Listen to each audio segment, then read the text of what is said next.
Born of Night by Sherrilyn Kenyon. Prologue. I quit the League tonight. Dr. Sheridan Bellask paused at the deep, thickly accented voice coming out of the darkest corner of his office. He looked up from the electronic medical files he was reviewing on top of his obsidian glass desk, but couldn't see even the smallest trace of the man hidden in the shadows. He was used to that. As a trained League assassin, Nykyrian Quikiades was literally one with the blackest night. No one ever saw him coming or going. They only felt the sting of death as he dealt it to them.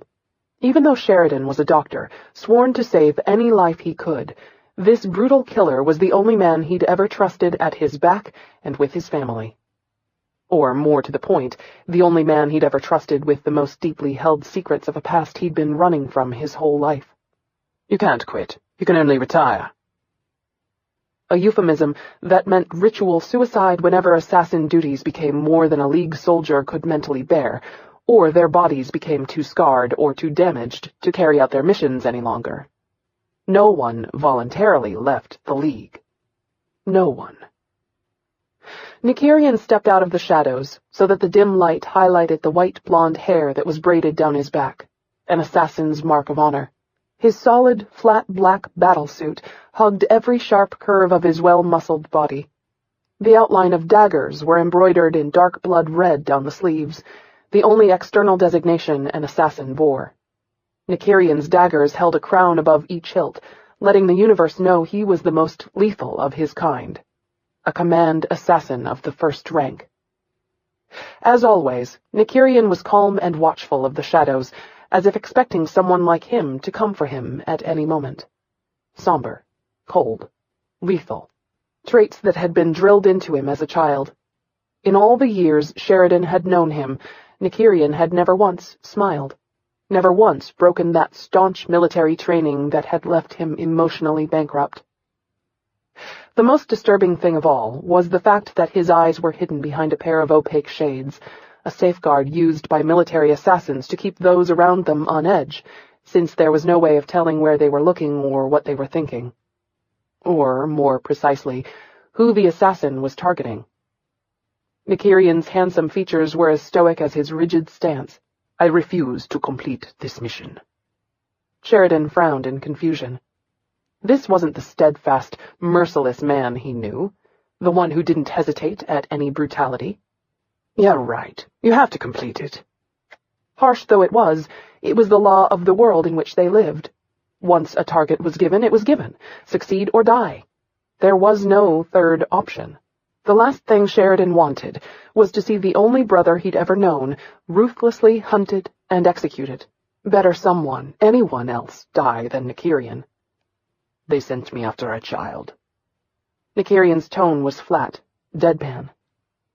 Sheridan's blood ran cold as he finally understood the one line neither of them would ever cross, no matter the necessity. The one line that had once saved Sheridan's life when Nykyrian would have killed him. Sheridan glanced at the hollow cube a few inches from his hand, where his own infant son smiled out with an untainted innocence neither of them had ever known. Nykyrian continued, The League wanted an entire family swabbed. That was icy cold, but far from unheard of. It should probably bother Sheridan that his best friend killed for a living, but then, given his own brutal past, it didn't affect him at all. The world was harsh, and it was bitter, especially to those who couldn't protect themselves. He had first-hand, intimate knowledge of that fact, and it had left as many scars on him as it had on Nykyrian. Besides, he knew the side of Nykyrian that no one else had ever seen. The side of him that wouldn't harm a child no matter what the cost to himself. Nykyrian was nothing like the monsters in their pasts, and neither was he. If you don't kill them, the League will kill you. Nykyrian cocked his head at a sudden noise outside. It sounded like the whisper of a patient lift whizzing by. He didn't speak again until it had passed and he was sure no one was coming into Sheridan's office. I swabbed the father before I realized there was a child in the house. She was asleep in her mother's arms when I went for her. And you refused to kill them? Nykyrian gave a subtle nod. The mother and child are safe in a place where the League and their enemies will never find them. Are you Sheridan didn't bother finishing the sentence. Of course Nykyrian was sure. He didn't make those kinds of mistakes. Sheridan's current life and safety were living proof of that. What are you going to do?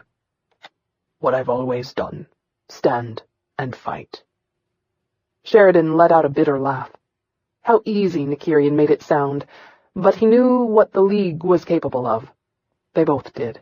They'll come for you with everything they have, and I will fight them with everything they taught me to be. A chill went down his spine. What they had taught Nykyrian to be was a predator of the first order of insanity. May the gods help them all. This was the one man who wouldn't go down without a costly head count. Nykyrian was the best they'd ever trained, and the League had no idea exactly what it had created. But Sheridan knew. He'd looked into the eyes of Nykyrian's madness and seen the horrors those shades concealed. He knew the rage that they both kept under a tight leash for fear of what it could make them do. The lengths they would go to make sure no one ever hurt them again. They might appear calm on the surface, but inside, their battered souls screamed for vengeance and release. Most of all, they screamed for appeasement. Nykyrian moved forward and placed a small silver disc on his desk. He pushed it toward Sheridan. I've erased every trace of our friendship and every part of your past. You won't see me again. For your protection and for the protection of your family. Nykyrian didn't have to say the words. Sheridan knew the unbreakable bond they shared. Brothers to the end, even through the fires of hell and beyond. Nykyrian took a step back toward the shadows. Wait. Sheridan rose to his feet. Nykyrian hesitated. If you need me, Eridos, he said, his voice tight with sincerity as he used the Ritidarian word for brother. I will be there for you. Nykyrian's tone was still deadpan and emotionless. If I need you, Eridos, I'll be dead before I can make the call. And then he was gone like a ghostly whisper on a harried breeze. Ill with what his friend had done, but understanding it completely, Sheridan sat down and pulled the disc to him. He cracked it open to find the small chip that all assassins had embedded in their bodies. It was what the League used to keep track of them. Nykyrian must have dug it out of his flesh and crushed it to keep them from finding him. The final act of severing himself from their ties. An act that in and of itself was a death sentence. He cringed in sympathetic pain, remembering the day when he dug a similar device out of his own young body. The blood, the pain. There were some memories that never faded over time. They were too brutal to be forgotten. And what an eerie memento, given the fact that this chip was what had led to their friendship. He would think his friend sentimental if it wasn't for the laughableness of that. Closing his eyes, he held the chip in his fist, wishing things had been different, that they had been different, that they had been born one of those normal people Sheridan treated in the hospital wings every day. People who had no idea of what horrors truly existed in this universe. Yet he was proud that, given all Nykyrian had been through, he'd still retained his soul. That through it all, the monsters had never taken his will or his decency. Everything else had been stripped out of him just as it had Sheridan. Everything. And because of Nykyrian, he was living a life he'd only dreamed of having. He owed everything to that man. A man who most likely wouldn't live to see the coming dawn. He released a long, disgusted breath. Life wasn't fair. It was something he'd learned at the back of his father's fist in early childhood. All he could hope was that Nykyrian would finally find the peace that had always eluded them both, even if he had to die to find it. Chapter 1. 9 years later. She'd been kidnapped. Kiara Zamir came awake with indignant anger riding her hard. Even now, she could feel the cold, rough grip on her arms and mouth, feel the bite of the injector as the drug sped through her bloodstream and quickly rendered her unconscious.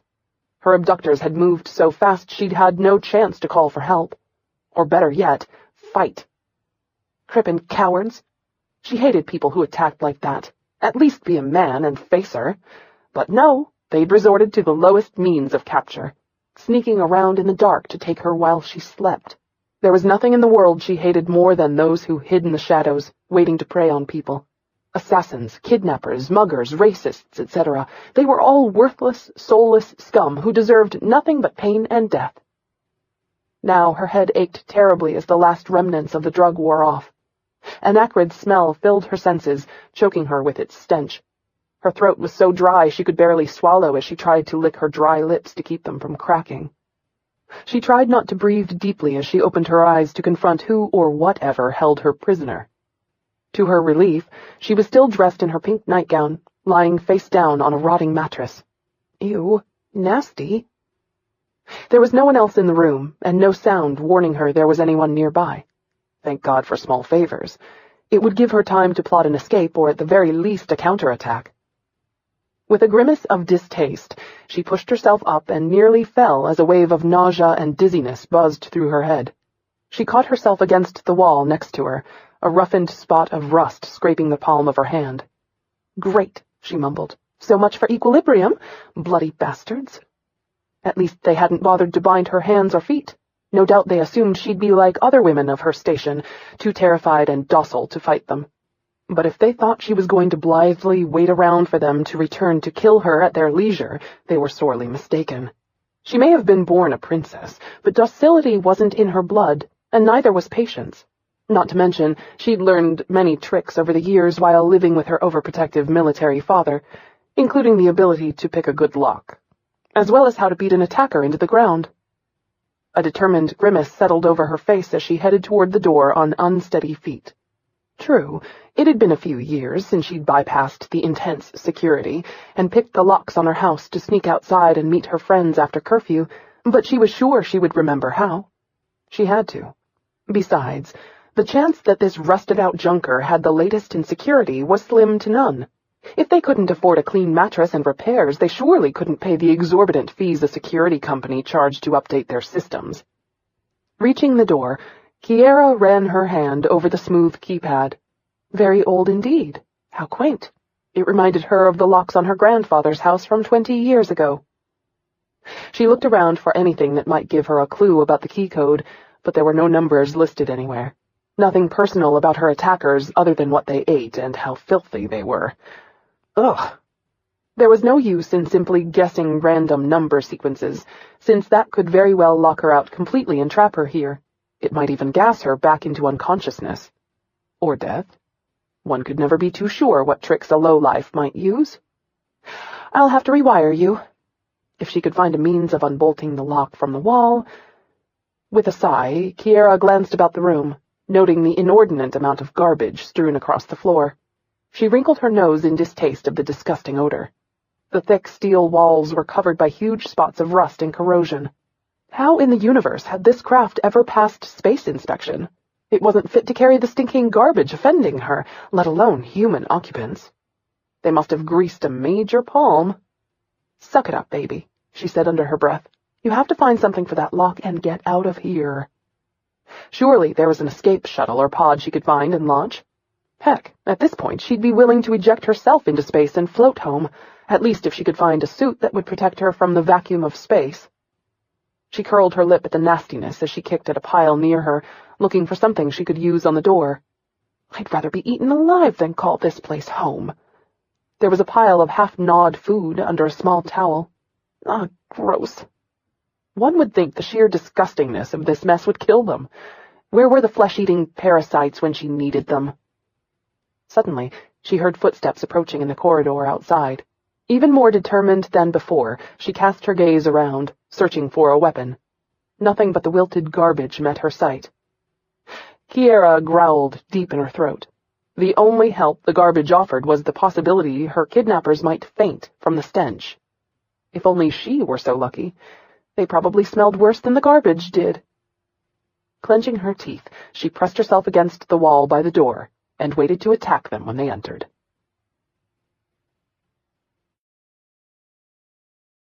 Chapter 2. I can't wait to get some pleasure out of this, a man said, his voice slowly drawing near her room. Did you see her? That tight body is the stuff of legends. Kiara narrowed her gaze as rage and fear consumed her. No one would ever make her feel powerless again. Ever. I don't know, Chens, another man spoke. I think we ought to wait till we get further out. I keep thinking about Paul's message that Nemesis is after us.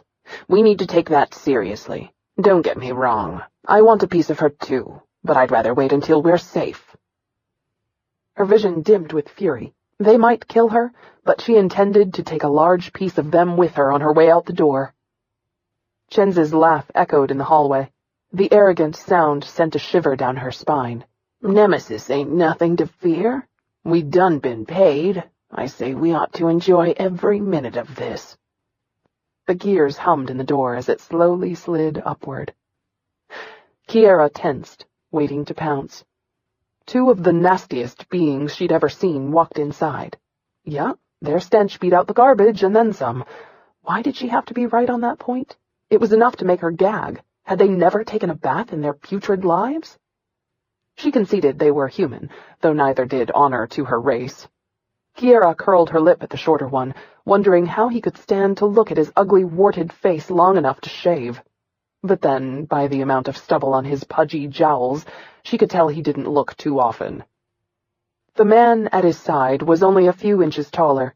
His long, sharp, angular features reminded her of one of the beasties her nurse used to frighten her with when she was a child.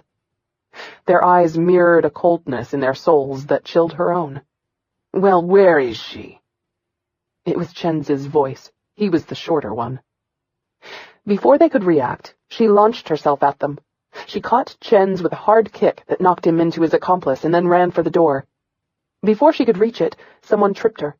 A trained dancer by trade, she was able to flip over and keep going, at least until something solid hit her back and sent her slamming to the floor. Cursing, she realized it was Chen's overweight frame holding her down. He turned her over quickly and struck her a vicious blow across the face. Kiara reeled as pain exploded through her cheek and eye, and she tasted blood. For a moment, she was completely senseless. Only the sound of her nightgown ripping brought her back to the present and her mind away from the pain. With a curse born of desperation, she sent her fist into Chen's flabby belly. Releasing her, he doubled over in pain, allowing her to roll out from under him. The other man came at her the instant she was back on her feet. Kiara scissor-kicked him, catching him in the center of his chest. Her nightgown tore more as she scrambled from them. There was no way they would have her. Better they kill her first. She would never submit quietly to an attacker again. At least, that was her thought, until something coiled around her throat and lifted her off her feet. She landed on her back, against the floor, so hard it knocked the breath out of her. "You'll pay for that, bitch," Chen said through clenched, rotting teeth, coiling the metallic rope even tighter around her neck. Kiara gasped for air as the rope bit into her flesh, choking it from her. Desperately, she tried to pry or claw the rope free. She kicked her feet and attempted to scream. Not even a whisper left her bruised lips. She was dead, she knew it. "Kill her, Chen's."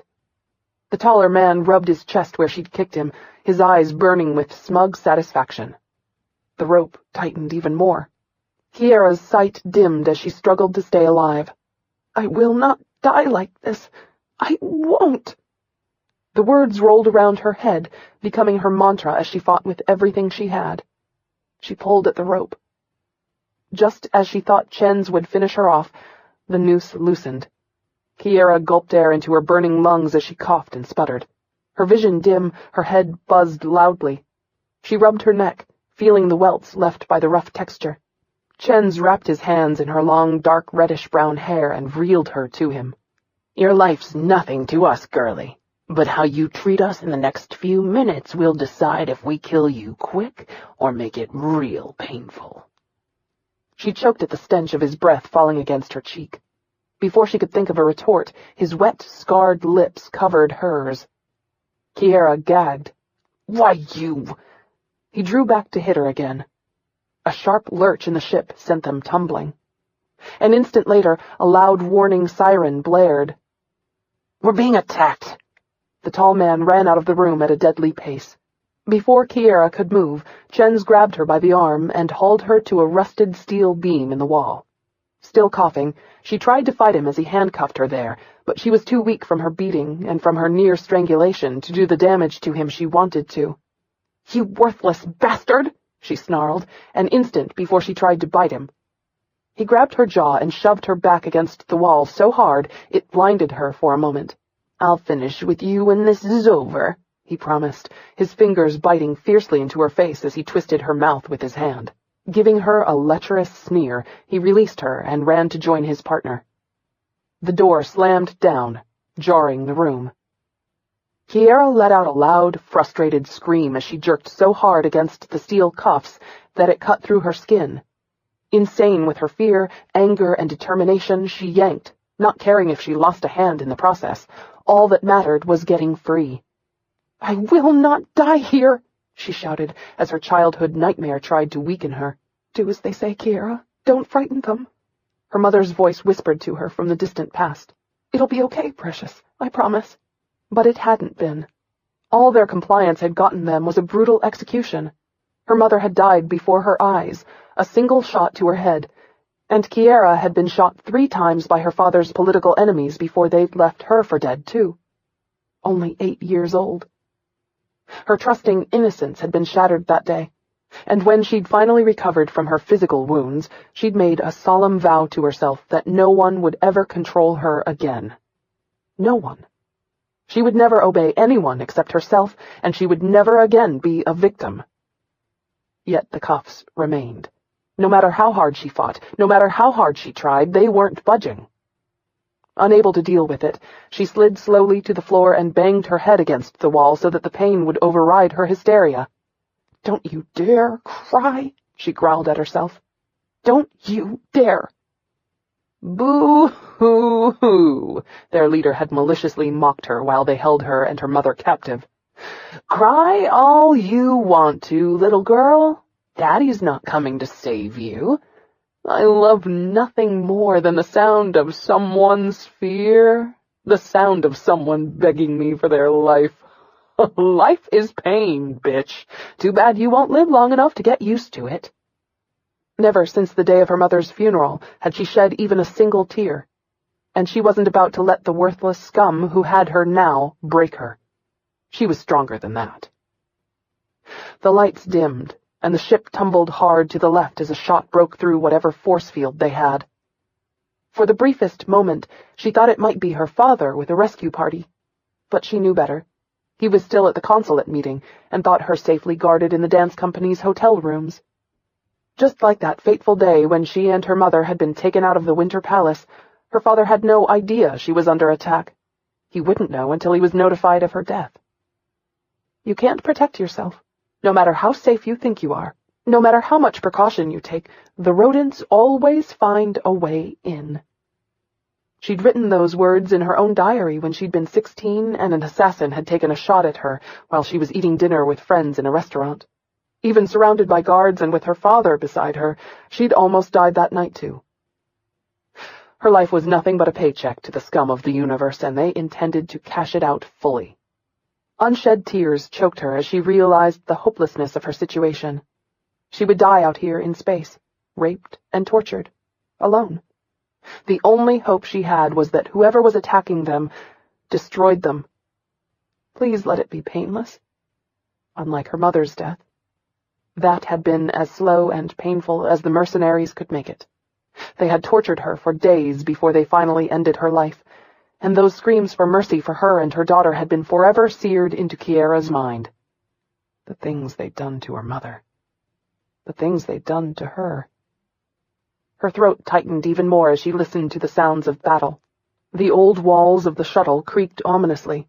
Blast after blast struck the craft and kept it rocking beneath her. This rusted-out ship wouldn't be able to sustain much more damage. It was a miracle it had taken as much as it had. Closing her eyes, she prayed for a quick death. But that relief didn't come either. Instead, she heard the popping of damaged electrical circuits in the hallway. By now, all the power to the doors had been drained and transferred to the ship's weapons and shields. The lights went out. Kiara sat in total darkness as she mentally prepared herself for the inevitable. There were no more sounds of lasers being shot from this ship. The end was near now. God, how she was going to miss her father and her dancing. Miss the sensation of the first warm spring breeze on her skin while she sat reading in her garden. Drawing a deep breath, she took control of her fear. She was a commander's child, Her father had been born in poverty and had climbed by his wits and skills through the ranks of the military to end up as president of their planet. While many might not like him, they all agreed on one thing. Her father was fearless, and he'd given that courage to his only child. She would meet death calmly, with dignity. Whatever it took, she would not beg or plead. I will do my parents proud. Suddenly, everything was completely still and silent. The odor of burning wires and smoke filtered into her room. Kiara coughed from the smoke until her throat burned again. Outside there was the sound of approaching feet and then blast shots. She tensed, but whoever it was quickly ran past her room. She continued to try and work her bloodied hands out of the cuffs, at least until she heard someone else outside her door. Her heart pounded in short, staccato beats at the sizzling sound of a laser torch cutting through the steel. "I'm checking it out now," a man's voice said from the hallway, in the universal language that allowed the Empire to communicate with all sentient species. It was deep and accented, but she couldn't place the muffled tone. "There's some life form in here about the size of a small human. Might even be another child. I just want to make—" He was silent for a few seconds as he continued to cut through the steel. "Oh, screw you, Hawk. Some of us aren't the same low-bred animal you are." He paused as if listening to something before he barked, "Hell no, I'm not sober. You think I'd be doing this shit if I were? And I notice I don't see your fat ass down here in the trenches, so shut it before I forget I'm supposed to actually like you." What in the known galaxies? He didn't sound like a rescuer. He didn't even sound nice. Kiara wasn't sure if her situation was about to become better or a whole lot worse. There was a loud pop just before a large piece of the door fell in. It landed with a clatter as smoke wafted up from the irregular circle. Her stomach knotted into a cold lump. Light from a small hand torch traveled about the room, stopping as it illuminated her. Despite the pain of her adjusting eyes, she tried to see beyond the light, to whomever held it, but all she saw was a large black blob. The blob stepped through the hole and entered her room. Kiara tucked her legs under her so that she could quickly rise to her feet if she needed to. A trickle of sweat ran down her temple.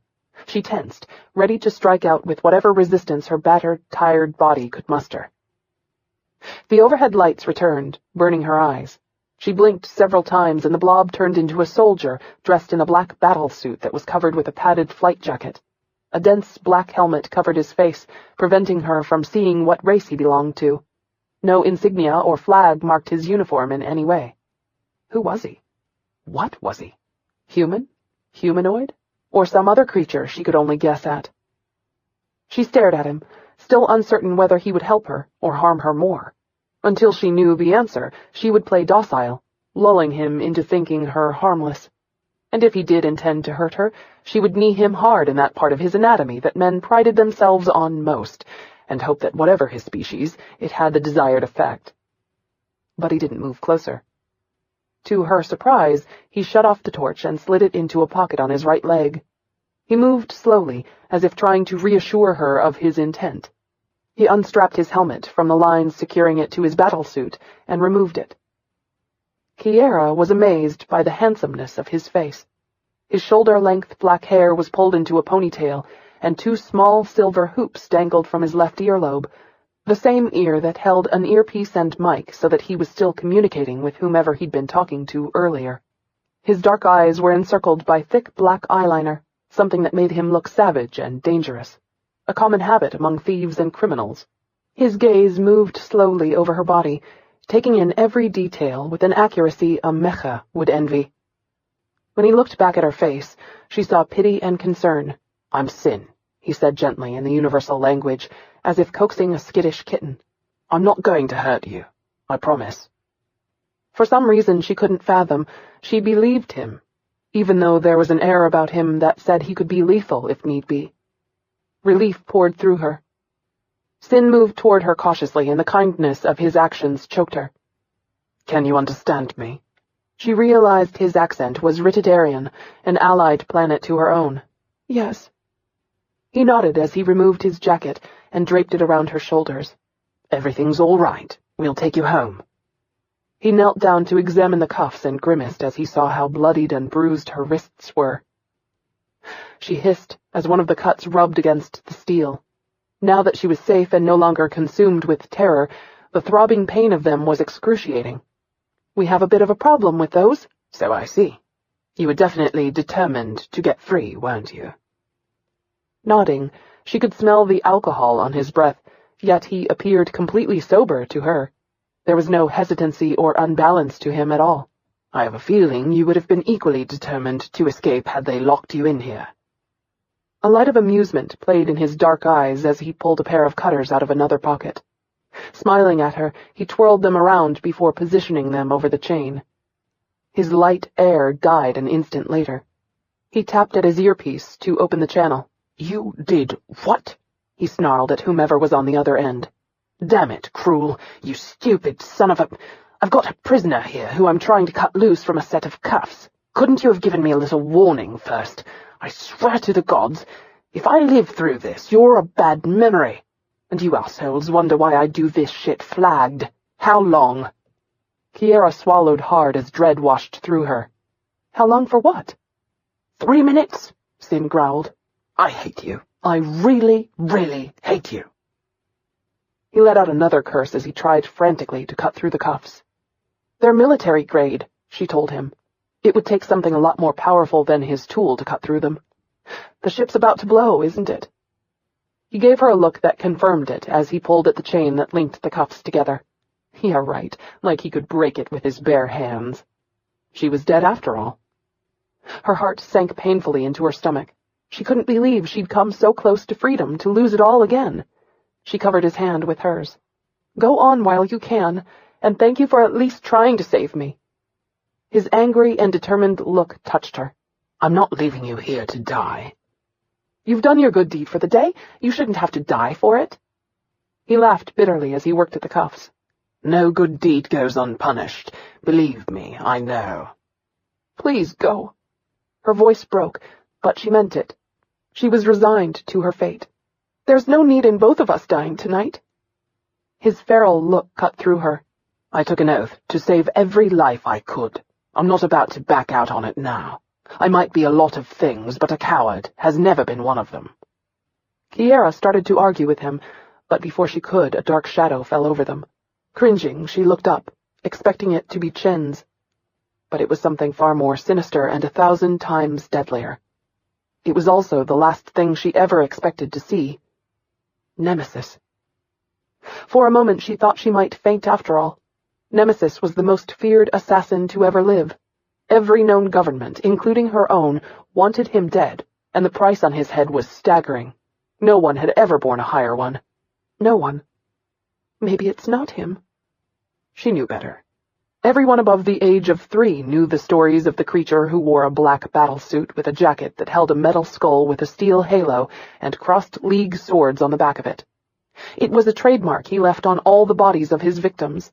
He took pride in his brutal trade, especially when he killed others of his kind. To her knowledge, no one had ever survived an encounter with him. Expecting him to kill them both, she was stunned when Sin stepped back and Nemesis broke the cuffs apart without using anything except his gloved hands. He scooped her up in his arms as if she weighed nothing at all and wrapped the jacket around her. "What are you waiting on, Sin?" he growled in an electronically distorted voice. "Get your ass moving." Sin snorted as he retrieved his helmet from the floor.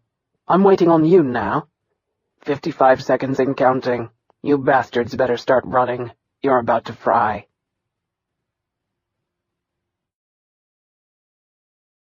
Chapter 3. Sin ran ahead of them. Kiara couldn't breathe as she held on for dear life, while Nemesis ran toward the airlock that they drilled into the side of the ship. The instant they were aboard their ship, Sin threw the lever and sealed them in while removing the temporary bridge to the other craft. "Clear!" But they weren't clear, and she knew it. The explosion of Chen's ship would hit them hard. The debris could still kill them. Someone threw their ship into hyperdrive. The sensation of it was enough to knock Nemesis into the wall and make him grunt from it. Yet he didn't loosen his grip on her. Even more surprising, he kept her from getting hurt as he slammed against the steel. His face a mirror of disgust, Sin threw his helmet down so hard on the floor that it bounced almost 3 feet before rolling down the hall. He glared at them. "I really hate this shit." He started down the corridor. Nemesis's grip on her tightened. "Where are you going?" "To get a drink and kill Cruel. Not necessarily in that order." She felt the muscles in Nemesis's arm twitch in response. But he didn't say anything more as he started down another corridor away from Sin. She shivered at the reality of him holding her. I'm in the arms of the most lethal being ever born. Or spawned. A creature who was currently being hunted by every known government. He was everything she hated in the universe. Violent, ruthless, relentless. Yet she couldn't make herself hate him, and that made no sense whatsoever. Maybe it was because she'd never thought of someone like him being capable of kindness, or of having someone as kind and altruistic as Sin in his company. To her knowledge, Nemesis had never saved anyone. Until her. "Why did you save me?" He didn't answer. Instead, he took her into a room that served as some sort of infirmary. Medical tools and bottles of medicine were carefully placed in a glass cabinet not far from a large bed. The odor of antiseptic stung her nose. Everything was pristine white and orderly, a welcome contrast to her kidnapper's filth. Kiara glanced up at Nemesis, afraid he might still kill her. But he seemed to be ignoring her, at least as much as he could, given the fact that she was in his arms. He placed her gently on the bed, then moved to retrieve a warmed blanket from a drawer at the bottom of the cabinet. With a gentleness she'd never have attributed to a ruthless killer, he wrapped it around her. Kiara was minutely attuned to him, even right down to the way the light gleamed off his strangely shaped helmet with an eerie sheen. He seemed larger than a human, taller, stronger, massive. She had no idea what species he belonged to, yet he had to be at least humanoid. She watched the play of well-defined muscles under his battlesuit as he pressed a panel next to the door and opened the closet. Who was he?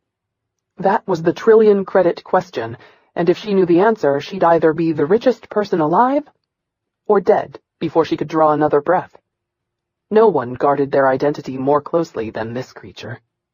And she had to admit there was nothing hotter than a man with that kind of honed physique whose face was totally hidden, whose past was a complete mystery to the entire universe, a total renegade who answered to no one's law but his own. This was the deadliest creature ever born, and he silently removed her cuffs from her bruised wrists with a tenderness that was unfathomable. Her fantasies ran wild with the possibilities. Surely his face would have to match the rest of him. Don't bet on it. For all you know, he's a Pygarian with 3 eyes and buck teeth, or one of the upright reptilian species. Ew, what a waste of a gorgeous body that would be. Stop it, Kiara. You hate assassins. You hate everything he is and everything he stands for. He's the same kind of cowardly filth who killed your mother while she tried to protect you. The same filth who cold-bloodedly shot a helpless 8-year-old girl and left her for dead. It was true. There was no telling what atrocities this man had committed for nothing more than a paycheck. Every life has a price tag. He turned around, holding a black battlesuit like the ones he and Sin wore. Kiara could feel his gaze on her. It was almost as tangible as a touch. He hesitated by her side as if unsure of himself. Oh, please, girl. He's not hesitating. The idea of so lethal a killer being bashful. Ludicrous. Her best bet was that he was sizing her up for a burial pod. She thought he was about to speak, but the door opened to reveal Sin, who held a half-empty bottle of Tondarian alcohol. Something so potent, it was banned on most planets. Unaware of what he'd interrupted, Sin took the battlesuit from Nemesis's hands. Hawk wanted me to tell you that the next time he says, run, we should leave the Vix on board and get the hell out. I tend to agree. Kiara still sensed Nemesis watching her. You were the ones who didn't run, Nemesis reminded him. Oh yeah, that was me, wasn't it? He took a swig right out of the bottle. Since when do you listen to me anyway? I'm an idiot. Nemesis didn't respond to that particular comment. Is Cruel still alive? For the moment, but only because the little bastard moves faster than I do and I'm flagged. A sharp lunge told her their ship was coming out of hyperspace. Are you taking me home? She asked them. A dreadful pause greeted her. Finally, Nemesis spoke. Soon. Before she could even blink, he grabbed the alcohol from Sin's grasp and was gone. Hey! You crippin' bastard asshole! Sin glared at the closed door before he rebelliously pulled a small flask out of his pocket and took another nip, something she admired, since she was sure Nemesis would have killed him for it had he seen it. This man was either braver than any soul alive, or dumber. Nykyrian locked the door behind him before he leaned against the wall and let out a long breath of relief at being away from Kiara. He knew Sheridan's doctoring abilities well enough to guess the dancer would be sedated, so there would be no chance of her nosing around where they didn't want her. Still, an image of her lithe body outlined by her sheer, torn nightgown scorched him.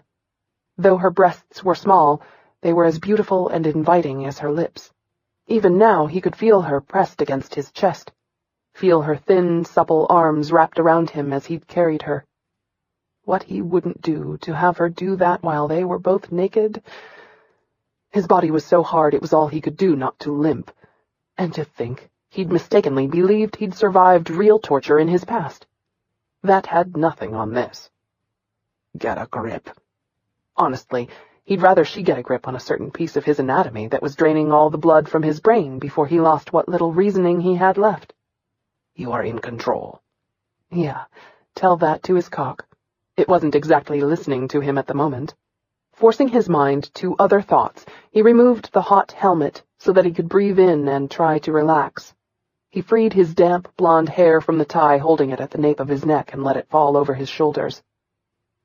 With a tired sigh, he chucked the alcohol into a garbage chute, then pulled his dark shades from his pocket and moved to join the rest of his crew in the control room at the front of the ship. Dancer Hawk and Darling Cruel, and yes, those were their real names, which showed that even loving parents could be sick and twisted, were joking with each other when he entered. Hey, Cruel, Hawk said snidely. Check it. The man is without his guise. You think he wants to be found out, or is he looking for a reason to kill the woman? What odds are you taking? Darling snorted. I'm not betting shit, Troll. I already owe you 2 weeks' pay. Any more and I'll be working only to pay you.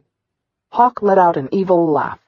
But then, at almost 7 feet in height, he could be obnoxious to most people and get away with it.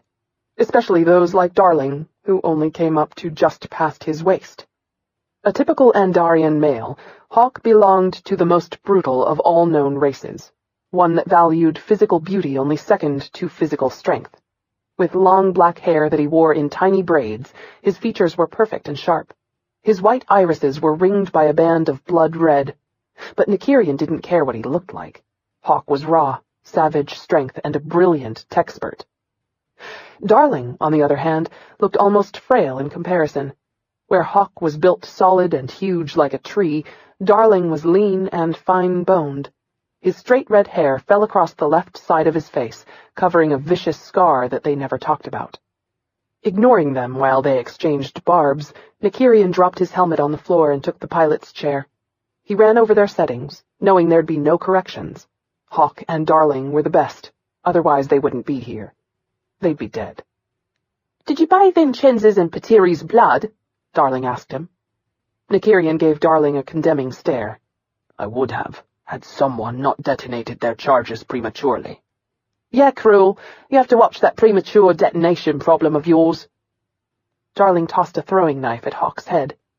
Hawk caught it and laughed before he tossed it back at Darling, who caught it just as easily. You keep doing that, human, and you're going to hurt my feelings. You don't have feelings, Andarian. Not true. Compared to Nykyrian, I'm as sensitive as a woman.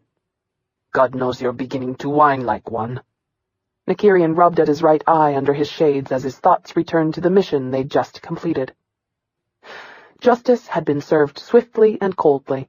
Tomorrow, Sin would inform their client about Chenz's death. Granted, it wouldn't bring back the senator's son, but it would ensure that Chenz never decapitated another child and delivered his head to his mother. That alone made him wish he'd had more time with the bastard. But there was nothing more to be done. Chenz was dead and they would be paid. Aching for the poor senator and a grief he couldn't even begin to comprehend, Nykyrian stared out the window at the blackness swirling around them. The senator's pain over the loss still haunted him as he tried to imagine a parent who cared so much for her son. The gods knew none of his parents, either real or adoptive, had ever given two shits about him. It comforted him on some level To know that not everyone was as cold and unfeeling as he'd learned to be. That there were people like Sherrilyn and the senator who could love, and who would cry over the loss of the child they'd brought into the world. In the lightless void he was staring at, an image of Kiara dancing in her last ballet floated before his eyes, which didn't help him calm his arousal at all. Damn it, why did he feel like this? But then she'd always been able to stir his senses. Every time he'd seen her dance, she'd touched a part of his soul, a part of him he preferred to think was long dead and damned. She, alone, had made him see beauty in a universe he normally despised, had made him feel something other than cold, corrupt emptiness. She was beauty and gentleness personified. Nykyrian scoffed at his own stupidity. He knew better. No one was good, and no one over the age of 10 was unscarred. Life was brutal, and it made victims of everyone. And thoughts of her weren't helping his foul mood in the least. Hawk turned in his chair. "Speaking of women, who's the trim you guys almost died over?" Nykyrian ground his teeth as anger whipped through him. He'd always hated that demeaning term for women. The bizarre thing was he didn't even know why. It just seemed wrong to dismiss a person so. Something that made no sense when one considered the fact that he killed people for a paycheck. Yeah, he was definitely a head case. Clearing his throat, he kept his tone even and flat. "Kiara Zamir, the dancer." Hawk gave a low, appreciative whistle. "What was she doing with those scabs?" Nykyrian cut a droll stare at the Andarian, and a question that was so stupid there was no reason to even bother answering it. "Yo, dumbass," Darling said sarcastically. "What do you think she'd be doing with them? Giving them ballet lessons?" Hawk narrowed his gaze at Nykyrian. "Tell me again why I can't kill him?" "You're afraid of handling explosives." Hawk cursed. "One day I'm going to get over that, and when I do, I'll wisely stop annoying you." Darling winked at him. Nykyrian rolled his eyes at their incessant swipes. The two of them were like recalcitrant siblings. But for all their bluster, they were loyal to each other as much as they were loyal to him. That alone made them invaluable. Ignoring them, Nykyrian rechecked their headings, then pulled up an e-ledger and started making notes for his next mission. Within an hour, they began docking at their secure station, one Nykyrian had built 9 years ago when he'd left the League. It was only in the last 4 years that it had grown into a monstrosity of workers who proudly followed his new code. Protect the innocent and kill the vermin. Simple and elegant, it was finally a code he could live or die by. Sheridan, or rather Sin, had been the one to name their operation. The Centella, a word that meant a quorum of sentinels in Sin's native tongue. And that's what they were, guardians for a better world. The League checked the United Galaxies and kept their governments in line. The Centella kept the League and the independent assassins others employed in check. At last, the innocent had their own paladins, and it was a calling none of them took lightly. Whenever an assassin or politician crossed the line, they answered to the Centella. More to the point, they answered to him, Nemesis. Sin joined them on the bridge, reporting that Kiara was in a sedated sleep. Nykyrian replaced his helmet before heading back to their patient. After the landing, Nykyrian carried her from the ship.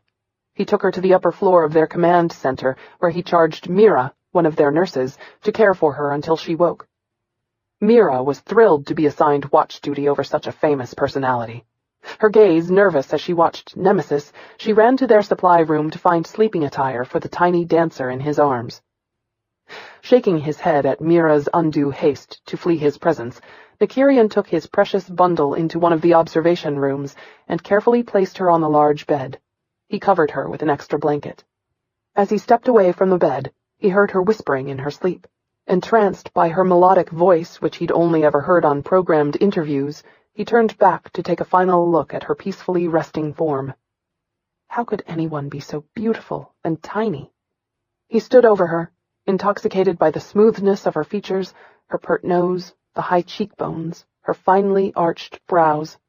Her long, dark mahogany hair fell in soft ringlets about her beautiful face and shoulders. She was exquisite. He traced the line of her bruised cheek, wanting to kill Chen's again for hurting her. But most of all, he was tempted to remove his glove and feel the softness he knew her flawless skin would hold. You don't need softness." It was true. Sex came with a severe risk, and since intimacy was an alien concept to him, he tended to avoid it. He didn't like being naked and unarmed around anyone. The few minutes of release weren't worth his life. At least, they hadn't been until now. Kiara might make a shot to his head worth it. He sensed Mira's presence as she returned. Looking up, he saw her questioning brown eyes. With a curt nod to Mira, he left the room and headed to their meeting. That was what he needed to focus on, not tiny dancers who'd almost gotten them killed. Nykyrian met up with Sin, Darling, and Hawk downstairs, anxious to finish his business and return her home. He didn't like the unfamiliar feelings she evoked. He was used to being numb and untouched. It was comfortable to him. Hawk arched one cynical brow. "What kept you?" Nykyrian didn't answer as he led them to their council chambers, where Jane was already seated and waiting for them. He could tell Hawk wanted to press the issue, but fear for his life kept him silent as he moved to sit down across from Jane. The room was covered with a myriad of star charts and maps, as well as whispers from some of their monitoring equipment. Everything was neat, tidy, and efficient, just the way he liked his life. Nykyrian walked to the monitor on his left and called up their assignments. He sent them to the table, which was a large interactive monitor for their files, where all of them could review their schedules. As he waited for his friends to remove their helmets and take their chairs, Nykyrian perused the listed items. It was a heavy load they were carrying, but that was nothing new, since the League and others seemed to think they were above the very laws they'd put into place. Nykyrian removed his own helmet and took his place at the head of the table. He gave the small group a cursory glance before he spoke to Sin. "Send a message to Kiara Zamir that I'll return his daughter. I want him to know the Centella had nothing to do with her abduction." Sin snorted as he made a note with his stylus on the terminal that glowed through the glass of the table. "No good deed goes unpunished."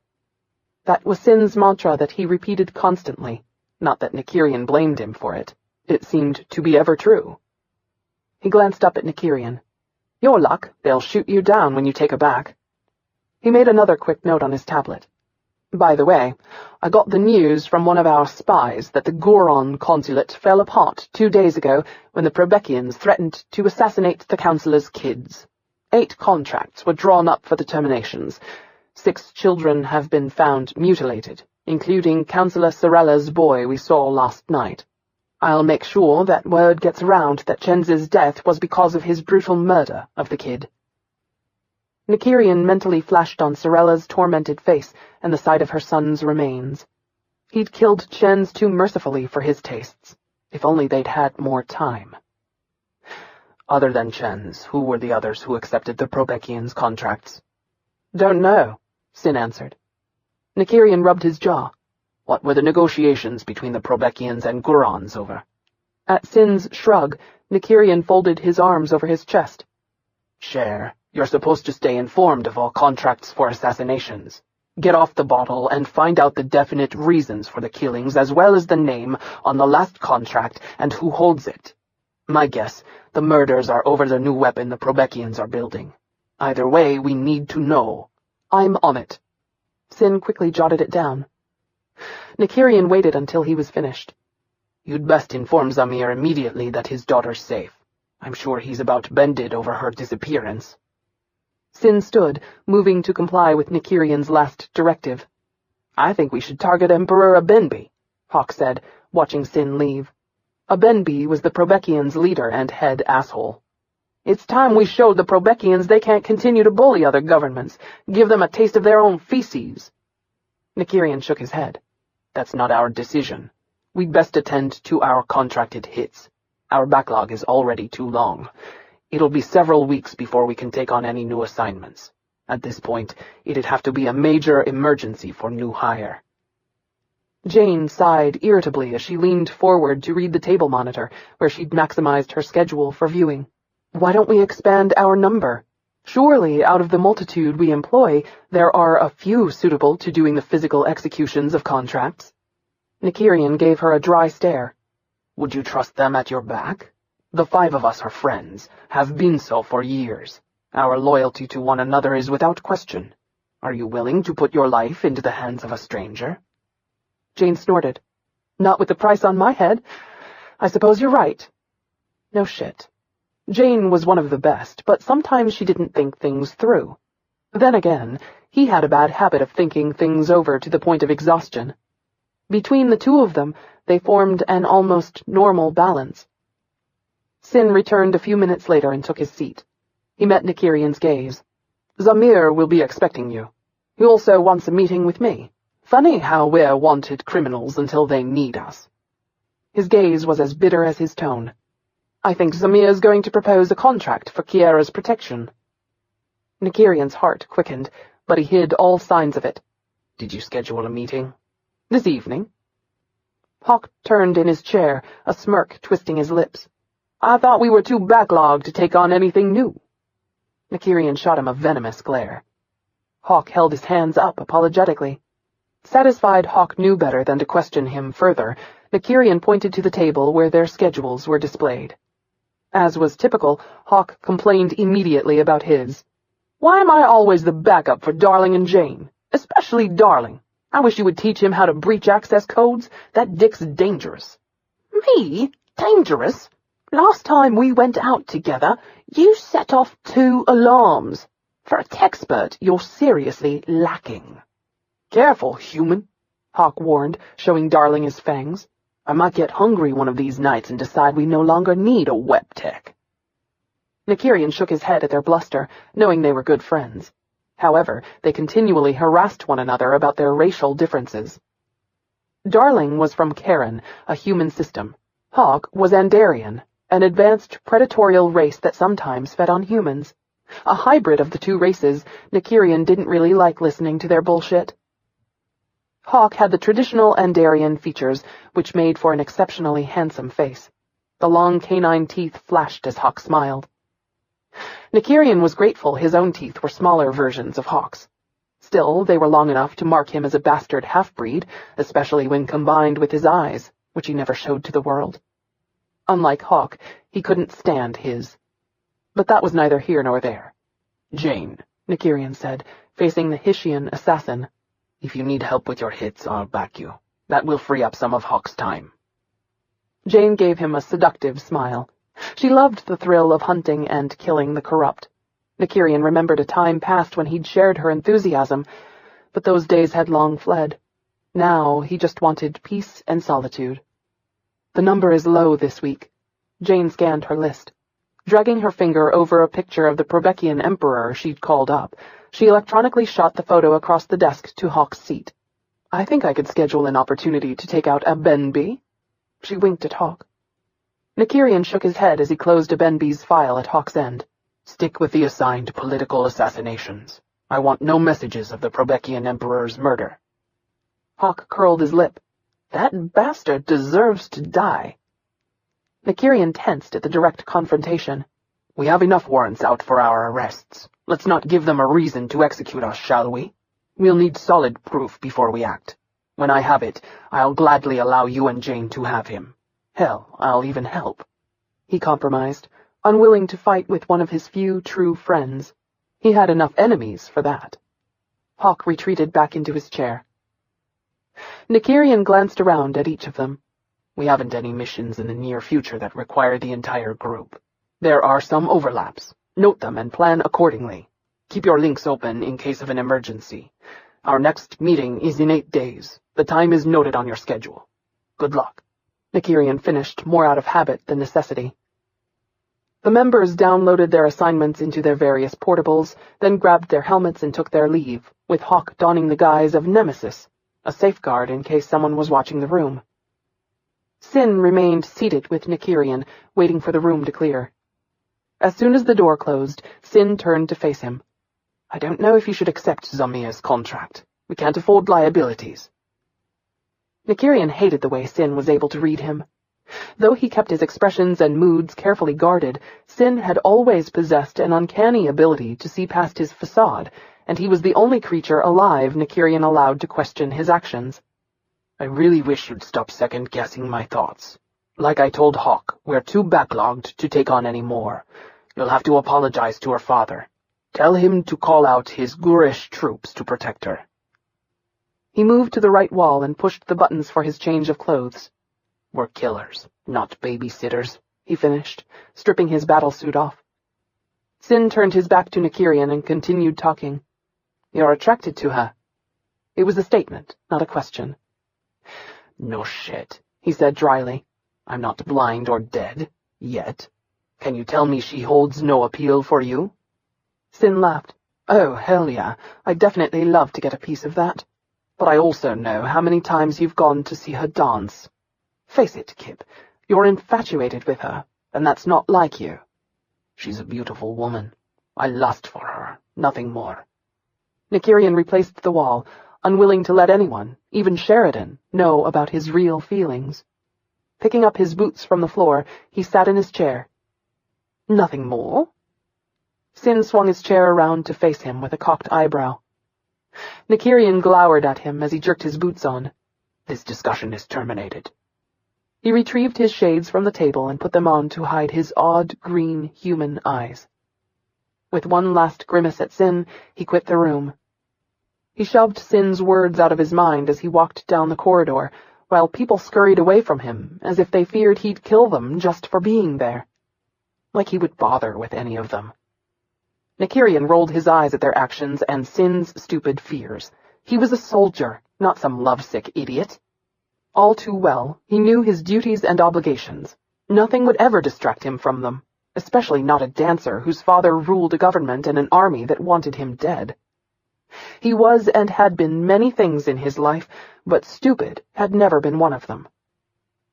Making his way toward Mira and her post, he was glad to shed his Nemesis disguise. The birth of Nemesis had been a necessity. It left him free to roam without too many snipers taking shots at him. And with his unique hybrid features, if the authorities were to ever learn the identity of Nemesis, it wouldn't take them long to run him into the ground. Not that they weren't already trying, but he didn't need to give them another reason to come for him. For now, people assumed Nykyrian Quikiades to be another minion of Nemesis, a role that suited him well. So long as his identity was secret, he could maintain a quasi-normal existence. But his identity was only one of many reasons he could never involve himself with someone.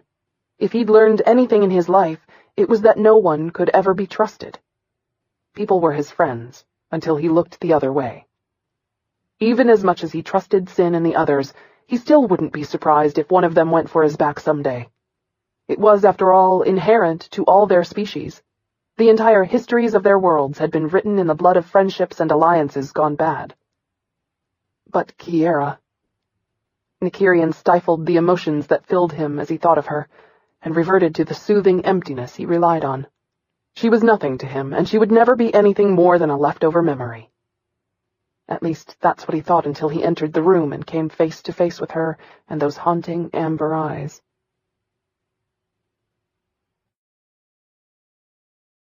Chapter 4.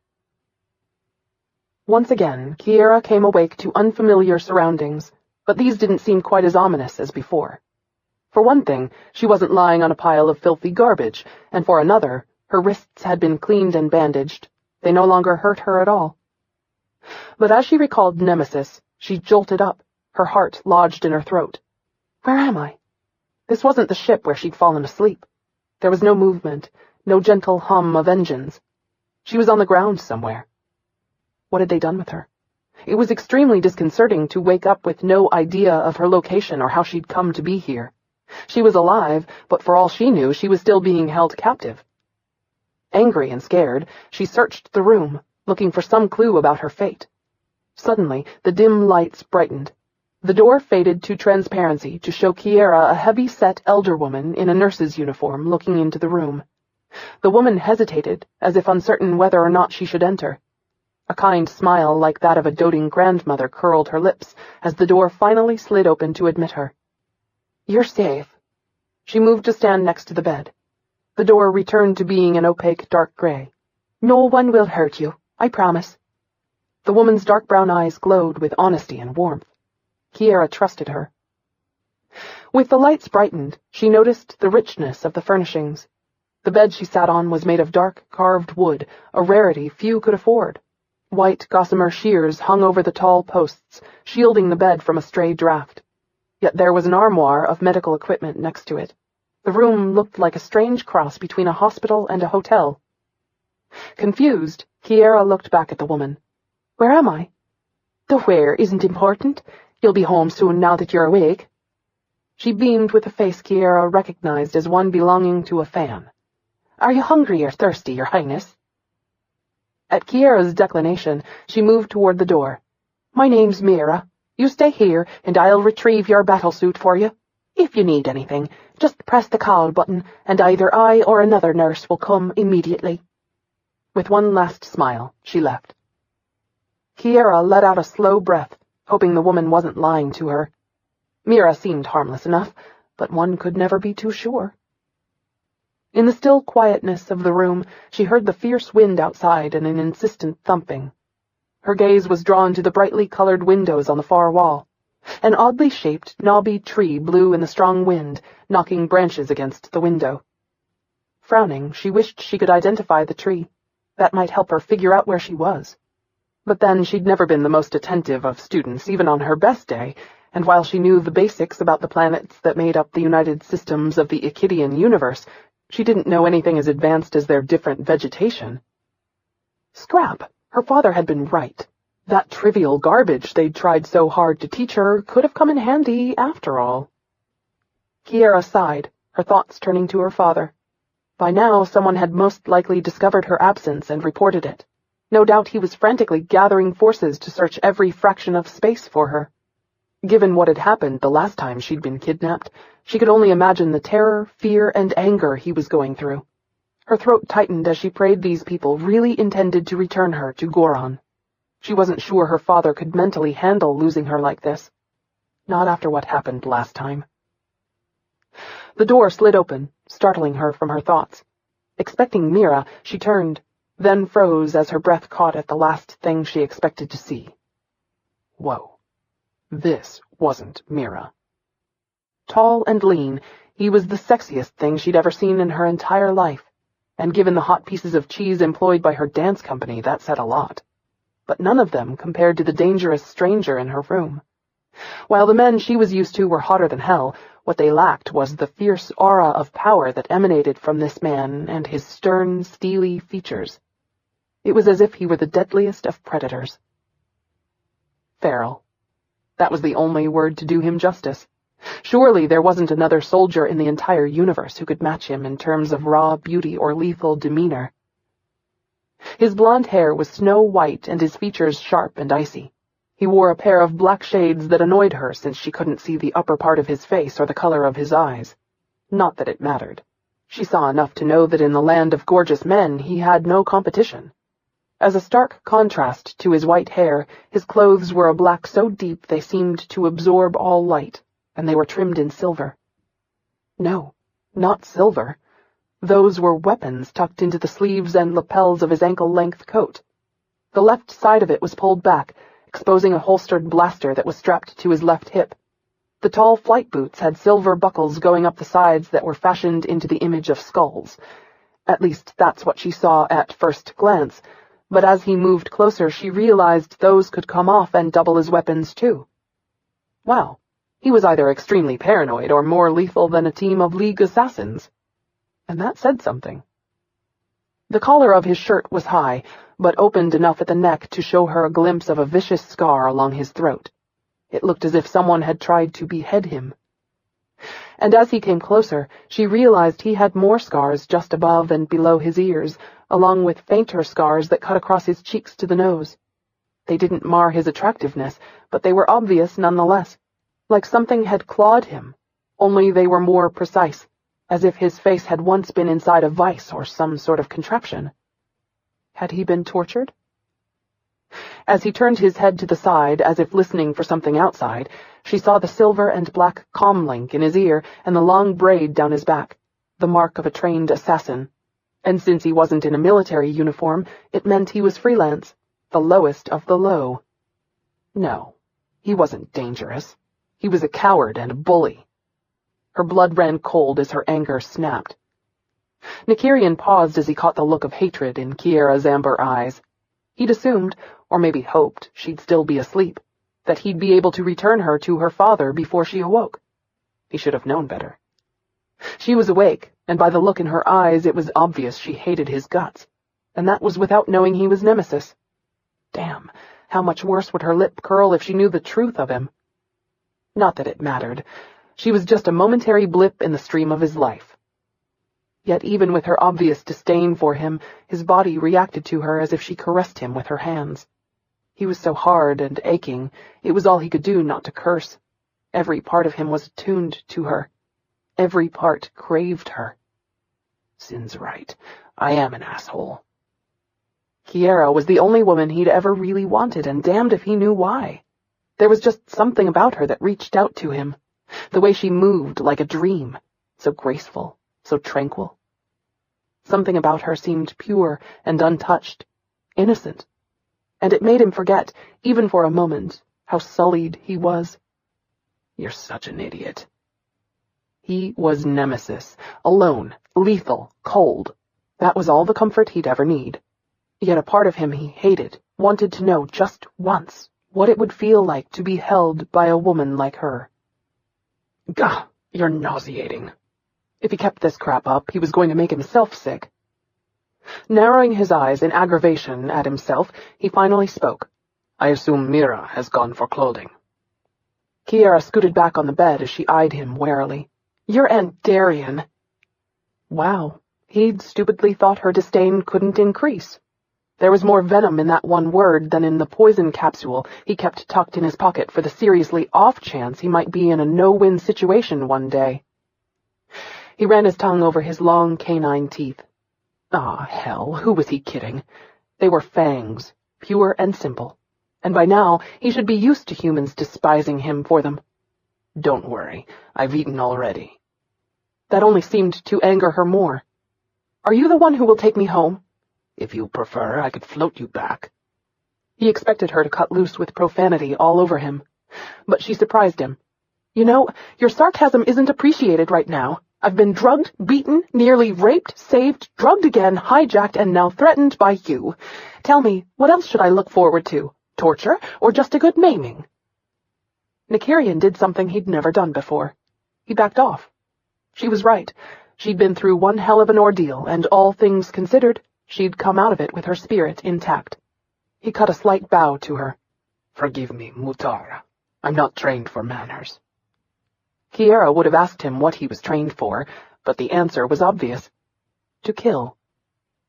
Their exchange was curtailed as Mira returned with the battlesuit Sin had given Kiara earlier. Oh, Nykyrian, she said in startled alarm. I didn't know you were here. Kiara noted Mira's instant discomfort. The woman literally cringed as if terrified he'd lash out and hit her. Just how many times had he beaten her for her to react that way? I'll wait outside. He moved to the door. Mira's frown followed him. As soon as he was gone and the door solid again, Kiara drew the bed veil to one side and stepped from the bed. Her toes curled away from the chilly floor. You don't like him? Mira jumped as if she'd stepped on her foot. No, she said in a rush. It's not that. It's just... He's just... a little frightening, I guess. Mira handed her the suit. No, he was a lot frightening. Who is he? Nykyrian. Mira paused, her brows knitted. I don't know his last name. It's never used. Really? Why? They don't say. Now that was odd. Mira leaned closer and whispered, The rumors that run around here claim he's a renegade League assassin. Kiara's jaw went slack before disbelief filled her. No, it wasn't possible. The League doesn't allow their assassins to leave. Exactly. Nykyrian's the only one who's ever left who managed to live beyond a few hours. I've heard it whispered he was some kind of decorated hero, too. A commander, even. They say he dug out his tracer with his own bare hands, threw it in their faces, and walked away. Kiara found that even harder to believe. There was no way he could have done that and lived. Most likely it was a story the man made up to make himself appear even more fierce. Cowards tended to do that. They lived off reputations they didn't deserve. Why did he leave? Mira shook her head. No one knows. It's not something he ever talks about. Then again, he seldom speaks even when spoken to. Most people around here tend to avoid him because he's a hybrid." Kiara's frown deepened. "Hybrid what? Half human, half Andarian?" That too surprised her. "I didn't think we could breed with them." "Neither did I. But have you ever seen a blonde Andarian before?" No, she hadn't. "How odd." Mira mumbled. "But don't worry. I'm sure you'll be fine alone with him. He's one of the best the Centella has." She held her hand out to Kiara. "Enough gossip. It's been a great pleasure meeting you, Princess. I wish you success with your new show. I've heard it's one of the best out right now." Smiling, Kiara took Mira's warm, velvety hand and gave a short, smart shake. "It's been an honor to meet you, Mira. Thank you for your kindness. If you ever want to come to the new show, just give my company a call, and I'll leave you a pass at the door." Mira's eyes were bright with friendship. "Thank you, Princess. I just might do that." With one last smile, she quit the room. Quickly, Kiara exchanged her gown for the black battlesuit. As she finished lacing the front, she opened the door and entered the corridor to meet her hostile escort. Once again, she was stunned by the fierce sight of him. Even though he leaned nonchalantly against the wall with his arms crossed over his chest, she had a feeling he could launch himself at an enemy faster than she could blink. He could probably kill her just as quickly. The lethal power of him was absolutely compelling and mesmerizing. Like staring at a beautiful wild animal you knew could rip you to shreds before you could even call for help. He pushed himself away from the far wall, his jacket moving like water that flowed gracefully around him. "Are you ready?" Kiara nodded as she tried to discern the truth of his past and character. She'd heard many tales about the League's most prized soldiers. They were a fierce lot, trained to kill political targets and jealously protected as the League's most valuable commodity. Most were bioengineered. Others were taken into the League's academies at a young age and trained to be ruthless, even intentionally psychotic. If they were accepted into the League after a harsh battery of tests that included killing another trained assassin, they were allowed no spouses, no friends, family, or social relations of any kind, no physical comforts. Isolated to the point of insanity. It was kill or be killed.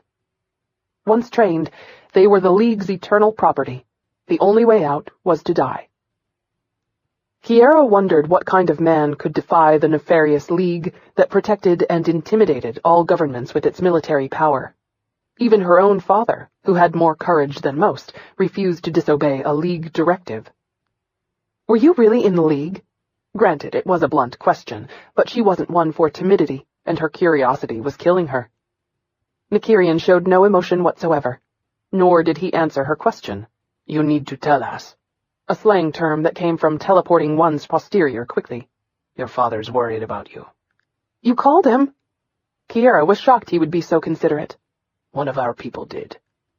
Again, no emotion whatsoever as he continued on his way without even looking back at her to make sure she wasn't getting lost. Kiara was miffed by his rude dismissal. She had to struggle to keep up with his long strides, which rapidly took him down the corridor to a large landing bay thrumming with activity. Whoa.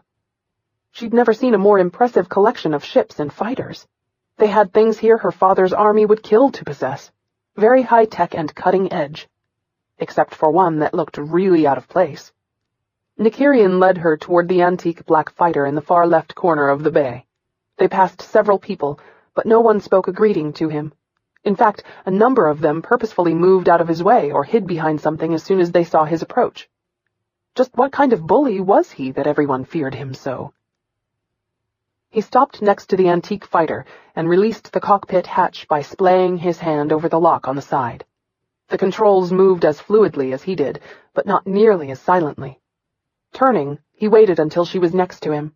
Since she was a full head and shoulders shorter than him, she couldn't reach the boarding ladder. "Should I jump for it?" she asked sarcastically. That seemed to amuse him, but his features didn't change at all as he placed his hands around her waist and effortlessly lifted her up to the ladder. The heat of his strong hands through the material of her suit seared her, not to mention that the scent of him hit her hard. He was delectable, even for a psycho killer. Unwilling to go there, Kiara climbed to the top, then paused in confusion as she glanced inside his fighter. There was only one seat. She looked down to where Nykyrian stood on the ground, oblivious to her, Uncertainty filled her as she glanced back inside the cockpit. Was this the correct ship? Where was she supposed to sit? His lap? As if. Sit forward on the seat, Nykyrian instructed from below as he finally noticed her hesitation. Still unsure about that, she did as he said. It was actually a lot roomier inside than it had appeared at first, but there was no place for him to sit except behind her, touching her. That wasn't exactly what she wanted, and if he tried anything, assassin or not, he'd be limping. From her seated position, Kiara saw someone come forward with 2 helmets and a computer log. Without a single comment to the worker, Nykyrian quickly signed the log, grabbed the helmets, and joined her in a fluid jump that the dancer in her envied. Very few men possessed that degree of agility and grace. Who are you fooling, girl? There aren't many women who could do it either. Trying to distract herself from the warm body sliding in behind her, she studied the ship's controls. The main panel reminded her of a museum piece. But even so, it was in prime condition and more than well kept. Nykyrian must have noticed her interest. It's a Bertrand trebuchet fighter. A chill went down her spine as she recognized the model. Expensive and fast, they were the preferred ships of the top scum and elite outlaws the universe over. Doesn't Nemesis fly one of these? She turned to look at him over her shoulder. Are you he? His features were impassive. We're really good friends. She arched her brow at the way he said that. There seemed to be a note that told her they were closer than just friends. Like lovers? He handed her the helmet. I fuck him all the time. Again, his tone was completely devoid of emotion. Kiara curled her lip at his unnecessary crudity. She didn't know why, but her heart sank at the thought of his being gay. Figured. Men who looked that yummy were never straight. What a wasteful tragedy for all of womankind. Have you any idea how much money you could make by turning your lover in? Yes, I do. Then why haven't you? It's not worth my life. Besides, some days I actually like him. What an odd thing to say. I would think you should always like your lover. Do you always like yours? Kiara blushed at such a personal question. Then it dawned on her just how nosy she was being with him. He placed the black helmet over her head and fastened it for her. She could feel his arms moving behind her and realized he was removing his shades. Curious, she tried to turn around. Don't, he snapped, finally breaking through that facade of ice. Kiara stiffened. What about his eyes made him so angry? Was he deformed? He's an assassin, girl. You know they're not right in the head. None of them. It was true. Normal people didn't kill for a living, and normal people didn't sleep with the most notorious assassin to ever live and not turn him in. His strong arms came around her to press and flip the switches in front of her. As he did so, his sleeve pulled back enough that she could catch a glimpse of the League tattoo on his wrist in the gap between the sleeve and his black gloves. Her breath left her with an inaudible gasp. It was true. He really had been in the League. Holy! With a deafening roar, the engines fired, then settled down to a soft whir. In the crackling distortion filling her ears, she heard the controller's voice through the intercom in her helmet as he gave them launch instructions. She leaned back as Nykyrian reached across her. The moment she did, his body jerked at the unexpected contact, and she brushed against a part of him that was swollen and hard. A wicked smile curved Kiara's lips. He was so not gay. At least not entirely. Nykyrian was instantly inflamed by her body pressed against his. Her hip was right against his cock, which only made him harder. The sweet scent of her body filled his heightened senses, making him want to bury his face against her throat and inhale her as he cupped one of those perfect breasts in his hand. God, he was an idiot. Why hadn't he thought to borrow Jane or Sin's double-seated fighter? But then he knew. If he had to dogfight, there was no ship out there faster or better than this one, and it was one he was so intimate with that it was like an extension of his own body. In his world, he needed every advantage. What he'd really underestimated was how Kiara's presence would affect him. Could he make it to Guron without his hormones taking over? Of course you can. You're a soldier. Fully trained. Sex equaled exposure. Exposure equaled death. Never let anyone at your back. Never let anyone see you. Those lessons had been hardwired into his psyche, and he wasn't about to forget them now. not even for her. He forced his thoughts from the soft body molded against his and gave full attention to the directive for launch. The G-forces brought her body solidly against his, increasing his discomfort, and his arousal. His hand trembled as he clutched the throttle. But he ignored the heat he felt, just as he ignored her.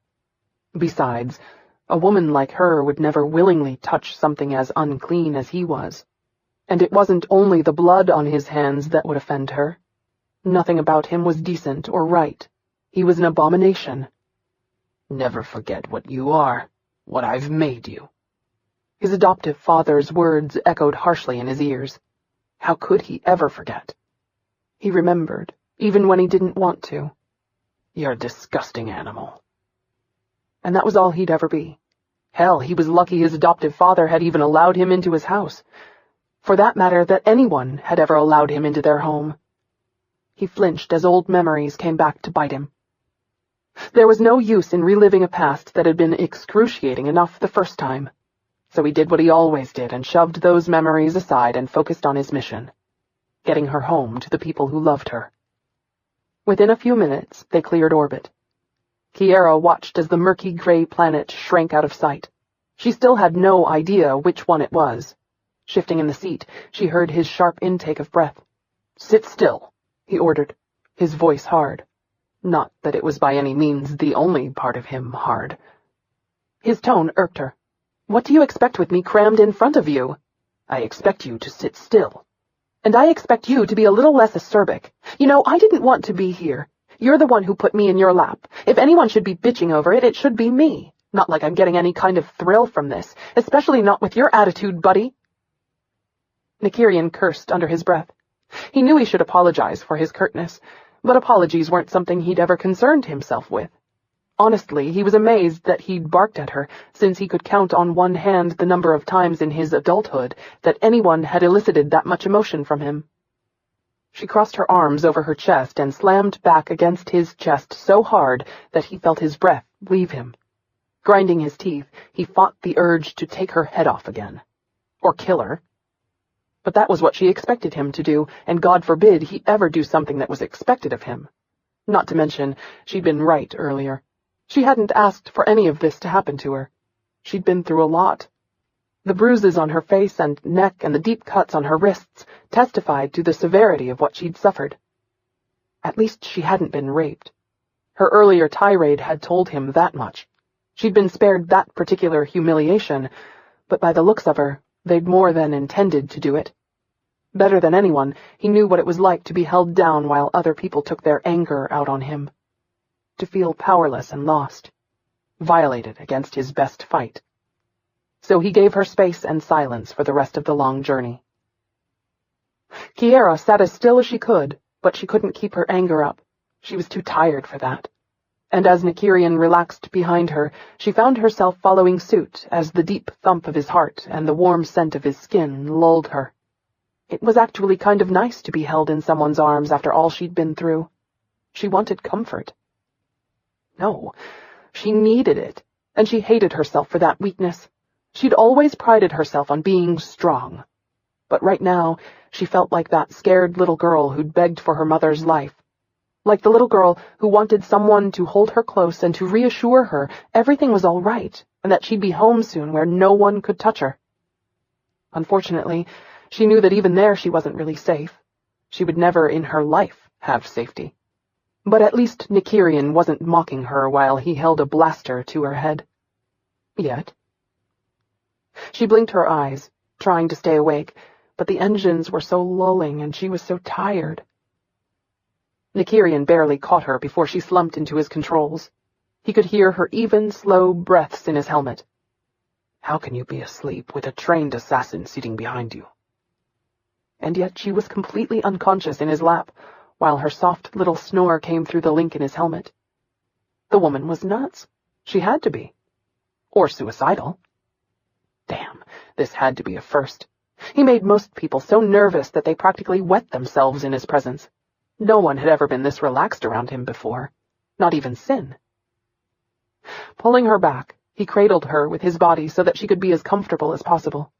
She turned in his arms and laid her head on his chest, with one hand resting just above his cock. His body erupted with heat as he imagined her like this while they were both naked. This is going to be a long ride. The worst part was that on some unknown level, he actually liked the feeling of her like this. The warmth of her body against his.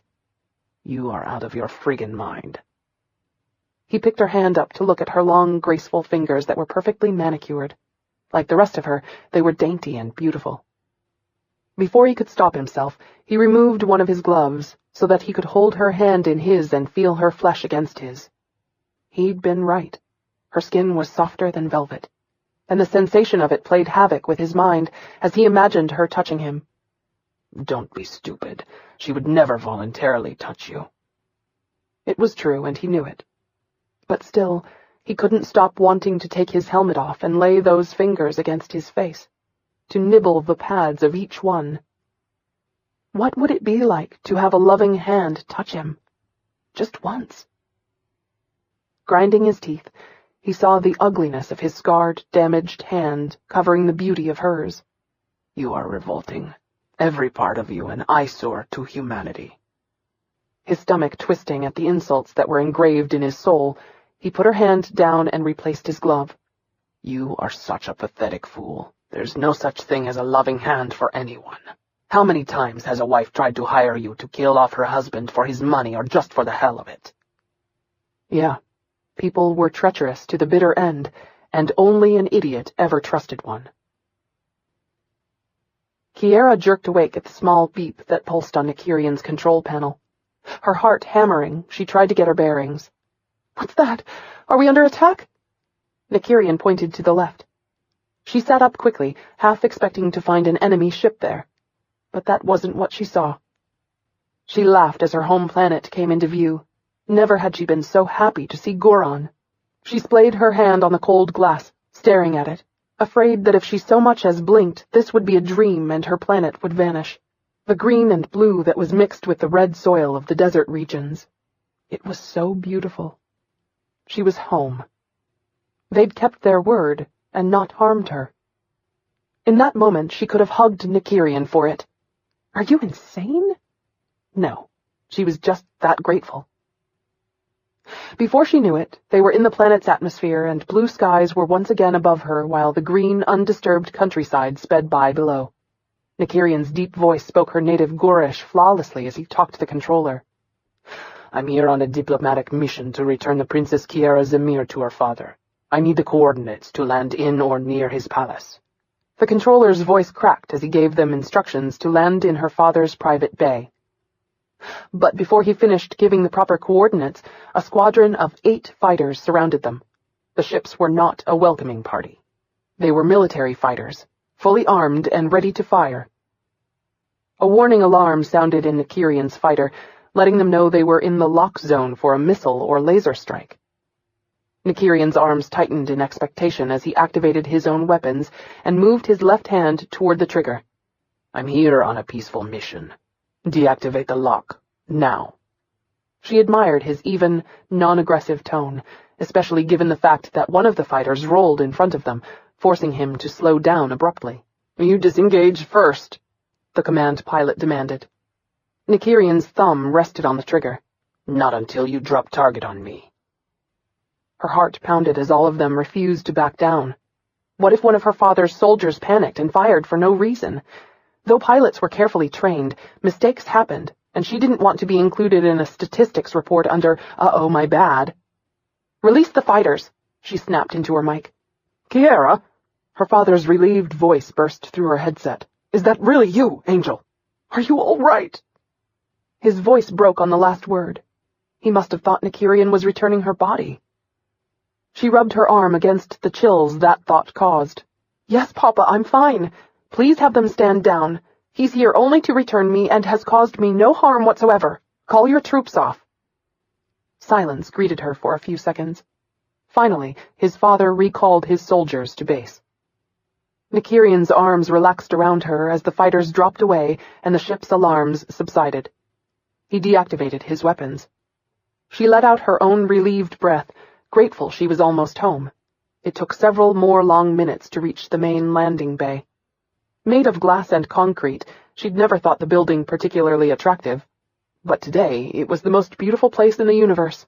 Never had she been happier to see it. The capital city hummed with activity as they lowered their altitude and prepared for landing. Nykyrian slid the ship inside the bay with barely more than a whisper of a bump before they came to rest in the center of the dock. After releasing the canopy, he unbuckled Kiara from her seat. She removed her helmet and turned to face him. She raised a questioning eyebrow as she noted he made no moves to remove his own gear. "You're not going to greet my father?" Most people considered it the greatest honor to meet the legendary commander. Looking over the side of his fighter, Nykyrian shook his head at the large number of soldiers gathered. They looked nervous. Kiara handed him the helmet. "I can never thank you enough for what you've done." Just do yourself a favor and stay out of trouble. His words sparked anger in her, but not at him, at the sad reality of her life. "All I did was go to sleep. There shouldn't be anything safer than that." When he spoke, she heard the bitterness underneath his tone. Spoken like a true civilian. Trust me, princess, that's the most dangerous thing anyone does. Well, that and go to the can. Those words made her wonder how many times he'd killed someone that way. It sent another cold chill over her. "Thank you again," she whispered, wanting to get away from him as quickly as possible. She dropped over the side of his ship. Once her feet touched the ground, she ran to her father's outstretched arms. Her heart was light now that she was safe and returned. With short gray hair and a well-trimmed beard, Kiara Zamir was a distinguished-looking man. But right now he had dark circles under his eyes from lack of sleep. He frowned at the marks on her face as he cupped her bruised cheek in his hand. Kiara gave him a tight hug. "It doesn't hurt." She saw the doubt in his brown eyes. "The Centella told me they killed the ones responsible." Kiara trembled at the reminder of her captors and their fate. Not that they didn't deserve it. They did. Kiara squeezed her to the point she feared her ribs would crack. "You shall have an armed guard in the future no matter where you go. I don't know what possessed the Centella to return you unharmed, but I thank God you're safe." Safe. Kiara gave a nervous laugh. She found it difficult to believe she'd been inside the fabled Centella Command Center, seen Nemesis, and none of the mercenaries had even threatened her life. Much. Just the same, she wouldn't tell her father about them, or what little she'd been privy to. She owed them that much, and more. Turning around, she watched as Nykyrian secured his canopy. She didn't know anything about him, really, but for some reason, she wondered if she'd ever see him or Sin again. Nykyrian paused as he saw Kiara watching him. Her father continued to hold her in his arms as if afraid of letting her go. Not that he blamed the man. He'd do the same with his kid if he'd had one he'd almost lost. Then again, he would never take that kind of chance with a kid of his. His child would never be allowed out of his sight. And still, she watched him. Damn, she was the most beautiful woman he'd ever seen. Even in a battlesuit that didn't fit her, and with her face bruised and her hair mussed, she still took his breath away. And for a moment, he couldn't help wondering what it would feel like to hold her. "Stop being stupid. You're an assassin, dumbass. Act like it." Pushing her out of his thoughts, he prepared to launch and get out of this place before they made him a memory and proved Sin's adage. He didn't belong here with decent people. He was an animal, and he knew it. As soon as he could, he launched. But as the tiny planet faded, he couldn't get the image of her and her father out of his mind. What did that kind of love feel like? He had no concept of it. Although sometimes, when he dreamed, he saw an Andarian woman he liked to think was his mother holding him as a child. She sang to him and brushed his hair back from his face while he smiled at her. But that was only a dream. No one had ever hugged him or sung to him. Very few had ever been kind to him. Scorn, disdain, brutality. That was all he'd ever known after his mother had abandoned him to a human orphanage. His mother hadn't even thought enough of him to dump him there herself. She'd sent her staff to do it. "Not even your own mother wanted you, freak." He flinched at the sound of Commander Quikiades' cruel voice in his head. His adoptive father. The man hadn't wanted a son any more than his mother had. The commander had only wanted a legacy. And that was what had been beaten into him for the whole of his childhood. "You are my gift to the League, and you will be legend." A legend that had turned into their curse. Nykyrian scoffed at his maudlin thoughts. What did he need with kindness, anyway? It only made a soldier weak, vulnerable. Things that would get him killed, and he had no intention of dying. He shrugged off the melancholy thoughts, turned his ship around, and made his way to his own isolated home. That was the only place where he felt safe, the only place where he felt even the slightest bit like he belonged. It didn't take long to reach the orange and yellow planet that wasn't on most maps. It had a peculiar orbit that system engineers had deemed impossible for development, but it worked well for his needs. Besides, his home wasn't on the planet itself. It hovered in the upper atmosphere, where the outside was coated with reflecticore, a mineral that would keep it from showing up on any scanners. And with 15,000 square feet, the house was more than large enough to fulfill his needs as a lair, home, and isolation chamber. The only person who knew it existed was Sin, which worked well for him since he hated interacting with other people. And at this point, he'd been around them too long for one day. He needed time to himself. Buzzing past the house, he docked in the hangar adjacent to it. He pressed the button on his control panel that closed the portal behind his ship and waited for the artificial air to replace the deadly natural one.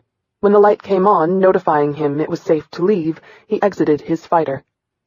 As soon as he entered his house, his 4 pets assailed him with happy leaps and licks.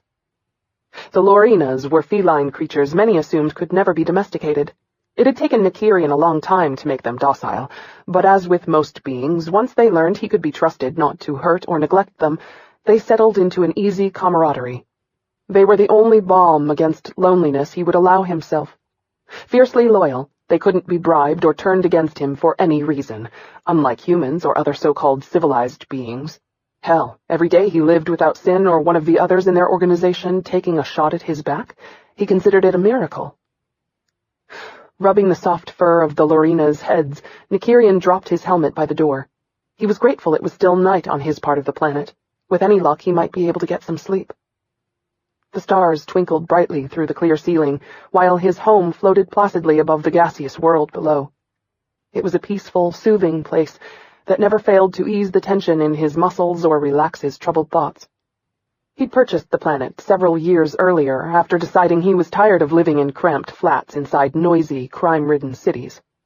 There was no chance here of anyone finding him, of an assassin or officer throwing themselves into his line of fire. For the first time in his life, he could sleep in peace and not have to bolt awake at every sound. Wearily, Nykyrian made his way up the stairs to his left. His large, soft bed welcomed him. He pulled the tie from his braid, shook his hair loose, then fell on top of the black fur covers. Oh, yeah. This was what he needed in the worst sort of way. Not a dancer who'd hate him. Not the comfort of a friend. Just his bed and a few hours of sleep. He rolled onto his back and lay for hours watching the sky above him as that precious sleep eluded him for some reason. It was all he could do not to curse in frustration. Despite the tranquility of the heavens, there was none for his mind. The Lorinas draped across him, offering him what solace they could, but it didn't keep his thoughts out of places he didn't want them to go.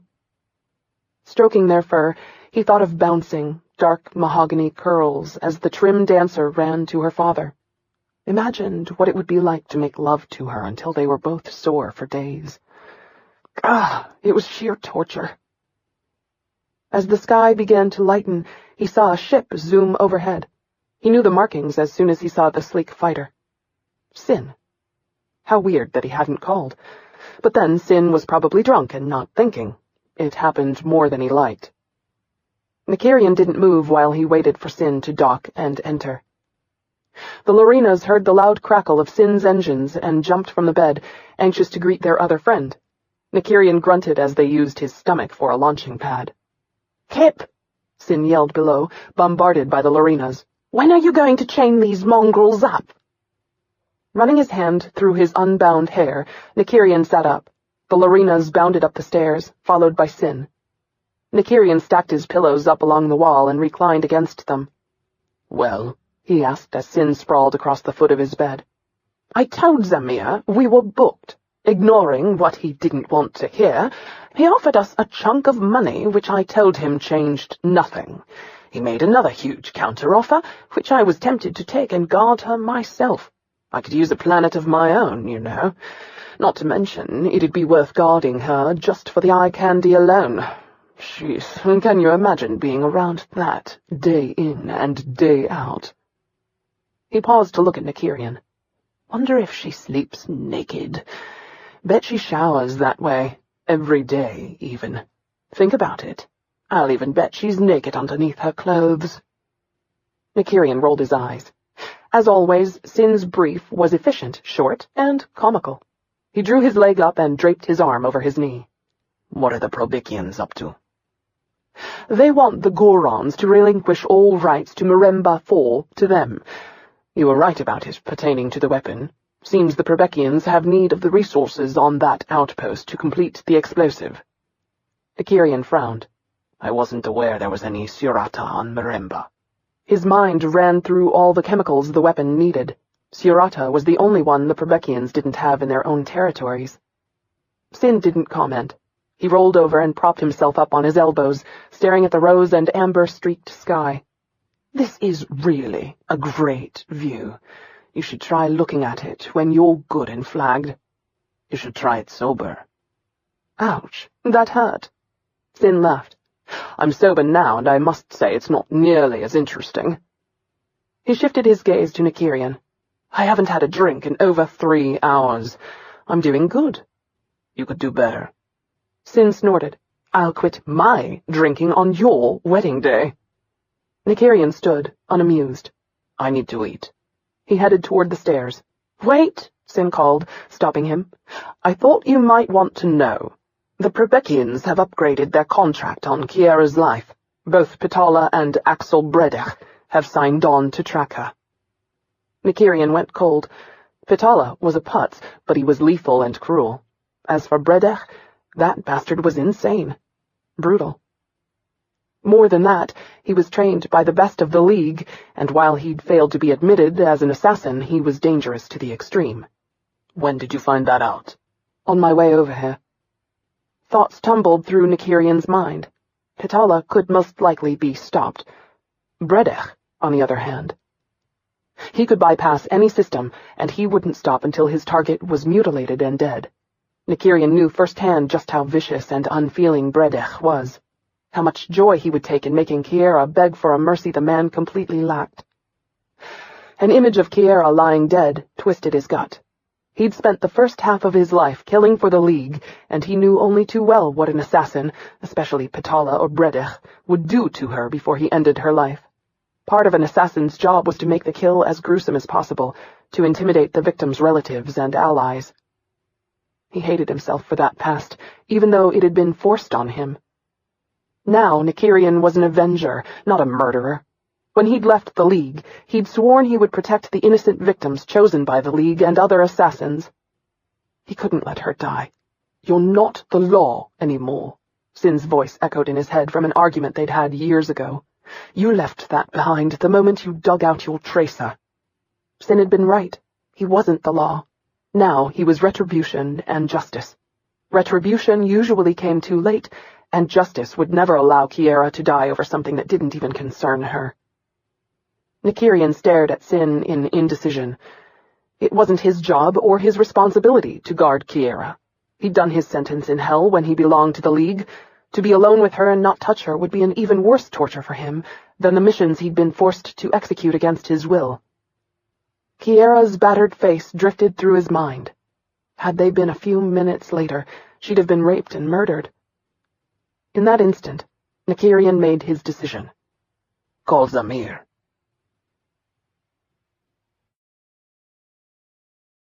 Chapter 5. Kiara stretched her tense joints. She hoped she could give a decent performance tonight, but she doubted it.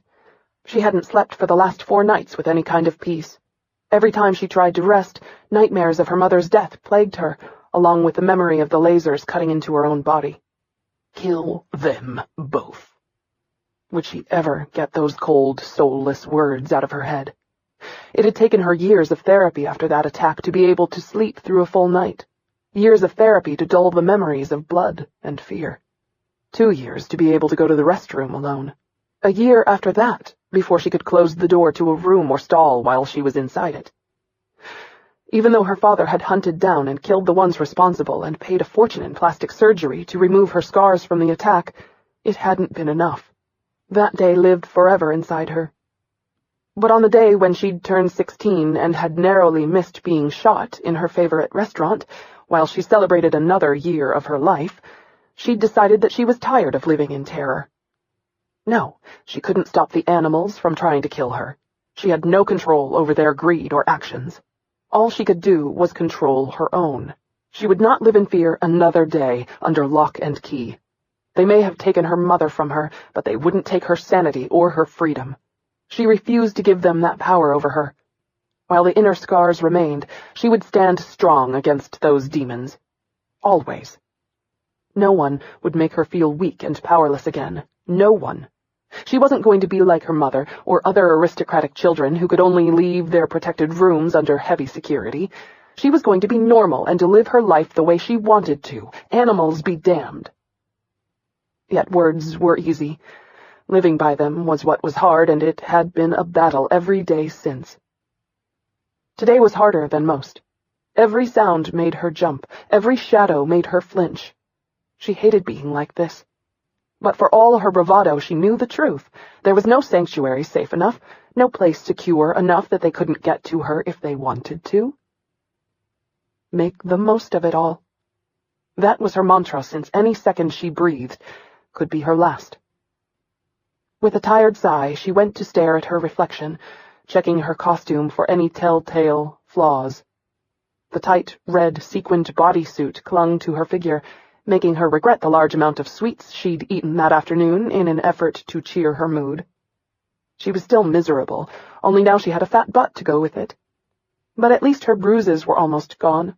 She was a bit surprised the media hadn't questioned her about her battered face. Most likely it was hidden by the heavy amount of red and gold makeup her costume required. They probably hadn't even noticed. Kiara made a face at herself and returned to her nervous pacing. Loneliness filled her as she glanced around the tiny, empty room. Her father thought his absence comforted her. Everyone seemed to think she preferred solitude before a performance, but the truth was very different. She needed company most in the minutes prior to a dance. Just the sound of another voice would alleviate some of the anxiety tearing at her. What if I trip? Forget a move? What if my costume rips? Just don't let me embarrass myself. Those doubts and fears never went away. You would think by now I'd be used to this. But no, it never seemed to get any easier. Every show was hard, and her fear of screwing up and being laughed at never abated. The worst part was the knowledge of all the other dancers in the company who wanted her to fail. Those who would laugh if she made a mistake, or who would revel in her humiliation. For that matter, half of them would hire an assassin to kill her if they could get away with it. Why did people have to be so cruel?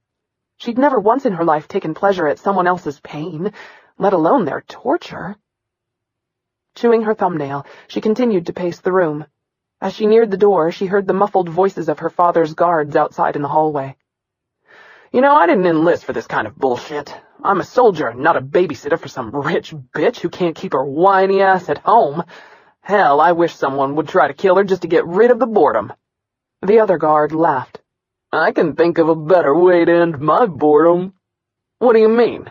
Imagine having overnight duty at her place. I envy Giannis and Bricks. Yeah, I'd like to show that little dumpling my nightstick. Repulsed by their bantering, Kiara crossed the room and rifled through her bag on the table. Pulling out the small blaster, she made sure it contained a full charge. You pigs, she said under her breath, appalled by their words. She wasn't whiny, and while she could be a bitch if the occasion warranted it, she'd been nothing but courteous and respectful to them. Why would they be so hurtful toward her? At the moment, she didn't know whom she trusted less, the Probeckians or her father's uncouth soldiers. Either way, she wasn't taking any more chances with her safety. After she replaced the weapon, she returned to pacing. It was almost time to start the show. The director's assistant would be here any second to lead her out. She could hear the orchestra warming up, making a loud cacophony that echoed all the way to her room.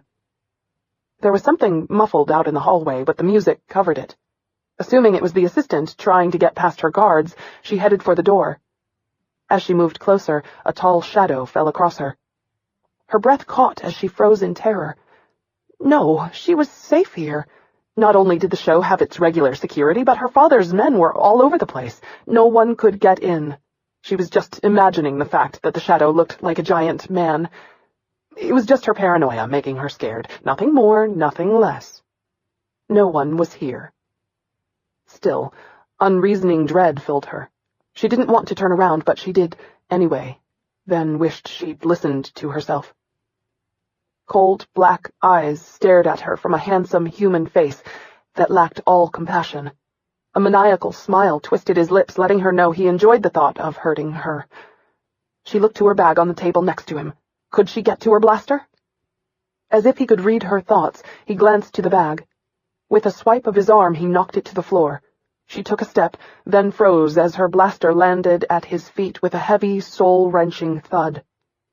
He laughed cruelly and retrieved it in his large paw of a hand. Kiara ran to the door, only to have him grab her and sling her away from it. She rolled across the floor, then came to her feet. The beauty of being a dancer. She could catch her balance and bend with the best of them. "Cards!" she screamed, knowing the soldiers outside would come to her rescue. Clucking his tongue, the assassin shook his head. "They can't hear you, sweet meat. They're dead." Those words rang in her ears as old memories flashed. Her mother's guards being blown to pieces as she and her mother were dragged into a waiting transport. The smell of blood, and her first taste of real terror. Her breathing became labored and rapid. She wasn't dead yet. Glancing to the door, she knew it was the only chance she had. She tossed a chair at the assassin and ran. Her hand touched the icy knob. She grasped it like a lifeline, but before she could twist it open, a blow struck her across the back, knocking her away. Dazed, she hit the floor.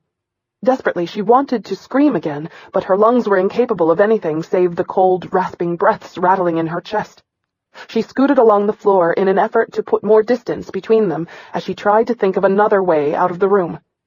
But there wasn't one. Panic twined through her, blinding her eyes. There was no way out. No, wait, the window. That must have been how he got into the room. She looked up at it. It was still open. You can reach it. It was her only hope. Rising up fast, she ran, intending to jump for it. Before she could make it, the assassin grabbed her by the throat and shoved her across her dressing table. Her bottles of perfume and makeup rattled, biting into her back, tearing at her flesh while he tightened his grip. Tears of frustrated pain welled in her eyes as she stared into the assassin's unfeeling face. Kiara kicked and punched as she fought against him with everything she had. It just wasn't enough. The assassin held his blaster to her cheek, his twisted laughter filling her ears as she waited for the final explosive sound that would end her life.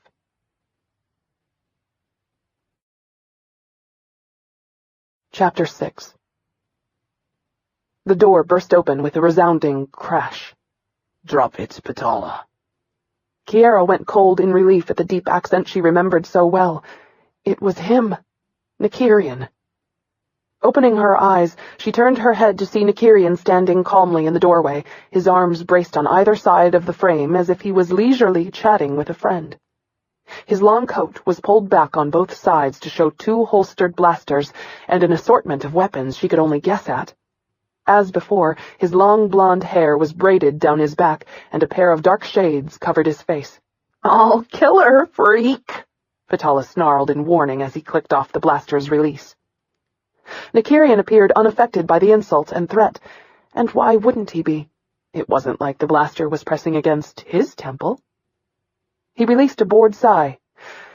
"Then I'll kill you and laugh while I do it. Either way, it's no real sweat off my balls. Release her and you can at least walk away alive, but that's not a standing offer. Make your mind up quick before I kill you just for getting me out on a night when I'd rather be at home doing needlework." Kiara swallowed at the ambivalence of his tone. She would appreciate his ability to remain calm had it not been her life they were negotiating over. Pitala glared at her in indecision. His blaster moved away from her head. She took a shaky breath, offering a prayer of thanks. "Do you think I fear you, half-breed?" Patala sneered, refusing to release his grip on her throat. Nykyrian shifted to one side of the doorframe. "Stop stalling, asshole. Do you honestly think I'd be stupid enough to stand here until your partner comes up behind me?" He snapped his fingers. An unconscious man was shoved through the door. Patala cursed. "I really hate taking out the trash." Sin joined Nykyrian as he wiped his hands together. Patala released her. Kiara rubbed her bruised throat and slid from the table. She jumped in reflex as Patala moved his weapon toward the pair standing in the doorway. Before he could aim it at either man, 2 blasters came out of nowhere to balance their sights on his body. 2 red targeting lasers hovered without shaking, one between his eyes and one over his groin. "Think?" Nykyrian said ominously, clicking back the release of his blaster with his thumb. Patala gave a nervous laugh and held up his hands. "I wouldn't actually try to shoot you. I just wanted to see if you were as good as they say." "Better." Sin moved forward to pull Patala's blaster from his hand. "And that's with me drunk off my arse. Imagine what I'd do to you sober." It was only after he was disarmed and Sin stood between her and Patala that Nykyrian's red light vanished from Patala's forehead. With an amazing nonchalance, Nykyrian holstered his weapon. "Apologize to Kiara Zamir for ruining her night and you can leave." Angry black eyes focused on Kiara with an unspoken promise he would be back. "My apologies, Princess," he rasped. "It was nothing personal." Cold sweat beaded on her body as Patala bent and slapped his partner awake. Within seconds, the pair of assassins were gone. Her relief at their departure gave way to suspicion over the 2 of them and their intentions. "What are you doing here?" "Saving you," Nykyrian said absently, looking down the corridor with his back to them. Still, Kiara wasn't sure the danger had passed. The Centella had turned down the contract to protect her. Maybe they'd only saved her from Patala so they could collect the bounty on her life themselves. Sin stared at her. "She's not quite in shock, but I bet she faints before you get her home." Kiara opened her mouth to remind him she didn't faint, but was silenced by Nykyrian returning into the room. "Here." Sin handed her a piece of candy. "I'm not hungry." He put it in her hand. "Eat it. You need it. The sugar will help with the shock." Kiara took it even though her stomach knotted in protest. Sin looked back at Nykyrian. "Did they go out the back?" "Yes. 50 Dorcas says they're setting up an ambush near my ship." Sin snorted. "No bet. I know they are. They're too stupid to not be obvious and predictable. Gah, I hate abiding by the law. Too bad you can't slaughter them where they stand." Nykyrian inclined his head to Sin. "Stop bitching. You know what to do. I'll meet you at rendezvous point and time." Sin returned his nod. "Smoke and burn," he said to Nykyrian on his way out the door. Nykyrian turned his attention to Kiara, whose makeup had been ruined by her tears, as she opened the candy with shaking hands and placed it on her tongue. He desperately wanted to comfort her, but didn't know how. The handful of times he'd ever cried, he'd been beaten for it. Since tender words and touches were all but alien to him, he had no idea how to offer them to someone else. He didn't even understand why he had the urge. Compassion for others had been drilled out of him, and yet she breached the sanctity of all that training. The League Academy would be horrified to find out that one woman's tears could undo all their expensive programs. No wonder they kept their assassins locked down. Her tears still glistened on her cheeks where they'd washed away streaks of her makeup. His hand tightened around the grip of his blaster as anger over that burned him. He should have killed Patala for the grief he caused her. "I hate this legal shit." But so long as Sin was with him, he had to stay on the right side of the law or see his friend executed. So the scum was able to live even though he wanted to gut him. Pushing his emotions back into restraint, Nykyrian retrieved her cloak from a peg inside the door. He handed it to her. "Here, we need to go." Kiara swallowed the piece of candy. For a moment she was unable to understand the words through the fog, clouding her mind. "You mean leave?" "Yes." She shook her head. "I have a show to perform." Her voice sounded hollow even to herself. She had to dance. People had paid too much money. Her promoters would never forgive her if she disappointed the audience for any reason. The show must go on. It was the one code that she'd lived her entire life by, the one her own father had drilled into her. No matter what happened or how she felt, her performances came first. Yet inside she heard someone screaming and couldn't place the source. She felt strangely numb, like walking in a dream. Everything seemed to have slowed down. All she could think of was getting to the stage. Nykyrian grabbed her arm as she tried to walk past him. Her lucidity worried him. Had she suffered a breakdown from the attack? You have to leave the theater.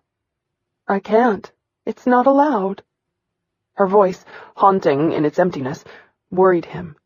While that tone was normal for him, it wasn't normal for others, not for people who weren't used to seeing death and fighting for their lives. He wanted to shake her. Her amber eyes were glassy, devoid of any emotion. Sin was right. She was in shock. Listen, he said, trying to break through the mild sedation her mind had provided for her. Vitala didn't go far. You go out on that stage and he can take you out from anywhere in the audience. Every minute we delay, he's looking for a place to take a snipe at you. We must leave. Now. Kiara laughed, not really understanding his words. Pulling away from his grip, she walked into the hallway. Her toe struck something solid. She looked down. Her numbness left her in a wake of consuming terror. On the ground were the bodies of her guards. Their eyes opened and glazed, red blood seeped through their uniforms and spread across the tiled floor in a sickening mess. And in that moment, her past tore through her with serrated brutality. She could feel her mother falling against her as she was shot down, see their blood mingling. Her mother's weight. It had been crushing. Her hysterical screams echoed in the hallway as she saw the barrel of the blaster that had shot her as a child, saw the cold eyes of the assassin who'd meant to kill her. Over and over, she felt the sting of her wounds and heard her mother's screams for mercy. "Make it stop! Please, make it stop!" Nykyrian winced at the sound that seemed to come from some dark place inside her soul. It was bone-chilling. Without thinking, he drew her into his arms and cradled her head against his chest to block the sight of the dead soldiers. Don't look. He held her quietly while she sobbed inconsolably. He'd long ceased being horrified by bodies. The only emotion the grisly sight evoked in him was anger over the waste. Her hot tears soaked through his shirt, forming chills on his skin. The soft scent of flowers drifted from her hair that had been sprayed with glitter and braided with pieces of ribbon and lace. Her slender arms clutched at him in desperation as her body was racked with sobs. Why the hell wasn't Sin here to deal with this? He'd know what to do and say. He'd actually had a wife at one time. Nykyrian felt completely lost and unprepared, two feelings he despised. Everything will be fine, he said, hoping that was what he should be saying. He started to pat her back, then stopped since he didn't want to hurt her. She was so frail and tiny. The last thing he wanted was to inadvertently damage her with his Andarian strength. How did humans comfort each other? Telling her to stop and let it go just didn't seem right. What else was there? Unsure, he let her weep while he held her. Kiara clutched Nykyrian like a lifeline. She needed the safety he offered, the protection. She found a strange comfort in his arms. His heart beat a steady, soothing rhythm under her cheek. He was as calm on the inside as he appeared. A faint smell of leather and musk came from his skin, soothing her in spite of the terror of this night and her past. She didn't want to die. Not like this. Not like those poor men on the floor. "Someone help me." Nykyrian clenched his teeth as her embrace tightened. Never in his life had anyone held him in such a manner. He knew it was only her emotional state that prompted her to touch him at all. You're wasting valuable time. He had to get her to safety. Pulling away, he held her shoulders and forced her to look up at him. We must leave. With a ragged breath to steady her frayed nerves, Kiara took her cloak from his hand and wrapped it around her shoulders. She shielded her eyes from the bodies. For now, she had no choice but to trust this stranger to get her past Patala. Nykyrian had saved her life. Obviously he knew what he was doing. They had to get out of here. Nykyrian checked both ways before he stepped into the hallway. Keeping one hand on her and the other on his blaster, he led her to the caterer's entrance, then to the back door and out onto the curb. He hailed a transport from the line of them across the street. Kiara stepped inside the car, pushing herself as far over in the seat as she could. She just wanted to fade into obscurity and never be bothered or hunted again. Nykyrian gave her address to the computer. She went cold with dread. "How do you know where I live?" "All good mercenaries know it. The Probekians have been listing your name and address for the last week on their bounty sheets." She shook even more. All this time she deluded herself into thinking she was quasi-safe. She should have known better. Her stomach churned as she thought about her father's soldiers. It was all her fault they were dead. Even though they'd said such unkind things about her, they didn't deserve what Vitala had done to them. No doubt they had families and would have had a future had she... Kiara couldn't go there. The Probekians wanted her dead, and anyone near her could be the next victim. "Aren't you afraid to be with me?" "Afraid?" For the first time she heard emotion in his tone. It was full of disbelief. The next assassin could kill you by accident. "Let me assure you, if anyone kills me, it won't be by accident. The price the League has on my head makes a mockery of the one on yours. Not to mention the instant prestige killing me would give a mercenary should one of them ever succeed." Kiara nodded, unable to speak around the clump of tears in her throat. Here she sat, next to a true mercenary, a brutal killer, if the truth were spoken.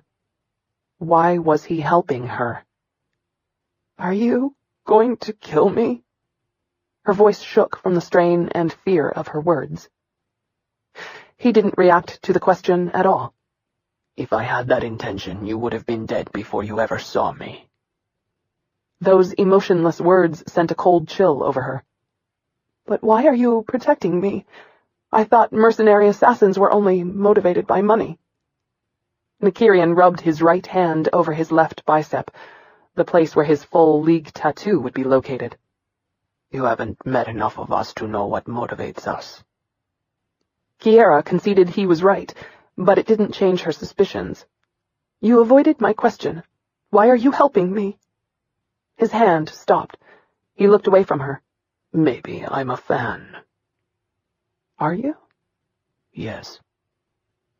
Kiara stared at him, too shocked and confused to feel anything. Nykyrian sat so still next to her he seemed ethereal. Like an angel of death, only in her case he was protecting her. Or at least that's what he claimed. His blonde hair was so pale and smooth. As before, the dark shades obscured his face, giving her no real idea what he looked like. He was a complete enigma. If she was to trust in him to keep her safe when it seemed to go against his nature, she wanted to know something about him, something that would make him seem human. "Who are you? Really?" Nykyrian shrugged.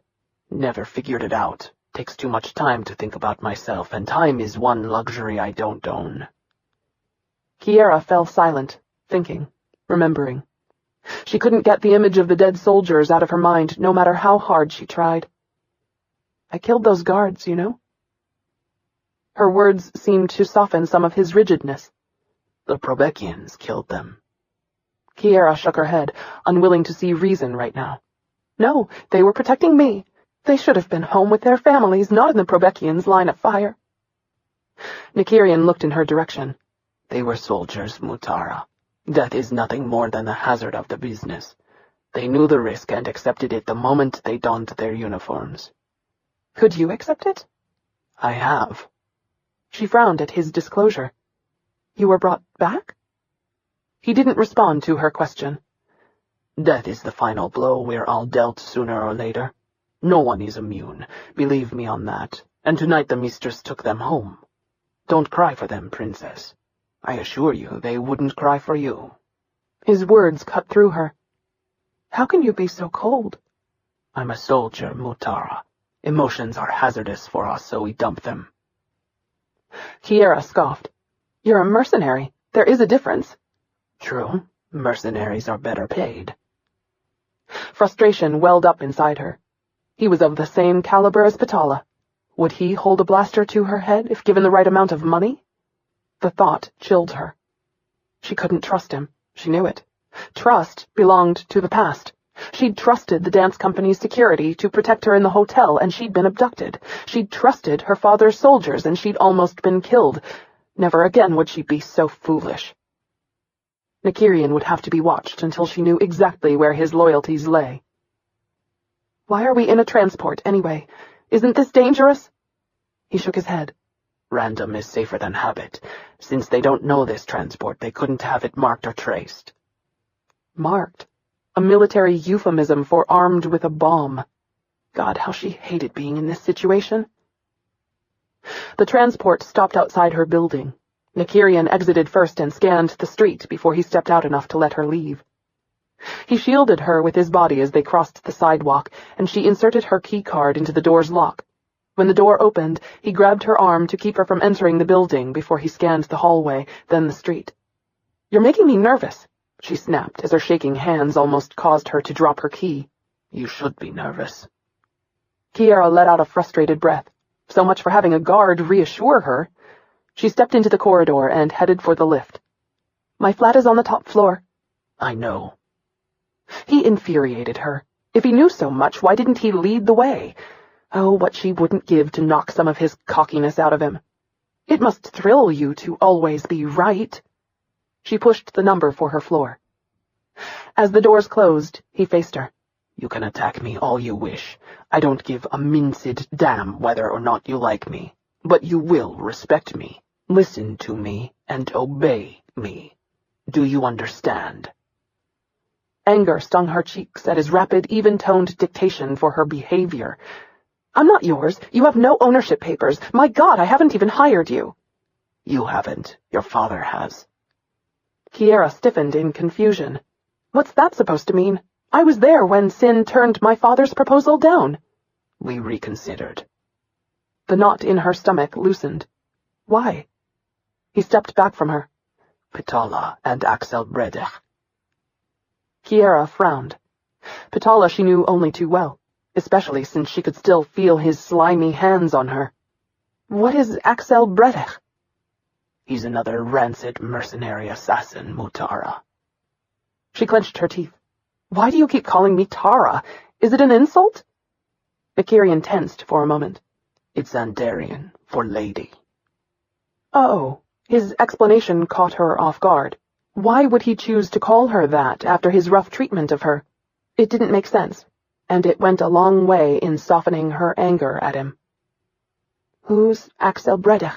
she asked in a softer tone, wondering what there was to the new mercenary that would motivate Nykyrian to help her after they turned her father down. Could Bredech be any worse than Patala? She shivered at the thought. Silence answered her question. She glared at Nykyrian, waiting for a response. Before she could ask again, the doors opened on her floor. With one hand braced on the door of the lift to keep it from closing, he stepped out and scanned the corridor. Tempted to shove him and say boo, Kiara bet herself he'd jump 12 feet. Or shoot her. As an ex-League assassin, he would be very dangerous if startled. He tapped the comm link in his right ear to activate it. "We're in the hall. Any alerts?" He paused before allowing her to lead the way to her flat. She reached her door and stopped. There was some kind of strange device hooked into her card slot. This has been tampered with. Someone was inside her flat. She could hear them. Cold fear washed over her. Not again.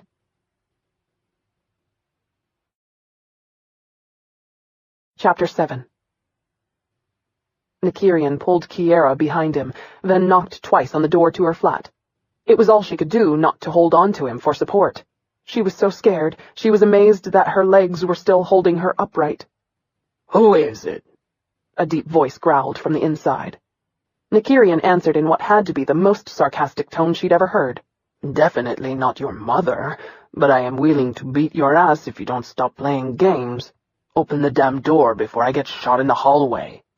"Jeez, what a temper," the man said, even though Nykyrian's tone had been anything but angry. The door slid open to reveal a large Andarian male. And she meant large. Kiara's heart slid into her stomach at the massive form. She'd thought Nykyrian to be tall. This man stood a full head taller and was twice as wide. His long teeth flashed at her as he offered her an evil grin. Was he considering her for dinner? Nykyrian grabbed her arm and pulled her past the man. Her eyes widened as she accidentally brushed up against the Andarian's hard chest.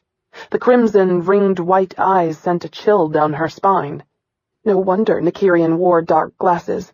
Eyes like those were terrifying. The Andarian grimaced as he came back into her flat and shut the door. "Where's Sin?" Nykyrian released her. "On his way." Kiara stared at the human male who'd asked about Sin. He reclined on her couch with his feet propped up on her table. His red hair, almost as long as Nykyrian's, was worn loose and concealed the side of his face. He seemed completely comfortable in her home. The sight angered her. How dare they invade her privacy in such a manner and disrespect her things? Her agitation increased when the Andarian returned to her favorite armchair, picked up her bag of friggles from the low table, and began munching them. Seizing the bag, she narrowed her eyes. "This is my home, not some free house." The Andarian looked at Nykyrian, his eyes wide. "She's got spunk," he rasped, with a dark laugh. "I bet her meat is equally as spicy." His gaze returned to her as if he was sizing her up for a kettle. Kiara took a step back, clutching the bag to her chest. "You might want to return the food to him," Nykyrian said from behind her. "It's unwise to starve an Andarian. If Hawk decided to nibble on you, there's not much we could do to stop him." Hawk raked her with a calculating grin. Her anger vanished. Handing the bag back to Hawk, she quickly put distance between them. What had her father gotten her into? How could he have turned her over to these people? The red-headed man flashed her a dazzling smile. He really was gorgeous. "They're only teasing you." He stood and extended his hand to her. "I'm darling cruel, and yes, my parents really were nasty enough to name me that." Kiara shook his gloved hand as she realized this was the man Sin had wanted to kill when they rescued her. Something in Darling's manner reminded her of an aristocrat. He was easy enough to get along with, unlike the two Andarians. He indicated the Andarian eating her food as he retook his seat. "The glutton is Dancer Hawk." "Dancer?" Kiara was amused by the revelation. Hawk stiffened. "It means killer, an Andarian." Darling laughed, a deep, throaty sound as he draped his arms over the back of the couch in a decidedly masculine pose. "You wish. Nykyrian told me it meant of beautiful cheeks." Hawk gave Nykyrian a glare that bordered on murder. Nykyrian shrugged, apparently unconcerned by the unspoken threat. "Don't waste that look on me, Sherrilyn. I didn't name you, and I can't help it if your adoring mother was as sick as Darling's." Kiara was relieved by their play, which took some of the coldness out of them and the awkward nervousness out of her. Surely they couldn't be all bad if they shared this kind of friendship. It made them seem almost normal. Then again, normal wasn't exactly a term someone could ever apply to this group. Darling smiled again. "I'm sorry if we overstepped our bounds. Being the only one here with Hawk, I encouraged him to scrounge for another source of food." At least Darling had manners. "It's all right," she assured him. "I'm just upset over everything that's happened, and I'm taking some of it out on you guys." "I completely understand. Having someone try to kill you can ruin even your best day. It seriously sucks on a bad one." Turning around, she faced Nykyrian. He leaned against her bar with his arms folded over his chest. His head was angled toward Darling, but she was sure he was watching her. She could feel his eyes on her. If only he wasn't wearing those blasted shades. Did he ever remove them? "I need to change. I suppose I don't need to tell the three of you to make yourselves comfortable, as you've already done so." Nykyrian didn't so much as twitch. She really hated those shades. She would love to be able to read his emotions and moods. Kiara paused at the entrance to her hall and glanced back at the three men. She was extremely uncomfortable about removing her clothes with strangers in her house. It just seemed dangerous. She looked at Nykyrian's stoic face. "You don't have to worry about us," he said as if he knew her thoughts. "Hawk isn't attracted to humans, Darling isn't attracted to women, and I'm—" Nykyrian paused. What could he say? All too well, he remembered the sight of her in that torn, skimpy nightgown she'd been wearing when he carried her off Chenz's ship. Her body was lithe and honed from her years of dancing. And even as disheveled as she was right now, she was still the sexiest thing he'd ever seen, and all he could think about was stripping her clothes off and nibbling every part of her. He wanted her more than anything. But that would probably scare her senseless. "I'm not interested," he finished. Kiara felt the sting of those words much more deeply than she should have. In fact, she couldn't believe how much they hurt. Why do you even care what he thinks? Yet she did. Narrowing her eyes, she seethed in her embarrassed humiliation. How dare he set her down like that in front of his friends when she'd done nothing to cause it? Talk about rude. Did he possess no manners whatsoever? Without a word, she lifted her chin so that he couldn't see how much that stung and went to her room. What had she been thinking when she considered him handsome? He wasn't even human. Kiara paused. That must be his problem. No, he'd said Hawk didn't like humans, and he wasn't interested. Jerking her costume off, she tossed it on the bed. Never had she been so embarrassed by a put-down, and it wasn't that she was vain, far from it. It was just rude, and it hurt. Remember, Kiara, he doesn't like women. He sleeps with Nemesis. But that wasn't what he'd said. Trying to let it go, she belted her robe around her waist and entered the hallway. She stopped and looked back to where Nykyrian still leaned against her bar. Her body trembled in rage, as she wished she were large enough to make him feel the bite of her mood. Nykyrian's skin tingled. He knew he was being watched. Turning his head, he saw Kiara's blazing amber eyes. Good, she hated him. Hatred was one thing he could easily deal with. But then, why did he ache with the knowledge that she despised him? He should be happy. Refusing to think about that, he returned his attention to Hawk. He heard Kiara enter the bathroom. When the water came on a few seconds later, an image of her naked body caressed by the water's spray haunted him. Damn, if Sin wasn't right, she probably did shower naked. Against his will, his body responded to that thought with a hammering need. What he wouldn't give to strip his clothes off and join her? Darling scowled at him.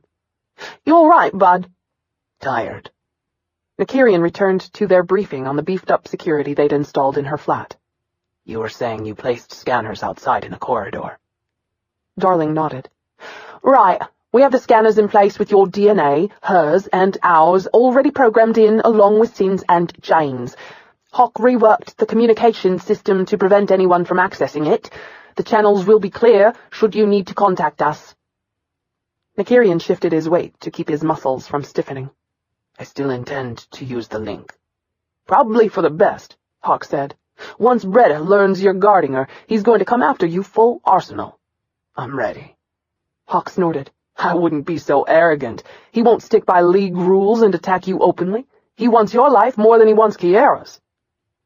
Nykyrian shrugged nonchalantly. Axel was the least of his present concerns. Besides, dealing with that punk had once been a daily occurrence for him. At least this time he wouldn't have someone pulling him off the bastard. He heard Kiara leaving the bathroom. Squelching the desire to look at her, he focused his thoughts on their discussion. "So what? Bredech's been trying to kill me since I was 10. Hawk scratched his chin. "True, but—" Kiara's scream echoed in the flat. Nykyrian went cold. Drawing his blaster, he ran down the corridor to the back room where her scream had originated. Carefully, he entered the studio, then froze. With a stern frown, he looked at Kiara's rage-flushed face. She stood in the center of the room, hands on hips. There didn't appear to be any kind of threat in here at all. Well, nothing more than her anger. Irritated over her unwarranted shriek, he holstered his blaster. "What's going on?" "What have you done?" she demanded. "Look at my room." She gestured toward the black blast shields over her roof-length windows. "How dare you people come into my home and rearrange my furnishings? And what is that thing?" Nykyrian stared at the opaque window coverings. "It's a blast shield." Darling and Hawk exchanged wary looks. "I forgot to mention that," Darling said. We covered all the windows to keep snipers from seeing the target. Kiara fumed. I want you to leave. All of you. Out! Nykyrian nodded to Hawk and Darling, excusing them. Without a word, they left. She continued to glare at him. I meant you as well. I know you did. Get used to me. I'm not leaving. She walked right up to him, her fists clenched tightly at her sides. You're fired. Now get out. Her audacity almost made him smile. It had been a long time since someone dared stand up to him in anger without a weapon pointed at his head. You didn't hire me. Kiara's eyes widened. Never in her life had she been so angry. In fact, it was rare she ever lost her temper. She stared at Nykyrian, wishing she were Trisani and could splatter him against her walls with just her thoughts. I want you out of my home. For a brief moment, she thought he winced, but his face quickly turned emotionless. He left the studio. Satisfaction washed over her as she surveyed the empty room. Tomorrow she'd have the building's maintenance crew remove the shields. Tonight she would enjoy the peacefulness of being alone and alive. She wanted her life back, and she intended to claim it. A movement in one of her mirrors caught her attention. Stepping closer to the glass, she recognized Nykyrian in her front room. She narrowed her eyes dangerously. He hadn't left. In a heated daze, she went to expel him from her life. She was tired of having no control over anything that happened to her. Yes, they might kill her, but at this point she was willing to risk it for a moment of sanity. Reaching the kitchen, Kiara paused by her counter, shocked by the sight before her. What was he doing? Preparing dinner? Her anger dissolved as she watched his fluid, confident moves.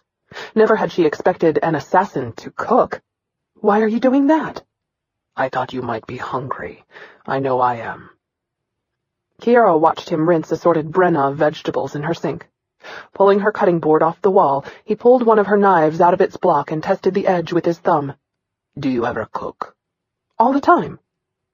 He held the knife up for her inspection, his features bland. With this? Finally, there was emotion in his tone.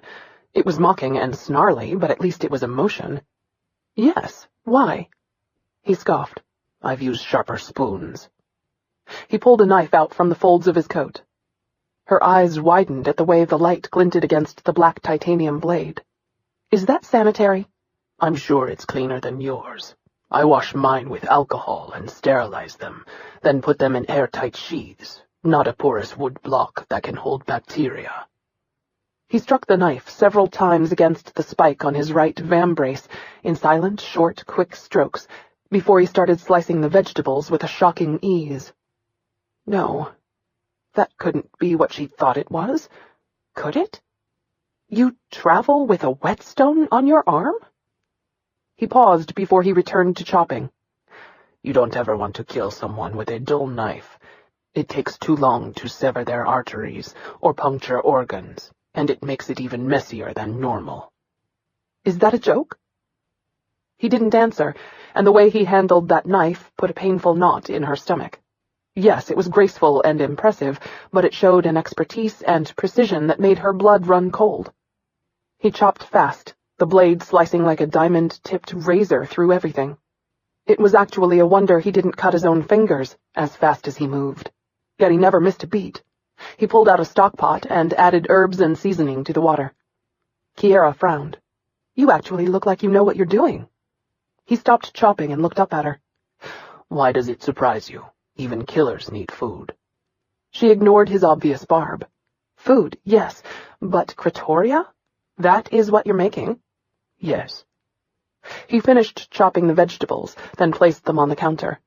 So, you're a killer and a gourmet? Nykyrian shrugged while he walked to her cooling unit and pulled out her defrosted trona meat. He returned to her counter. You could say I'm a gourmet killer. Being Andarian, I like my human meat cooked well. You told me you don't eat humans. She was sure the look under his glasses was a sharp glare. Without a word, he began slicing the meat, this time with an even larger knife that he pulled out of his sleeve. Just how many weapons did he have concealed on him? Kiara wasn't sure she wanted an answer to that. Her eyes wide, she watched as he twirled the blade while he sliced. How weird that he inadvertently made a show out of it, and by the way he moved, she could tell he was doing it subconsciously, unaware of how out of the norm his movements were. Was she safe, alone with him? Surely her father wouldn't have hired him if he thought there would be any danger to her, right? "Do you ever remove your gloves?" she asked, trying to distract herself from that disturbing thought. No. Why not? He didn't answer. Kiara hated when he did that. So she moved on to her next question. What about your shades? Do they ever come off? No. She pursed her lips at his curt response, trying to figure out why he wanted to wear them inside. Don't they make it too dark? They adjust automatically to accommodate various light levels. Fascinating tidbit, but it still didn't tell her why he wore them all the time. Are you embarrassed over your Andarian eyes? Nothing about me bothers me, but my eyes seem to make everyone else uncomfortable. Even Hawk? He added seasoning to the meat. Especially Hawk.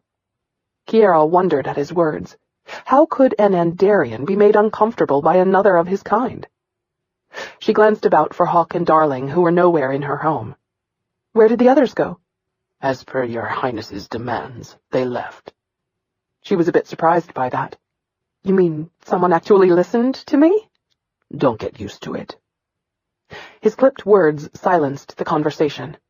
She felt rather ridiculous over her outburst, and as she stood there, she realized she was wearing nothing except a bathrobe while confronting a complete stranger in her kitchen.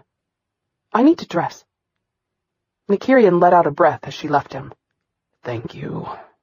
The low dip in the front of her robe had caused him quite a bit of discomfort.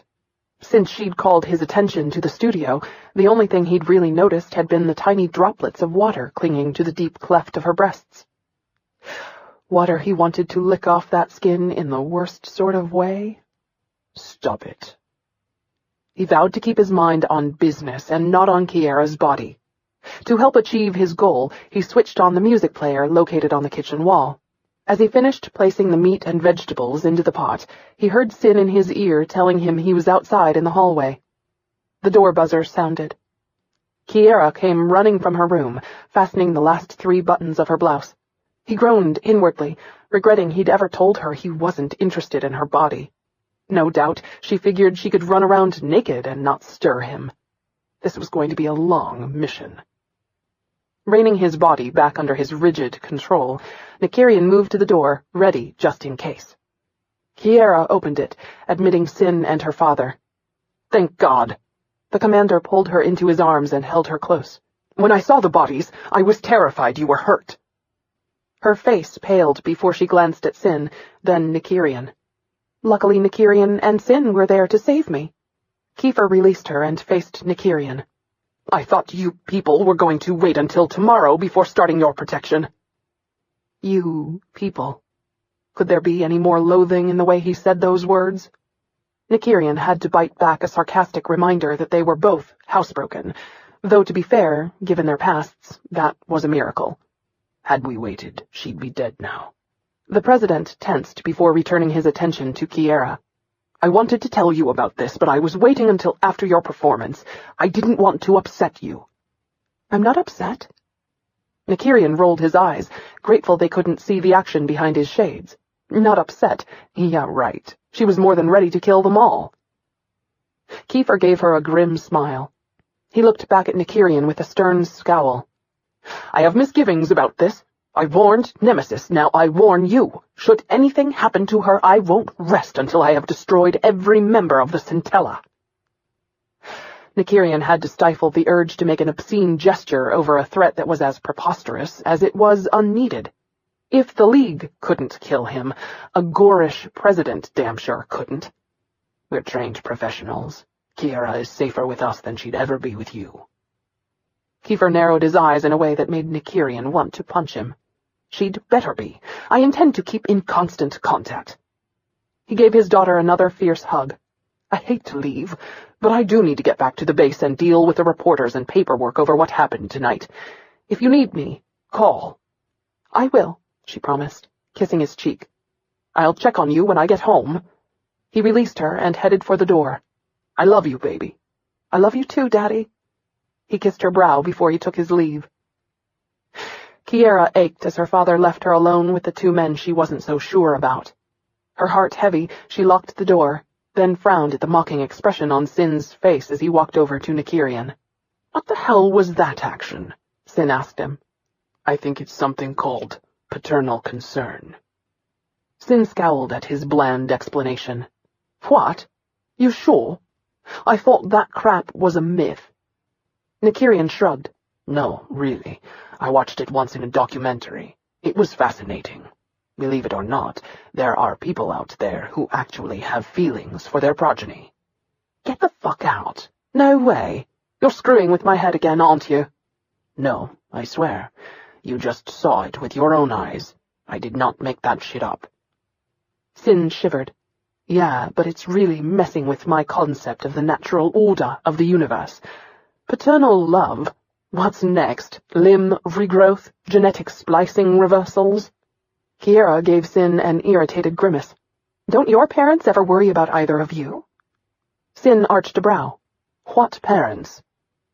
A ripple of apprehension went through Kiara that she might have been insensitive to them. "Are they dead?" "Careful," Nykyrian said, returning to the kitchen. "You might not want an answer to that question."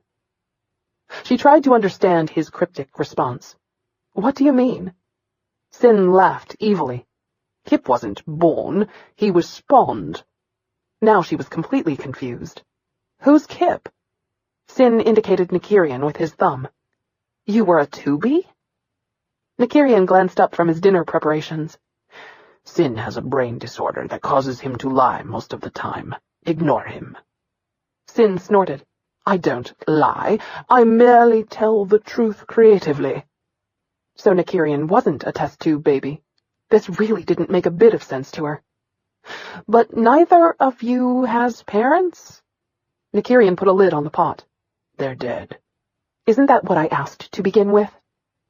They ignored her as Sin took a seat on one of the tall stools in front of her kitchen bar. Nykyrian handed him a glass of Spara juice. "Are you staying for dinner?" Sin looked at her. "Do you mind?" Wow, Sin had manners. Who knew? "No," she said, surprised by the honesty of the statement.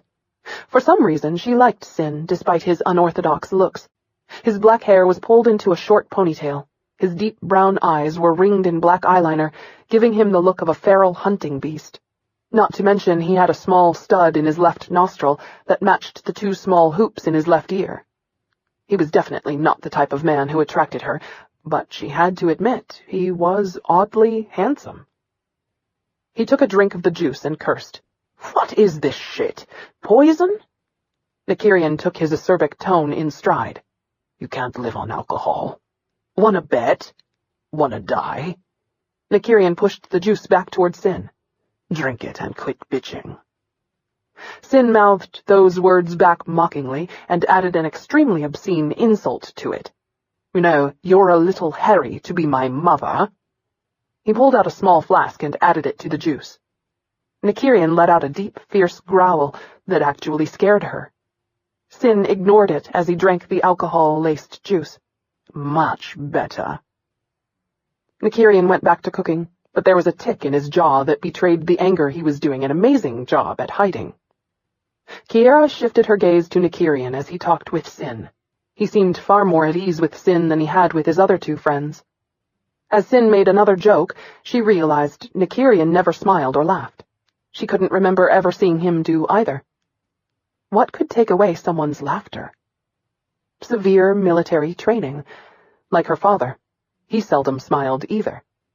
But unlike Nykyrian, he did on occasion. Her chest tightened as she considered the life Nykyrian must have lived. No parents, no laughter, a league assassin. In truth, it was a miracle he was still alive. The normal life expectancy of an assassin on the job was 5 to 6 years, tops. Seldom did they make it to age 30. Never did they make it to 33. Yet he appeared to be a year or two older than that. She sat down on the stool next to Sin. "Out of curiosity, why are you keeping me here?" It was against military protocol. In the past, whenever her father had protected her, she'd been moved to a safe location. Nykyrian took a drink of his juice before he answered. When you're being hunted to the extent you are, there's no real safe place. You're famous, which makes it all the harder to hide you. Better to keep you here where you have the advantage of knowing the terrain and are most comfortable. Not to mention we're using you for bait." Nykyrian cocked his head at Sin. Are you that drunk? Sin's eyes widened. "What? I wasn't supposed to tell her that?" Kiara was horrified. I'm bait? No, you're not bait. Ignore the alcoholic whose view of reality is distorted by his brain-damaged hallucinations. What the psychologists have found is that people in your position cope best when there's as little interruption as possible in their routine. Kiara swallowed. "Not to mention we both know the one truth neither of you is talking about." And that is? That I'm really nothing more than a Waco. It was an assassin's term that meant walking corpse. I'm not going to live through the night, am I?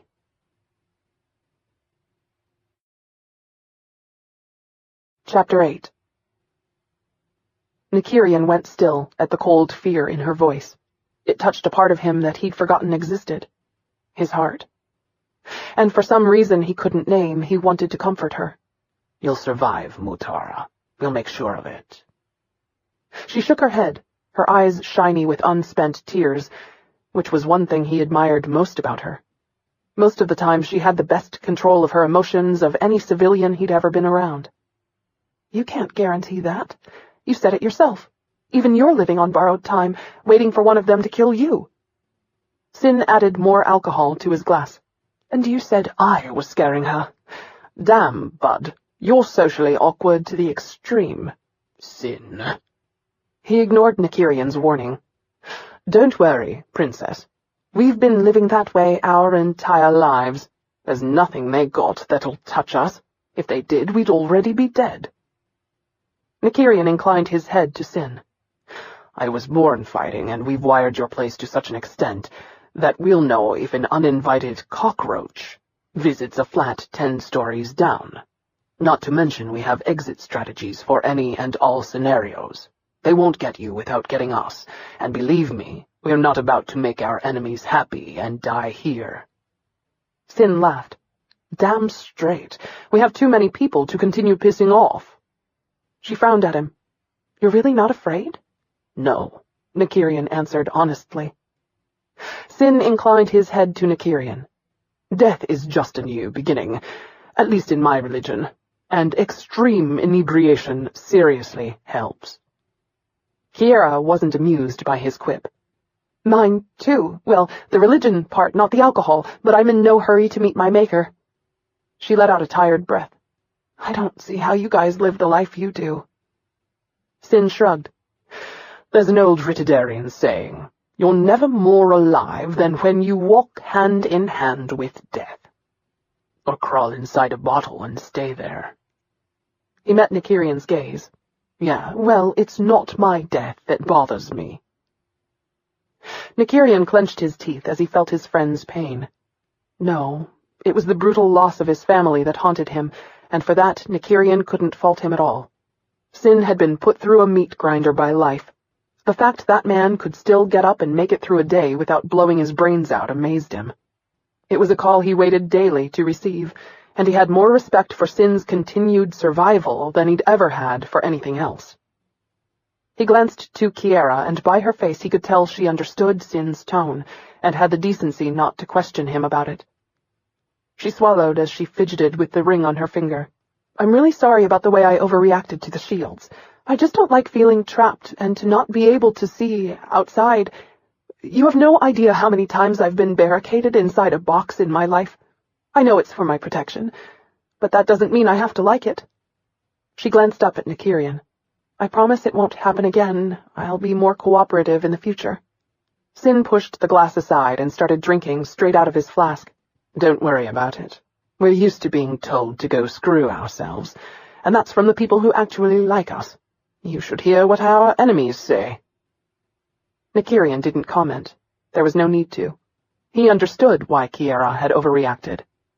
According to her file, she'd been kidnapped at age 8 and held in an underground container for 12 days with her mother, while her mother had been brutally tortured in front of her.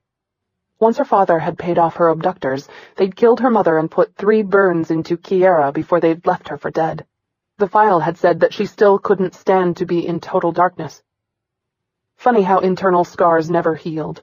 They were the souvenirs of the past. But then, he knew that better than anyone. And it wasn't like he didn't have enough quirks of his own. He wasn't about to fault her for hers. He handed a plate to Sin. Put something in your stomach to absorb the alcohol before you spontaneously combust from the fumes. Yeah, it'd be a damn shame to blow my internal organs all over your new shirt. Wouldn't be the first time that happened. Kiara was amazed that they could joke about such horrible things. You know, that's really not funny. Sin snorted. Baby, it's either laugh or cry, and crying takes way too much energy. If you can't find humor in the shit life heaps on you, you really will grow miserable. Nykyrian clinked his glass against Sin's flask in a silent salute. Kiara took her plate and wondered if she'd ever be able to find the peace during chaos that these two seemed to have found. The fact that they could come to terms with it, she could only pray for a time when she might be so fortunate. So I take it you guys are going to stay inside my flat and not out in the hallway like my father's guards? Sin scoffed. You know, that's the most pathetic way to guard someone. In a falsetto, he added, Please protect my life by being outside so that when they come in and kill me, you can't hear it. He shook his head. You want to live, right? Absolutely. Then we're where you are, bathroom breaks being the only exception, unless you're in public, and then we get to risk additional arrest records. Great, she said, feeling weirded out by that. No more privacy. Nykyrian set his drink aside. Don't worry, we won't bother you. Just pretend we're not here. Looking up at his huge, gorgeous body, she realized that was much easier said than done. He and his crew tended to take up a lot of space, and she wasn't used to having someone in her flat. This was her sanctuary, away from the world, and she liked having it to herself. But as her father would say, life was about making adjustments. And her life had just been seriously altered. Kiara was talking to her father over the secure telelink when Sin took his leave. Nykyrian listened to her soft voice, which was punctuated by occasional light laughs drifting from her room. Her silken, dulcet tones pierced him. Used to the deadpan voices of assassins or the deep baritones of men, he'd never realized until this moment what a typical female voice sounded like in conversation. No, not entirely true. There had been a handful of females he'd listened to when he was younger. And Jane, but her voice was unnaturally deep, like a man's. It had been decades since he'd heard a typical woman talk to someone. It was different than the rehearsed conversations on vid broadcasts or even interviews. This was natural, a voice filled with true, spontaneous emotion. And she was just in the next room. Like that matters to you. Get your head in the game, Sherrilyn. Because if he didn't, she would die. They both would. With that thought foremost in his mind, he retrieved his laptop from the bag Hawk had left for him on the floor. Nykyrian took a seat on the couch. Kiara's laugh rippled again, distracting him. She had the most amazing laugh. Light and soft. Get to work, Dick. Shaking his head, he turned his computer on and focused on what he was supposed to be doing. His thoughts back on his job, he pulled his glove off to scan his fingerprints and allow it to boot up. And again, her soft voice caught his attention and made him instantly hard. Shoot me. Maybe he should have assigned Sin watch duty tonight. If only Sin hadn't made plans with Kylan. But since he seldom took time off, Nykyrian had given him the night. Not to mention, Sin was using the night for his other company. Damn this mission. He'd spent the entire dinner wanting her, feeling her presence next to him. If only he hadn't allowed her to touch him at the theater, he might have been able to focus better. Having felt her touch, it was hard to get it out of his mind. No one hugged him, ever, and it was now seared in his memory like a stinging brand. Nykyrian scoffed at himself. Who was he trying to fool? It didn't matter that she'd touched him. Since the first performance he'd seen her in 3 years ago, she'd haunted his dreams like a stalking phantom out to steal his rotting soul. No matter where he was, she was never too far from his thoughts.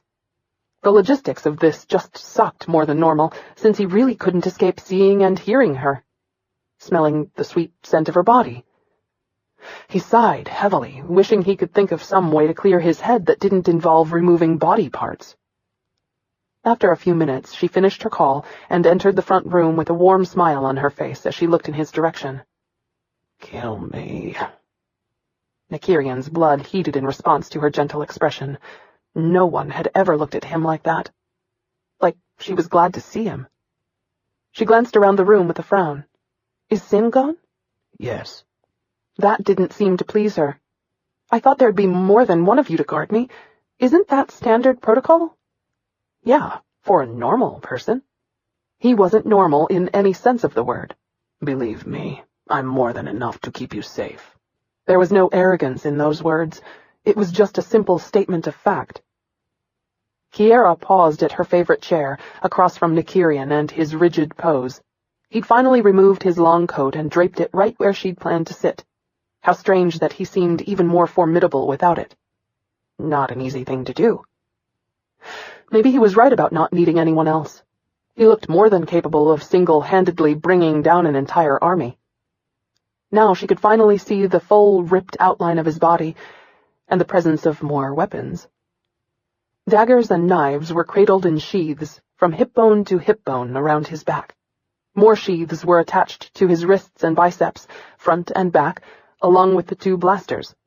No doubt there were more weapons in his pants and boots.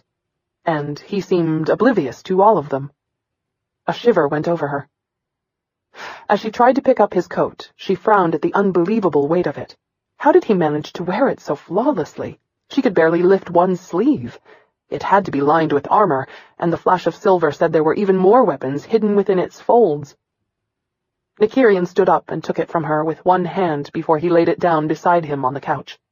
That, too, was impressive. She arched a brow at the clinking sound the coat had made. "Just out of curiosity, how many weapons are in that thing?" "Enough to make me happy."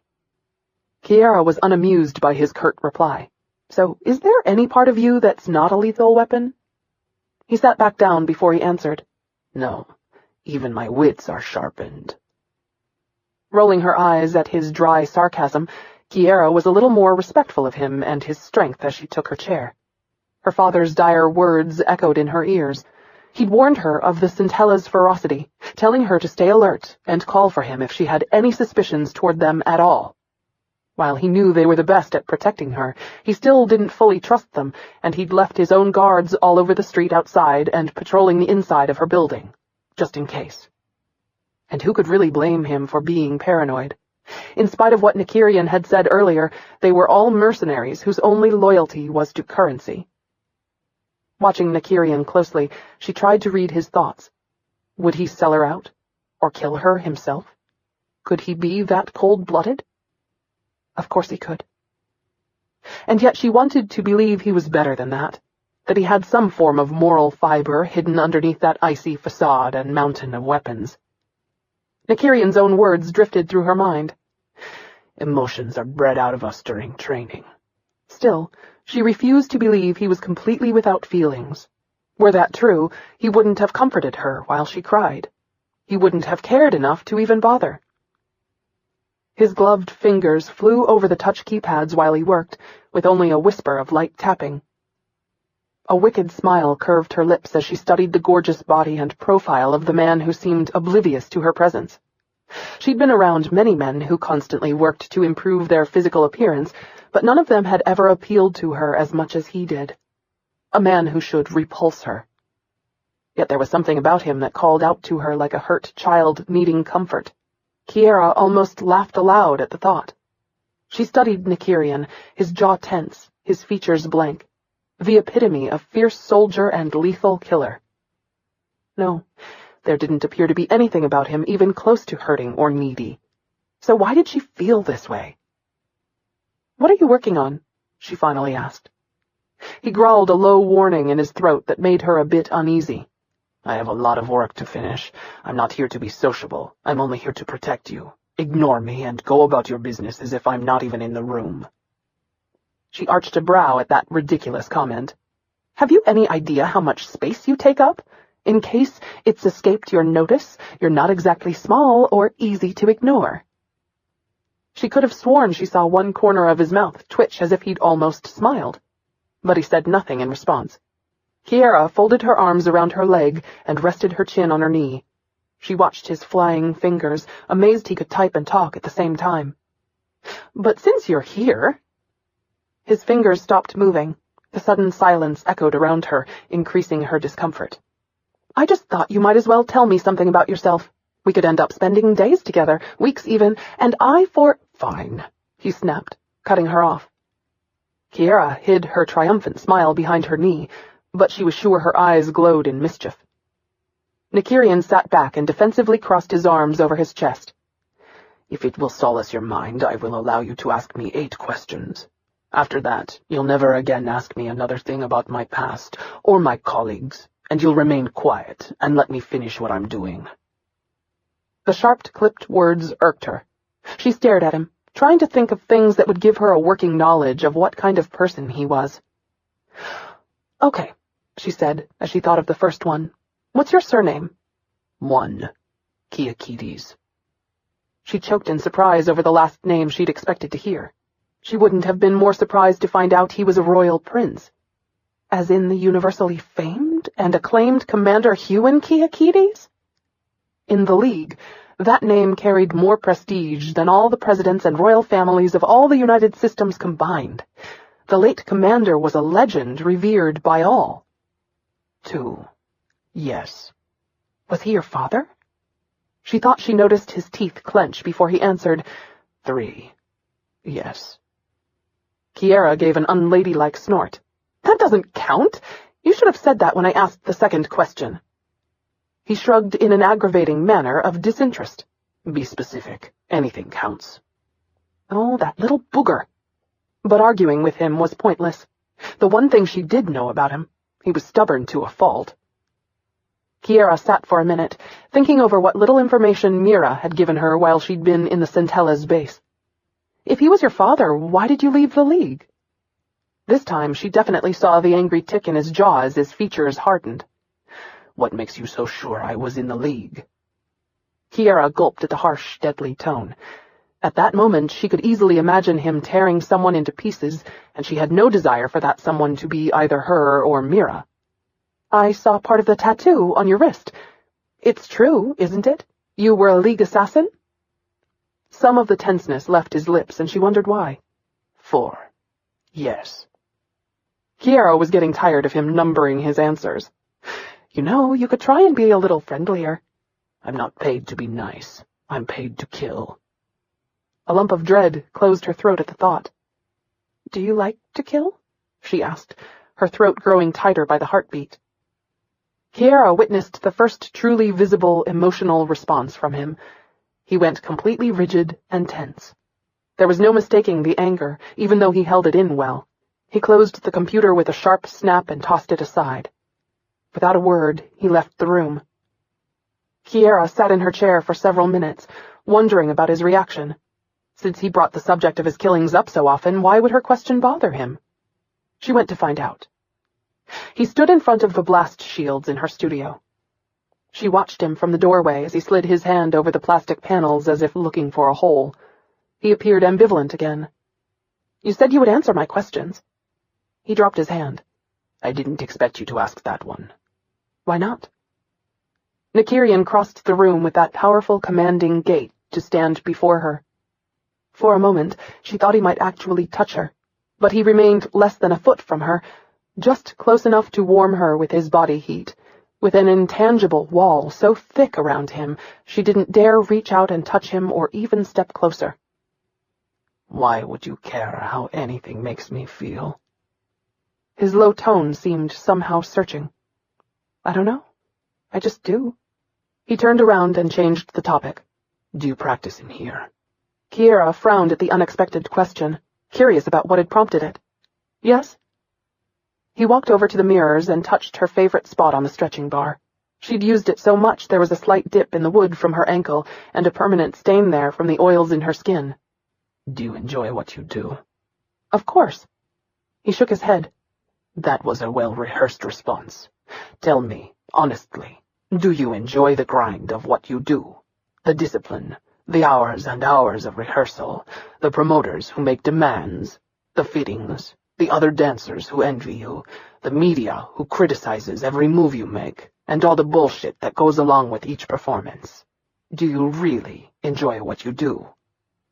Kiara looked away. No, she hated all of that. She couldn't even eat what she wanted to for fear of gaining any weight, or just as bad, losing it. Once the costumes had been created, they were fined heavily if they gained or lost more than 2 pounds. And she was weighed every single day. Everything she did out in public was scrutinized. Everything that happened in private was fodder for the public grist mill. Then there were all the blisters and sore muscles, the cramps and pulls, the doubts and fears. Worst of all, the backbiting and two-faced friends. She hated every bit of that, but she wasn't about to let this stranger know about her private hell. So she answered with the truth. Dancing was all I ever wanted to do. His grip tightened on the bar. Really? Or do you do it because someone expected you to? Because it's what they trained you for? A chill crept up her back. What makes you think that? Nykyrian turned around and faced her.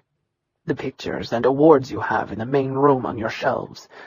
Most of them are of you as a child, dressed for dance recitals with people applauding you, or of you holding the awards that you so proudly display. You don't look old enough in any of them to make a life-shaping decision. And from the amount of them, I doubt you ever had to try and do anything else. He moved close to her again. I would say you dance because you were told it was what you should do with your talents. She froze. Why would you say that? Again, the pictures you have. When you're in practice clothes, there's a look of nervous fear in your eyes. Like you're afraid of disappointing someone. And in the ones where you've won an award, there's no real joy, only relief. The truth in his words cut through her consciousness. How could he see something about her that she'd never admitted to anyone? Not even herself. Yet he was right about all of that. Why had no one, especially her, ever noticed that before? Are you always this astute? He shrugged. In my business, it pays to read and understand people, especially what motivates them. It keeps me alive. Kiara ran his words through her mind, and in that moment she had her first insight into him. Is that why you do what you do? Because someone told you you should be an assassin? Silence answered her. You still owe me 6 answers. 4 answers, he corrected, folding his arms over his chest. And I've answered enough for tonight. He walked past her, and Kiara knew the subject was closed as firmly as if it were held in trust by League protectors. With a weary sigh, she realized she didn't know much more about him now than she had in the beginning. But she did know that he was the son of one of the most feared commanders in the universe. The burning question now was, how did Huan Quikiades father a son with an Andarian? Who was Nykyrian's mother? Most importantly, given his pedigree, why would he leave the League? Why would anyone risk their life and disappoint their father so? Curious, she returned to the main room where he was once again occupied with his computer. Will it disturb you if I turn on the viewer? No. Returning to her chair, Kiara picked up the remote and began flipping through the channels. She listened more to Nykyrian than to her programs. Even though he appeared oblivious to her, she sensed the rigid wall of defense he'd closed around himself. Somewhere there had to be a chink. But did she really want to find it? Given his past, there was no telling what secrets and ghosts haunted him. What had he seen in his life? What all had he done? The thought made her stomach shrink as she remembered her own brutal past. Could he have tortured her mother the way her kidnappers had? Would he abuse a child and laugh at her tears as he threatened her? Was he capable of killing a child? How many women had he raped before killing them? She glanced askance to see the tiny bit of colored flesh showing on his wrist from between his glove and sleeve. The mark of a brutal killer. Terrified of that, she switched off the viewer. I'm going to bed. Standing up, she paused in the small area between the couch and chair until he looked up at her. Embarrassed, she cleared her throat before she admitted to the one thing she hated most about herself. The one thing she'd never been able to let go of, no matter how hard she tried. Please, don't turn off the low lights in my flat when you go to sleep. I don't do well in darkness." He didn't respond at all. Retrieving what little dignity she had left, she quit the room. Nykyrian stopped working and listened to Kiara as she prepared for bed. He closed the computer to ease some of the ache from his eyes and allowed the rigidness to leave his body as he relaxed against the couch. The sounds of Kiara moving around her room formed a strange comfort to his soul. It was such a normal thing to do, and normality had always been the one thing missing from his life. He removed his shades, balanced them on his knee, then pressed the heel of his hand to his right eye that burned like fire. He'd had a bad injury on his right eye years ago that had damaged the tear duct. As a result, that eye tended to dry out and ache. Most of the time he could ignore it, but whenever he stared too long at a viewer or computer, it would really bother him. And as he sat there, an image of Kiara taking off her clothes flashed through his mind. Because of Chen's, he already knew what her breasts looked like. Pert, pale, and just the right size to fill his palm. "Enough," he roared at his treacherous thoughts. "Put her out of your thoughts." Yeah, right. He'd have to gouge out his eyes, and even then the memory was seared into his brain. "You're such an idiot. She's just a client. No more, no less." Forcing himself to remember that, Nykyrian placed his shades on the low table and stretched out on the couch, listening to the soothing, empty silence surrounding him. He drew strength from it and swore to keep his thoughts on the men tracking Kiara and not on her naked body. Nykyrian never really slept away from his home. The League had trained him to go days without sleeping and to take only small combat naps whenever he absolutely had to rest. Lying on the couch and staring at nothing, he kept his attention on the sounds in the hallway outside the flat and on their monitoring equipment. He was aware of everything on a heightened level. All of a sudden, he heard Kiara leave her bed, something that wouldn't normally alert him except for the way she was breathing. Her breaths were sharp and short, like she was about to hyperventilate. She opened her bedroom door and headed for her practice room. Glancing at his chronometer, he frowned before he picked up his shades and put them on. It was the middle of the night. Surely she wasn't going there to practice. He got up and headed after her. She turned the lights on full strength and was in the room with her arms wrapped around herself. Her amber eyes were filled with terror as she mumbled under her breath in a tight, strained tone. She walked in a frantic circle. "Oh, God, stop it, please. Please, please. I can't breathe. I can't think. I can't. Oh, God, I don't want to die. I don't want..." He knew exactly what this was. A severe panic attack. "Princess." She glanced at him, shook her head, and clutched even tighter at herself. "Please, leave me alone. I can't breathe." His heart went out to her and her fear. He closed the distance between them and placed his hands on her arms to help steady her. "Kiara, Hawk wears women's underwear." Kiara froze at his words, not quite sure she'd heard what he said. "Come again?" "Hawk wears women's underwear. Pink and really girly. You know, one of those skimpy things that tucks into the crack of his fat ass." In spite of her terror, she laughed at the image of the huge, fierce Andarian in a tiny pink G-string. "Hawk wears women's underwear?" Nykyrian's grip loosened on her arms. "Better." Surprisingly enough, she was.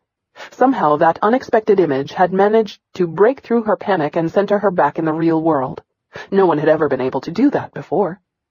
Her father, for all his love of her, would yell at her for doing it even though she couldn't control herself. It was why she didn't like anyone seeing them. Not to mention, it was extremely embarrassing at her age to act like a lunatic for no reason, especially in the middle of the night while others were sleeping. She didn't even know what caused them, only that every so often she'd wake up in the middle of the night, terrified and unable to calm herself. Who would have ever dreamed a man like Nykyrian would know how to help her? "Yeah, I think I am. Thank you." He inclined his head to her and dropped his hands away. "Come on, I'll make you some warm milk. It'll help you sleep." She tightened the belt on her robe, then turned down the lights in her exercise room and followed him to the kitchen. "How did you know what to do?" He shrugged. "Anxiety attacks hit everyone eventually." "Even you?" "No, but I've been around others who have them. Random stupidity has a way of breaking through the panic and helping the sufferer to focus on something else. She still couldn't believe how easily it had worked. She'd been suffering from them most of her life. Her father and therapists had never come up with a better coping mechanism for them. So does Hawk really wear female underwear? No, but it's a good image, isn't it? He opened her cooling unit and pulled out the milk. How could he deliver lines like that and not even smile? She laughed as she took a seat on her bar stool in front of her counter. It is indeed. Does he know you use him in such a manner? I doubt it. I'm still breathing. He poured milk into a glass and then heated it in her warmer. In a few seconds, he put it down in front of her along with a napkin. Kiara sighed as she reached for the hot mug and cupped it in her cold hands. I'm really sorry you had to see that. As he put the milk away, she realized he was still fully clothed and armed. He even had the gloves on his hands. Did he always sleep like that? Don't apologize. You've been through a lot this week. That was certainly true, and she hoped tomorrow was much calmer for her. How do you cope with this life? Death doesn't scare me. Honestly?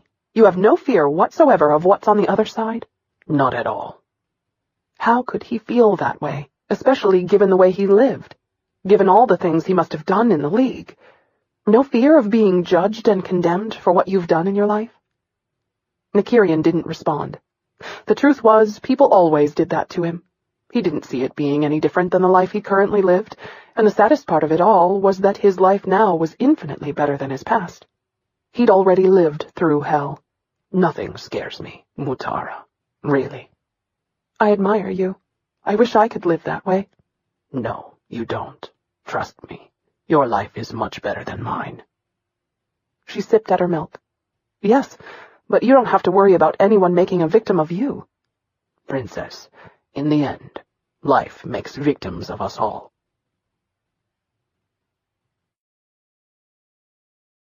Chapter 9. Kiara woke from troubled sleep. She couldn't get Nykyrian's harsh words out of her mind. But more than the harshness of them was the fact that he was right. Life did make victims of them all, and there was nothing anyone could do to safeguard themselves from that reality. Life was the one predator no one could defeat, and death would eventually claim everyone. It was something she was trying really hard not to think about. Taking a deep breath, she pulled her robe on and went to the kitchen to grab her ritual glass of morning juice. At the opening of the kitchen, she paused in shock.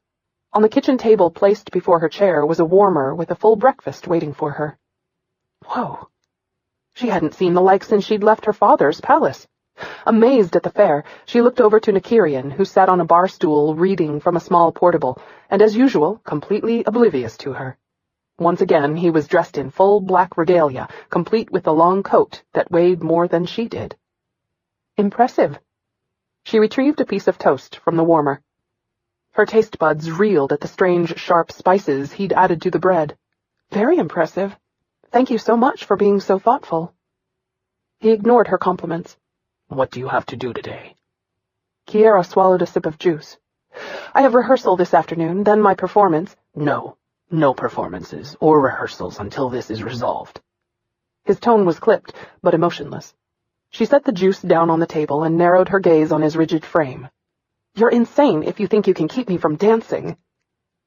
He stood up and moved to stand by her side. Looking down at her, he dwarfed her much smaller size. There are too many random variables to keep you safe during a live performance. You'll be on stage for hours, completely exposed, and in a bright red costume that will make targeting you way too easy, and it will hide a targeting beam. Meanwhile, the crowd will help camouflage the assassin from even the best spotter, and an open auditorium with hundreds of people screaming and panicking after you've been killed is the best place to escape from. So let me repeat, there will be no more performances until this situation is closed. Kiara swallowed the lump burning in her throat as she realized, for the first time, just how lucky she'd always been in the past. It was 1,000 wonders she hadn't already been killed there. Why didn't Pitala do that? He was paid to torture and mutilate you before he killed you, and that requires hands-on participation, which he couldn't do from the stands. You've been downgraded from a thrill kill to a simple bill kill. A thrill kill, she knew, but the other... Bill kill? Kill you any way possible and send the bill in for payment. She pushed her plate back as a wave of nausea consumed her. I can't believe that someone's life can be bartered and sold so easily, that it's so common, that there are even names for the different ways to take a person's life. For torturing them? My God, what is wrong with you people? We're not the ones who are sick, Mutara. With us, the predators, you know what we'll do and why we do it, what we're capable of. We make no bones about it, and we wear the uniform so that you can see us coming. The ones who are sickening are the cowards who masquerade as sheep. The ones who lull you into trusting them and smile at your face while they plot your downfall behind your back for any number of psychotic reasons. The friends who turn on you out of jealousy or greed, who try to ruin you for no reason at all. They are the ones who should be put down. For once, she heard the hatred underlying those words. And they're the ones who are truly sickening. She didn't agree with that statement. Killing was wrong no matter who did it. Why do the Probekians want me dead so badly? I've never done anything to them. To hurt your father and to scare the rest of their enemies. You're just a means to them. Nothing personal. For a moment, Kiara really did think she was going to be sick. Nothing personal. They wanted her raped, tortured, and killed, and there was nothing personal in it? What kind of world did they live in? But then she knew that answer all too well. The kind of world where a beautiful, gentle woman was beaten and then executed while she tried to protect her daughter. The world where an 8-year-old child was shot while she begged her mother to wake up. Kiara rubbed her head as she ached over the harsh reality he was making her face. Again. A reality she'd tried so hard to escape from and deny. But it wouldn't let her. What am I supposed to do? She asked bitterly. Stay imprisoned here, waiting for the next assassin to come in and kill me? Why not just bomb this building and have done with it? Nykyrian didn't so much as twitch a muscle as he responded in his low, unwavering voice. League rules. Kiara stiffened in confusion. What? The League forbids a free assassin to destroy a housing building to get to one single target. She laughed at the absurdity of the idea of paid killers adhering to something so simplistic. You mean assassins actually have rules to follow? Why should someone who kills for a living give a sneer about some League ordinance? Still no visible reaction from Nykyrian. If you'd ever disobeyed the League, you wouldn't ask that question. What's that supposed to mean? He moved away from her. Very few free assassins have the ability to outwit League assassins or protectors. Despite the corruption inherent in their own system, the League does try to keep some type of law over the free assassins to make sure they don't become more powerful than the fat bureaucrats. So they will hunt them down and make them pay in ways that give even the stoutest soul nightmares. That gave her even more pause as she stared at him.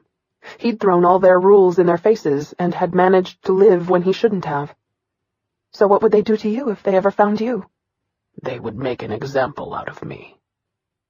How could he be so calm and lackadaisical as he said that?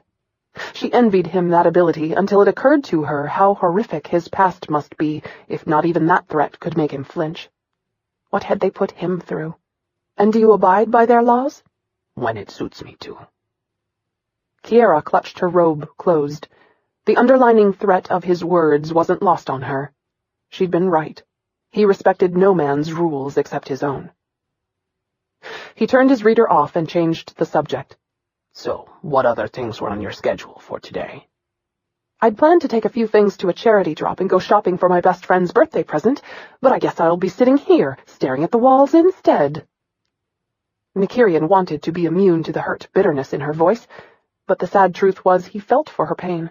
She was trying hard to be strong. Even so, he saw the way her hands trembled, and he'd seen the fear in her eyes. Her entire life had been taken from her over something that didn't even concern her. Has severe phobic reaction to cramped spaces and darkness, doesn't like feeling trapped or confined, almost suicidal need to maintain normal schedule even in the face of danger. Her file had been explicit about the trauma of her past and its effects on her present state of mind. He remembered how much damage she'd done to her own wrists. In an effort to get free from Chen's, she'd almost severed one hand. For that, he respected her. She'd been willing to do anything to save herself. It was primal and courageous. And so he did for her what he'd seldom done for anyone else. He showed her mercy, We can go out for a bit, as long as you don't stick to a routine or go to a favorite store. Really? The hopeful look on her face hit him like a blow to his gut. Damn, she was beautiful when she smiled. He nodded. Her face fell an instant later. But I can't make my charity drop. Why did he even give a shit that she sounded so disappointed? But he did. As long as you're quick about it. The light returned to those amber eyes as she smiled once more. I will be, I promise. Then get dressed and we'll leave as soon as the store's open. She got up and started to leave, then paused. She turned to give him a look that tugged even more at the heart he'd thought was dead. Thank you, Nykyrian. He'd never heard anything more wonderful than the sound of his name rolling off her tongue with her lilting accent. Inclining his head to her, he stepped back so that she could leave. His gaze went to the table and her barely touched food. Hawk always said he had a way of ruining even the stoutest appetite. It looked like he was right. With a heavy sigh, Nykyrian set about cleaning it up. Kiara paused in her dressing room as she heard Sin talking with Nykyrian in the main room. He must have come in while she was showering. Tilting her head, she tried to hear what they were discussing, but it did her no good. They spoke in a strange language she couldn't understand, even though she listened very carefully for her name or any other word she might recognize. Whatever they discussed, they sounded very serious about it. She sighed. Well, at least Nykyrian's harshness seemed to fade a tad around Sin. She liked seeing some reaction from her bodyguard other than shrugs and clipped retorts. As she entered the main room, Sin turned around in his chair and almost fell out of it as he scanned her body. He cleared his throat and cut an appreciative look to Nykyrian. Damn! Woman be hot. Nykyrian didn't react at all. Kiara's cheeks scalded over both their reactions. Sin's for being so overt, Nykyrian's for being non-existent. Thank you, she said to Sin. Nykyrian came to his feet with a grace she admired, given how heavy his coat was. He looked lethal and gorgeous. We've already loaded your drop in the transport. Are you ready? She nodded and thought Nykyrian would at least take her arm to keep her near him, but all he did was open the door and scan the corridor before waving her out of the flat. She glanced back at Sin, who hadn't moved a muscle. Is Sin staying here? Sin's laugh answered her. Yeah, Kip gets to guard you and I get to house sit. Life bites the big T-Tawa. She frowned. The big what? We won't be gone long. Nykyrian cut in before Sin could answer. He shut and locked her door. That was rude, she chastised. He took her tone in stride. Rude would be my translating what he said. Never ask Sin what half his vocabulary means. He was raised by animals, and most of it's too obscene to be translated even for hardcore soldiers and prostitutes.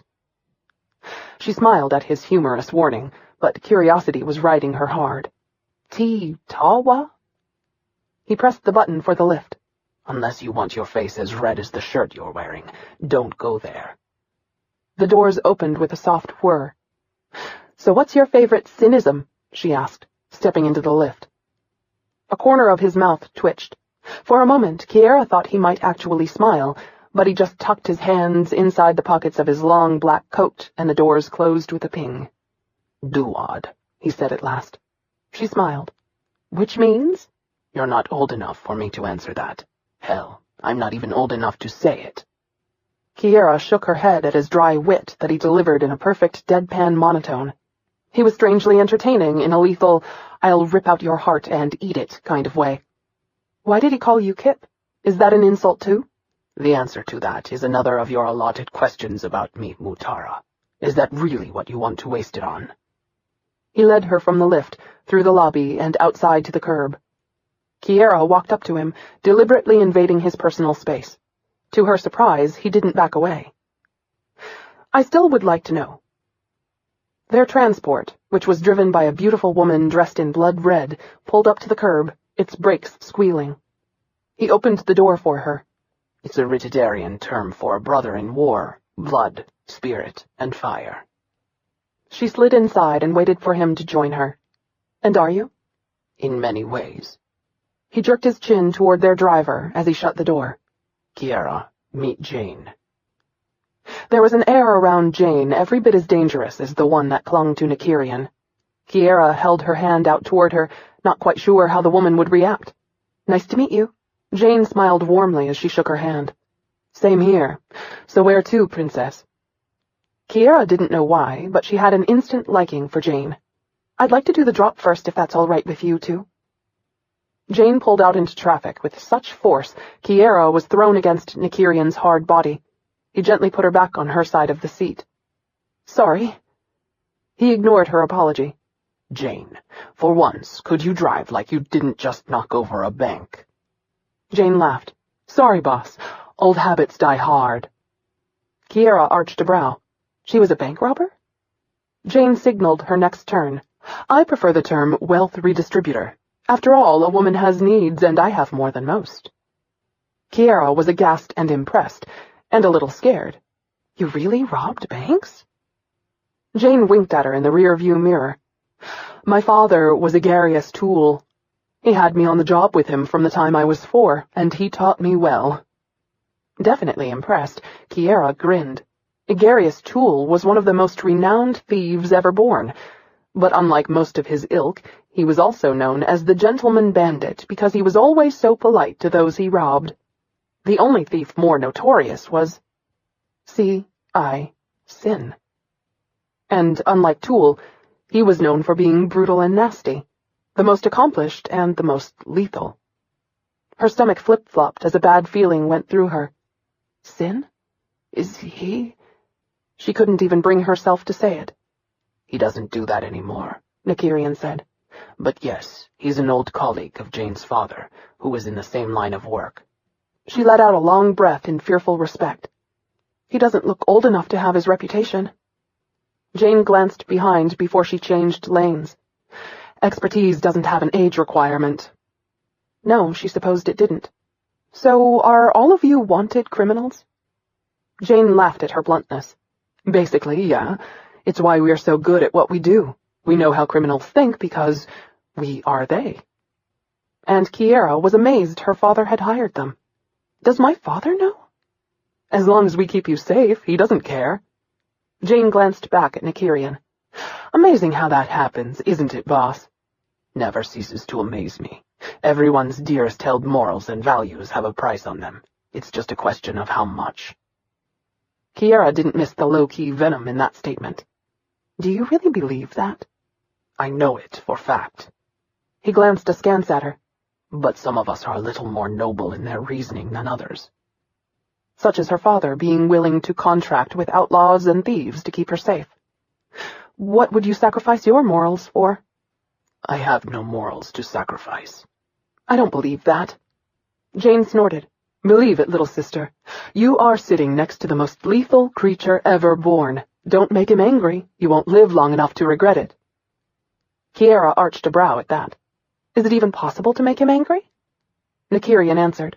"Oh, it's more than possible, and as Jane said, you definitely don't want to be there when it happens." "Why?" "Because the last person who made him mad, Nykyrian ripped his heart out with his bare hands and fed it to him." Kiara shrank back from him. "You're both messing with me." Jane shook her head slowly and seriously. Nykyrian didn't respond at all. Suddenly scared of them both, she sat back in her seat and focused her attention on the people and buildings outside the window. Nykyrian smelled Kiara's exotic perfume and yearned to bury his lips in the sweet, scented flesh of her neck. "What is wrong with me?" He'd briefly been around more than his share of beautiful women, not the least of which was Jane, who was extremely attractive, but none of them had ever appealed to him the way Kiara did. He found it difficult to breathe with her so close to him. Steeling himself, he dared a glance at her. His breath caught in his throat.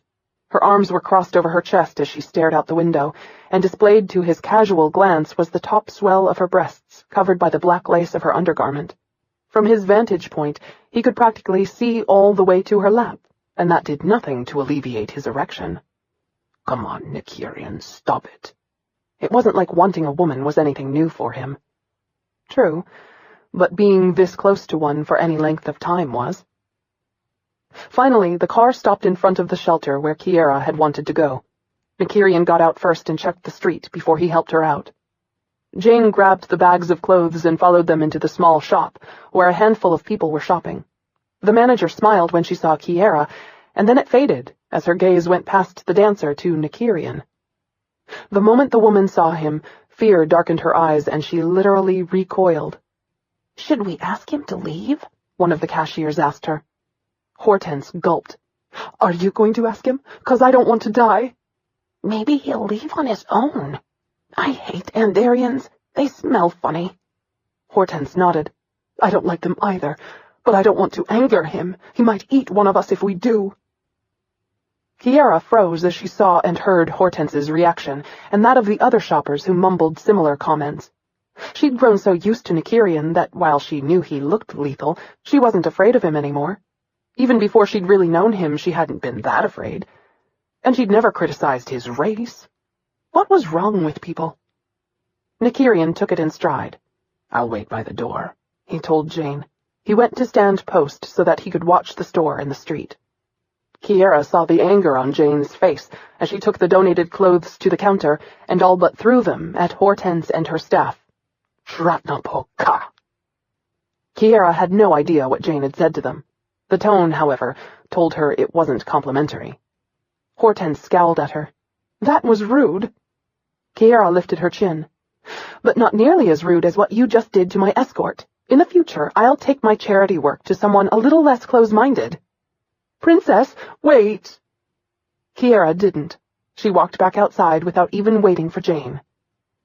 Nykyrian brushed past her to open the transport door, and then waited until she was in before he joined her. "Sorry." Kiara scowled. "Why are you apologizing?" "I should have sent Sin with you." Jane got in and started the engine. "Never thought I'd have respect for an aristo, but good girl, Kiara. I think I could learn to like you." Kiara ignored her praise. "Why do people act like that?" Nykyrian shrugged. "People judge. It's what they do. You get used to it." "Do you?" She couldn't imagine ever getting used to people reacting that way to her, judging her for something she couldn't help. How offensive. "I'm not sure everyone is like that." "Want to see the playback of the look on your face the first time you met me?" Her stomach hit the floor at his question. She had recoiled from him. The horror of that memory made her ill. "I'm sorry I was stupid." Nykyrian was shocked by her apology. Most of all, he was shocked by her sincerity. It was completely unexpected. Unsure of how to deal with it, he turned his attention to the street outside. They remained silent until they reached the small shopping complex. Nykyrian hung back. "You two go on ahead. I'll be scoping the back." Kiara wasn't sure about that, but she did as he said. Jane, who was unbelievably tall for a woman, cut through the crowd in a way Kiara envied. "Well, you're good," Kiara said with a hint of laughter in her voice. Jane smiled.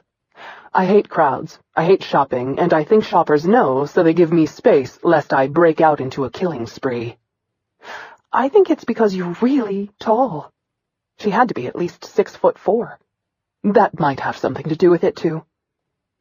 Kiara paused outside of a gift store to window shop for her gift.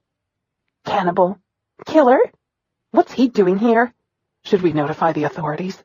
Come on, let's leave." Kiara glanced through the crowd to see them eyeing Nykyrian. Mothers literally picked up their children and fled. One woman even spat at his feet as he walked by. "Filthy animal! Andarians sicken me." He ignored the other shoppers as he kept his attention on them and any threat to Kiara. The hostility appalled her.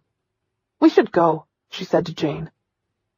She saw the sympathy and pain in Jane's eyes as she watched his stoic acceptance of people's behavior. "Honestly, Princess, he's used to it. Believe me, he's not thinking anything about it right now. You and I are the only ones feeling the pain." Kiara didn't believe that for a nanosecond. There's no way this doesn't affect him. And yet, as she watched him, she realized that Jane might be right. He didn't react to any of the insults or actions. Just like in the Centella headquarters, he appeared immune. But how could he be? "Grab a present and get out of here."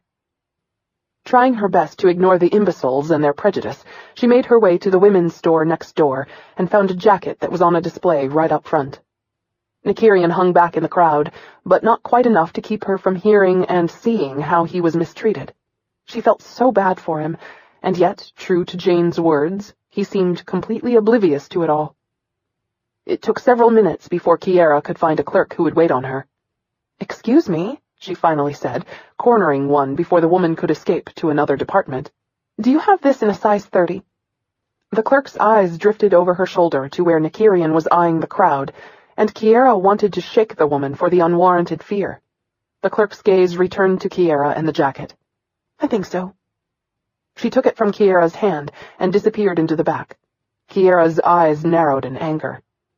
After a minute, the clerk returned with the right size. "Will this be all, ma'am?" Kiara nodded, her teeth clenched. Jane said nothing as she remained by her side. After ringing the order, the clerk leaned over the counter and whispered, "Where did you find an Andarian? I've never seen one on Goron before. Aren't you afraid to be with him?" Kiara tossed a strand of hair over her shoulder as if she were completely vacuous. "Why, no, I'm not afraid. He's already had his daily feeding." "What do you feed him?" the clerk asked with an audible gasp. Kiara narrowed her gaze on the idiot. "Babies. Lots and lots of babies." The clerk shrank back. Jane laughed. Kiara glared, unable to believe the nerve. Snatching up her package, she left the store with Jane, who was still laughing, in tow. "Babies," Jane repeated. "I have got to remember that one. Oh, I definitely like you, Princess." Kiara was glad someone was amused. She, on the other hand, wasn't. "I'm ready to go home now." Nykyrian inclined his head to her as Jane led the way back to the transport. What amazed her most was the fact that he didn't make a single comment about what had happened. "Do people always act this way around you?" She got into the transport first. Joining her, he shrugged as if it were just a normal occurrence to be overlooked. "You should have seen the reactions when I wore a League uniform. Those were actually comical, except for the ones who lost control of their bowels. Then it was just messy." She ignored his sarcasm, even though a part of her wondered if he was being honest. "Do Andarians react the same way to you?" He paused before he answered. "I should live long enough to see them be so kind." "Why?" He shrugged. "Humans fear me because they think I'm going to feed on them at any minute. Andarians look at me like a pitiful, weak Giacon." "Which means what?" Jane answered as she pulled away from the curb. "A castrated coward." Her mouth formed a small O. No wonder he'd closed himself off from people. He was caught in the middle of all the hatred and fear of both races. "Has anyone ever attacked you for your mixed blood?" "You can deduce that without my help." She sighed at his emotionless tone.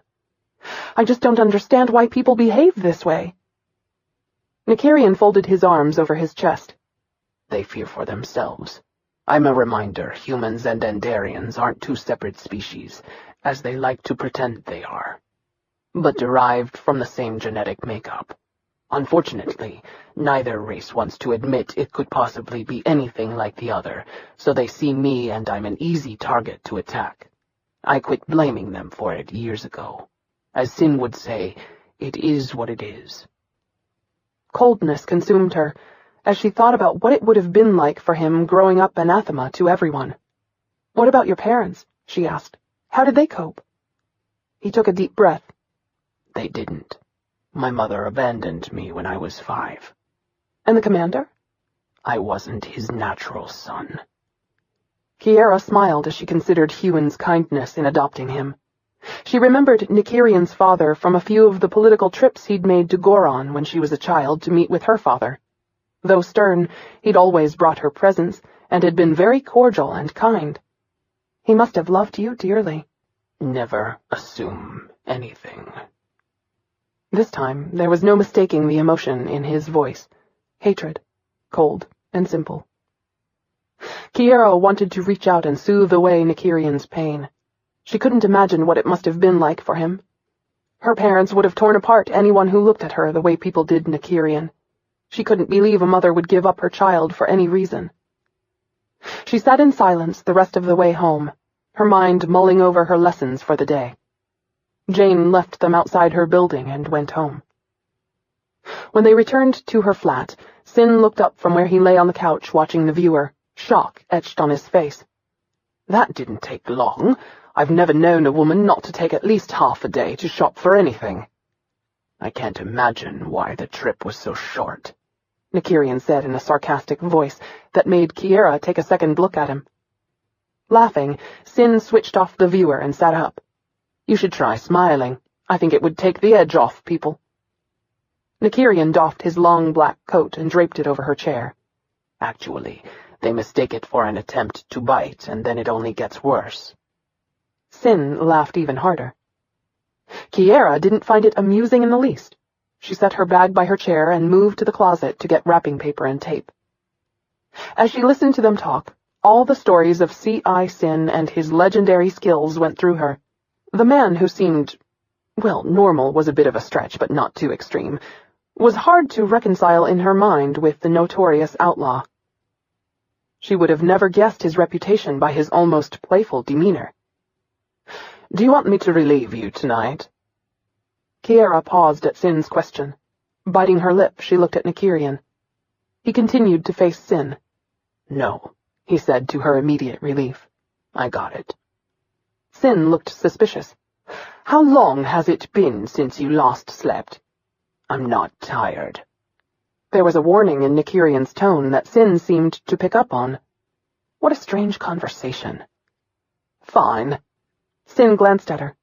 By the way, if he ever looks like he's sleeping, don't touch him or make any sudden moves. He's been known to bite. She pulled the tape off the top shelf. I'm not worried. Sin lifted a questioning brow. What? No fear? She shrugged and plopped her bundle of wrapping supplies on the floor. I'm the daughter of a soldier. My father comes awake with a blaster aimed at your head if you disturb him from his sleep. Sin gave Nykyrian a knowing smile. And I thought it was just you and your idiosyncrasies. Nykyrian shrugged and sat in the other chair across from the couch. I've told you not to think. It's just a waste of your time. Kiara was startled by the barb. There was a tiny lifting of the corners of Nykyrian's mouth that might actually have been a smile. She glanced at Sin, who took the words in stride. Well, I guess I should be going. I've got a shipment to take care of. Sin hesitated for a moment, casting her a sheepish glance before looking back at Nykyrian. Are we still planning on tomorrow? We can't. Everyone's scheduled tomorrow. Sin crossed his arms over his chest. Then when are we going to do it? Kiara glanced up, wishing she knew what they were talking about. Hawk's free the next day. He can watch Kiara. Sin nodded. I'll have Hawk come over first thing. He gave Kiara an encouraging smile. You two be careful and don't let the Deeras get you. Kiara waited until Sin had left before questioning Nykyrian. What are you two planning? I've got a few things to take care of. She unrolled the wrapping paper and cut a square large enough for the box. Can't Darling stay with me instead of Hawk? He arched a questioning brow. She realized too late what he must be thinking. It's not because he's Andarian, she snapped irritably, wrapping the paper around the box. Even you have to admit Hawk's not the nicest person. He relaxed. I guess not. He paused before he spoke again. Darling has his own things to do. Hawk just likes to intimidate people. Stand up to him and he'll back down. Or have me fricasseed by the time you return. There's always that possibility. With a grimace, Kiara finished wrapping her present, then put her things away. Hours passed excruciatingly slowly while Nykyrian worked, and Kiara tried to find some way to occupy her time. Because of her career, she'd never spent much time at home. She was either rehearsing or performing, doing interviews or PR or charity work. She ran from minute to minute at a record pace, so lying here on her bed, staring at the ceiling, was irritating her. What did people do when they stayed home all day? It was mind-numbing. After a while, she got up and went to the studio to practice. She might not be able to perform for the next few weeks, but she couldn't afford to let her muscles stiffen. In spite of Nykyrian's best efforts to concentrate on the boring reports he was reviewing, the sound of Kiara's dance music lured him. Without conscious thought, he found himself walking down the corridor to her studio. His breath caught as he saw her in all her lithe glory twirling about the room. Her body glistened from her perspiration, and tendrils of her mahogany hair had come free from her tight bun. Every single move she made was a study in grace and beauty. She moved like water. Chills ran down the length of his body as she jumped and gyrated. God, what he wouldn't give or do for the right to peel the tight exercise suit off her body and make love to her for the rest of the night. He gripped the wood of the doorframe until his knuckles turned white. Kiara spun about and caught a sudden flash of black and silver. She almost stumbled as she realized Nykyrian was watching her. She froze in place. "I'm sorry." She took deep, calming breaths, unsure of what made her more breathless, her exercise or his obvious interest. "I didn't realize you were there." She reached to turn off the player. "Don't stop," he said with an odd note she couldn't quite place. "I love to watch you dance." Kiara let the next song begin. She walked up to him on her toes. Intending to awe him with her pirouette, she gasped as her foot gave way under her weight. Nykyrian caught her before she fell. The sudden impact of strong muscles surrounding her stole her breath. "Are you okay?" She smiled at the warm concern in his voice. "It's my ankle. I think I might have hurt it." He eased her to the floor.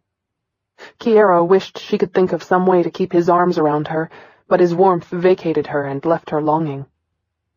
With deft movements, he unlaced her shoe and pulled it free. A hiss escaped his lips. Her eyes widened at the unexpected emotional display. "What happened to your foot?" Kiara wiggled her toes and looked down at the member, expecting to see it broken or swollen. Instead, it looked quite normal to her. There's nothing wrong with it. He brushed his fingers over the ball of her foot as if he held a holy relic. Chills crept up her legs, despite the burning sensation she felt where his hands touched her. "You've got more blisters on your foot than I've got." His voice trailed off. Kiara gave a half laugh as she dismissed his concern. "It's the hazards of my business. I'm used to them. They only hurt when they bleed." His grip tightened as he locked gazes with her. "You shouldn't do this to yourself. I'm sure it hurts like hell." She studied his face, wishing she could see what he looked like without those dark shades. "Why would you care how anything makes me feel?" "I don't know. I just do." Warmth flooded her body as he used the same words for her that she'd used on him. Thinking only of how gorgeous he looked, she leaned over to kiss him. For a moment, she thought she'd succeed. Then he pulled away and released her foot. "You should take a few days and let those blisters heal. At the rate you're going, you'll end up crippled by the time you're 30. Disgruntled, Kiara unlaced her other shoe before she snatched it off. "Why is it I have a feeling someone has said that to you?" "In my case, it wasn't crippled. It was dead." The cold words hovered like a pall. As soon as he spoke them, he vanished like a silent specter. Dread gnawed at her stomach as she stared after him. The blasé delivery chilled her. It had sounded almost as if he wanted to die. "Why do you care? You are a dancer. He's a paid killer." Yes, but she'd seen the kindness in him that he hid from the world, and she'd glimpsed some of the pain that he kept to himself. While she knew she should hate him, every day they were together, she discovered another part of his soul, and it wasn't frightening. It was strangely beautiful. Nykyrian heard the shower come on after Kiara had entered the bathroom. He walked to the door and leaned his head against the panel, wanting, craving the courage to enter the room, to feel her arms wrapped around him. He wanted her so badly that he ached from it. But he knew better. Softness didn't belong in his world, and neither did beauty. What kind of life could he offer her? A shot in the back one day because some asshole wanted vengeance on him? He had no choice but to remain alone. There was no room in his life for anyone. Nykyrian sighed. He refused to think about what he wanted. His wants were unimportant. He had a job to do, and that's exactly what he was going to do. Protect her, nothing more. He pushed himself away from the door and returned to the main room so that he could work on his reports. After a few minutes, Kiara came out and bid him good night in that wonderfully gentle voice. Then she took herself to bed. With a curse, Nykyrian snatched his boots off. In morbid retaliation, to remind himself of what he was, he checked the retractable blades hidden in his boots. The cold steel shot out, glinting in the light. He fingered the blades, feeling the razor-sharp edge scrape against his skin. He was a killer. That was the only destiny he had. Satisfied that he had controlled himself where Kiara was concerned, Nykyrian pushed the blades back into their hidden compartment and set the boots on the floor next to the couch. With a sigh, he tossed his shades to the table and rubbed the bridge of his nose where they'd made an indentation.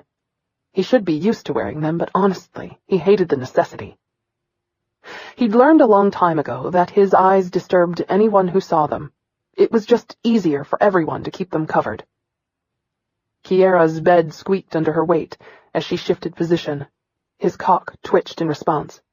Too easily, he could imagine himself in there with her, brushing his hands over her body while she... Stop. He had to get her out of his thoughts. Pulling his shirt off, he gathered up his things for his own shower. Yeah, a cold shower would do wonders for his body. Bullshit. But at least it would distract him. Stealing his willpower, he entered the bathroom and turned on the water, making sure he added no hot water at all. I hate cold showers. And he took a sick pleasure in the pain of the icy water stabbing his body. This was something he could handle. Pain had always been his best friend, and after a few minutes he felt much better. Grateful he was in control again, he went to the kitchen to get something to drink. Kiara's door opened. Nykyrian froze. He glanced to the low table in the main room and realized too late he was too far from his shades to get them on before she saw him. Shit. Having no choice but to wait for her to discover him, Nykyrian gripped the glass tightly. Kiara yawned as she plodded down the hallway, belting her robe closed. She stopped as she reached the opening to the kitchen, her eyes riveted on Nykyrian's bare back. Wide, muscled shoulders tapered down to slim hips. More deep white scars crisscrossed his tanned, well-muscled flesh than she could count. It looked as if he'd been beaten to the brink of death. Her heart twisted at the sight. She'd never in her life seen anything like it. His left arm and shoulder were covered with brightly colored league markings, as they were for all assassins. The one on his bicep was the usual human skull with its jaw resting on a dagger's hilt. The blade of the dagger came out of the top of the skull, where pieces of bone were flying in a macabrely beautiful image. But what made his tattoo special was the crown surrounding the skull and the red colors used to highlight it. He was a command assassin of the First Order.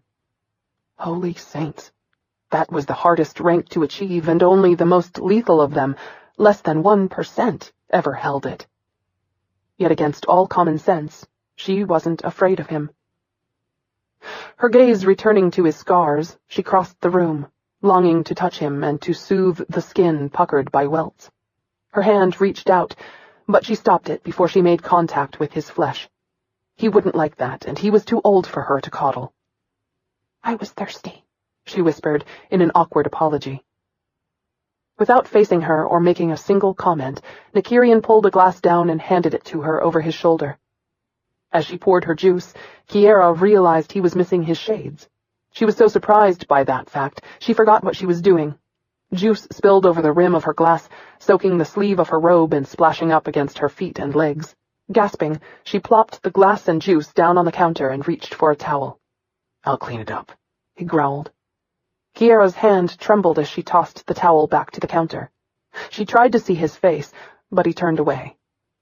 She took the hint. Despite the overwhelming curiosity, she grabbed her juice and left. Racing to her room, she shook with emotions she couldn't quite name, and she wasn't even sure if she wanted to know what they were or what they signified. She wasn't sure why she felt like she'd narrowly escaped death, and yet, who was this man in her home? Nykyrian wiped up the sticky juice, his thoughts and emotions churning. He wished for the strength it would take to trust Kiara, but experience had taught him that no one could be trusted. He would have her assassins tracked down soon and hand them over to her father. With Redach and Pitala out of action, no one else would dare accept a contract on her life knowing the Centella protected her. Then he would be free to return to his life. Alone. An ache twisted through him worse than any physical pain he'd ever experienced. Clenching his teeth, he vowed to himself to see Bredach and Petala caught soon before he made the worst mistake of his life. You already did that when you left the League. No, that had been easy. The worst mistake would be kissing a dancer whose touch he craved to the point of suicide. Chapter 10. Kiara peeked around the corner of her hallway to watch Nykyrian tapping away at his computer. How could he sit there like that, hour after hour, without cramping or going out of his mind? She'd never seen anyone work so hard or for so long. He looked up while his fingers never missed a beat. Something wrong? I'm so bored, I'm bended. She flounced forward to throw herself into the chair across from him. Sighing, she propped her chin in her hand and stared at him. What do you do all day to keep from losing your mind? Work. She'd figured that one out, but there had to be more than just working all the time. Yeah, me too. Any idea what we're supposed to do with free time? No. You're not being very helpful. Can't we do something? Like? I don't know. You could start by laying off the monosyllabic answers, in case no one has ever told you that's really annoying. She sighed. What do normal people... never mind. He tilted his head back like she'd slapped him. Are you suggesting I'm not normal? She held her hands up in mock surrender. Oh yeah, baby, you ooze normality. From the top of that assassin's braid to the tip of those boots that I'm pretty sure conceal retractable blades. You're just an average Joe. No doubt about it. 'Cause, you know, everyone sits for hours doing nothing but typing. Nykyrian felt another peculiar urge to smile at her sarcasm. He had no idea why she charmed him, especially given the implied insult, but... He set the computer aside and stood up. Come on. Kiara frowned as he headed for her studio. I've already practiced until I'm bored with that, too. You haven't practiced what I'm about to show you. She arched a brow at that as she followed after him. You gonna show me your moves, baby? He snorted. Get that cheesy line a lot, do you? Oh, yeah. It's one of the drawbacks of being a dancer. Every guy seems to think he's the first one to think of it. Scary, really. Nykyrian didn't comment as he pulled his outer shirt off. If she accidentally hit the armor in it, she'd bruise her hand at best, break it at worst, and the last thing he wanted was to see her hurt. Kiara had to force herself not to bite her knuckle at the sight of that ripped body as he tossed his shirt aside. He had on a sleeveless black undershirt that clung to every sharp dip of a body she'd love to explore with her tongue. The scars on his left arm blended in with the League artwork. There were more scars on his right arm. They curled around like he'd grabbed a laser whip at some point. Everything about him screamed danger, power, sex. It was actually hard to look at him, he was so gorgeous. She glanced toward the shirt that had made a heavy thump on her floor when he dropped it. No doubt it was as armored as his coat. You really wouldn't feel it if I shot you, would you? Depends on where you shot me. He came up behind her so close that it gave her chills. His body heat warmed her. He was so tall that she barely came up to his shoulder. She trembled at his fierce nearness and had to fight the urge to lean back against him. Completely unaffected by her, he put his hands on her shoulders as she faced the mirrored wall. Vulnerable spots. He pointed to each one on her as he listed them. Eyes, nose, throat. He paused before he added, groin. I know all of this. My father had me adequately trained. Had you been adequately trained, Petala would never have been able to pin you down. He surprised me. And those are the 3 magic words to always remember. Surprise is your best friend. He turned her to face him. Attack me. Kiara hesitated. He was a huge man with a lot of scary skills. I don't know about this. Yes, you do. I come at you. You fight me with everything you have. You don't stop no matter what. It's me or you, and for you, it better be me. His voice was deadpan, and yet she didn't miss the underlying ferocity of those words. You sure? He nodded. Don't worry. You can't hurt me. All right. She scissor-kicked him. Before she could make contact, he backed up quicker than she could blink and slid fluidly to her side, then caught her around the throat in a gentle grip designed to make her aware but not hurt or scare her. Too easy. He let go and stepped back. She tried to strike him with her hands, but again he dodged and came up with a mock blow that would have sent her flying had he made contact with her. Frustrated, she attempted to kick his groin. He moved away. Kiara growled at him. "What are you made of, rubber?" "Calm down. Not every blow will make contact." He gestured to the scars on his right arm. "Even I miss from time to time. No matter what happens, you have to maintain control of your emotions. Frustration and anger are your enemies. The goal is to piss off and kill others." He stepped away from her and called out to her media player. "System, find and queue bodies by drowning pool." Kiara cringed as a loud, obnoxious song started playing over her intercom, and the lead singer screamed out in rage. "What is that ungodly noise?" "It'll help, trust me. You're a dancer. Listen to the beat of the song. 1, 2, 3, 4. 1, hit the eyes." He demonstrated each punch without making contact. 2, hit the nose. 3, hit the throat. 4, hit the groin. Don't let up. Don't stop the attack. 1, 2, 3, 4. He repeated several more times until she had the sequence. Kiara nodded to the rapid tempo he counted off in time to the song. "Now attack me to the beat of the song, in the exact order I gave you." She did, and this time she saw how much more effective the hits were. Even though he dodged her blows, she felt the flow and the power of each strike. "Now, the next secret is to do the unexpected. When I attack you, I expect you to run or pull away. Come at me with everything you have. If I grab you, go completely limp." "Limp?" He nodded. "Ever tried to pick up a pissed-off toddler? Even though they don't weigh much, they go completely limp and unbalance you. What happens when you're off balance?" This one she knew all too well from her dancing. "You hit the floor." "That's right, and when an attacker is down, you have the advantage. Remember, 1, 2, 3, 4. No mercy, no leniency. Attack until they're down for the count. Don't pull away to run. It only gives them a chance to recover and come at you again, and by then they're really pissed off and wanting blood. You beat them down until they can't get up, mercilessly, coldly, them or you."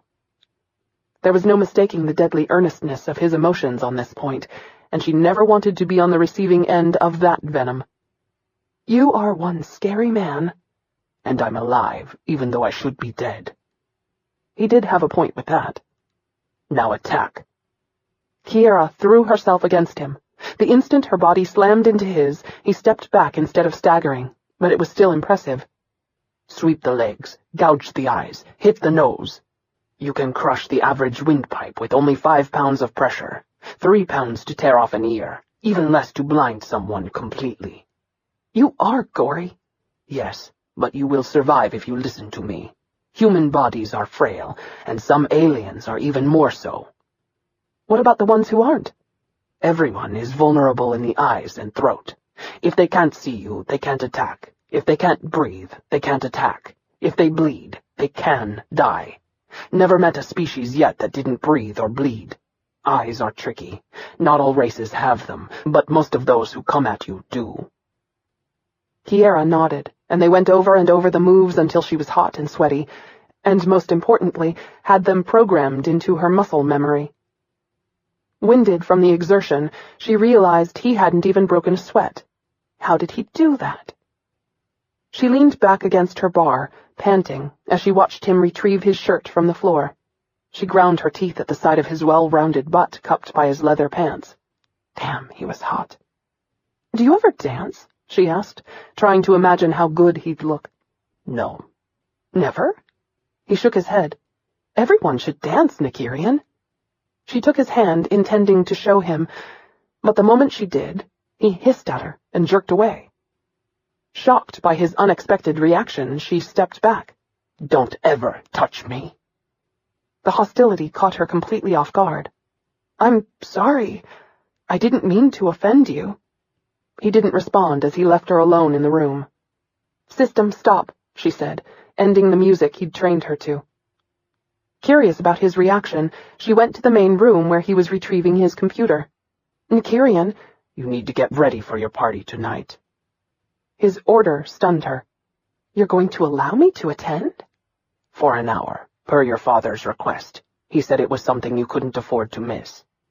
"Okay." She paused to look back at him and his emotionless form. She was still worried that she'd overstepped some unknown, invisible line with him. "Are we good?" "Fine." She sighed, realizing he was back to his monosyllabic self. So much for reaching out to him. Obviously he wanted to keep his distance, and she would respect that. But there for a minute, she'd thought they shared something more than client and protector. Don't be stupid. It wasn't like there could ever be anything between them. He was an outlaw and she was a princess. Then why did the fact that she'd hurt him hurt her? Why did she feel like this? Shaking her head, she went to her room to lay out her clothes before bathing. Nykyrian touched his hand where her fingers had brushed against his. His flesh still burned from that brief contact. But that wasn't what bothered him. It was the fact that he wanted to feel her hand on his face. The fact that he wanted to dance with her. "Don't go there." Bitter, harsh memories surged strong enough to take his breath. "You are an animal." And she was beauty and grace. He would keep his hands to himself and make sure they extracted him out of her life as soon as possible.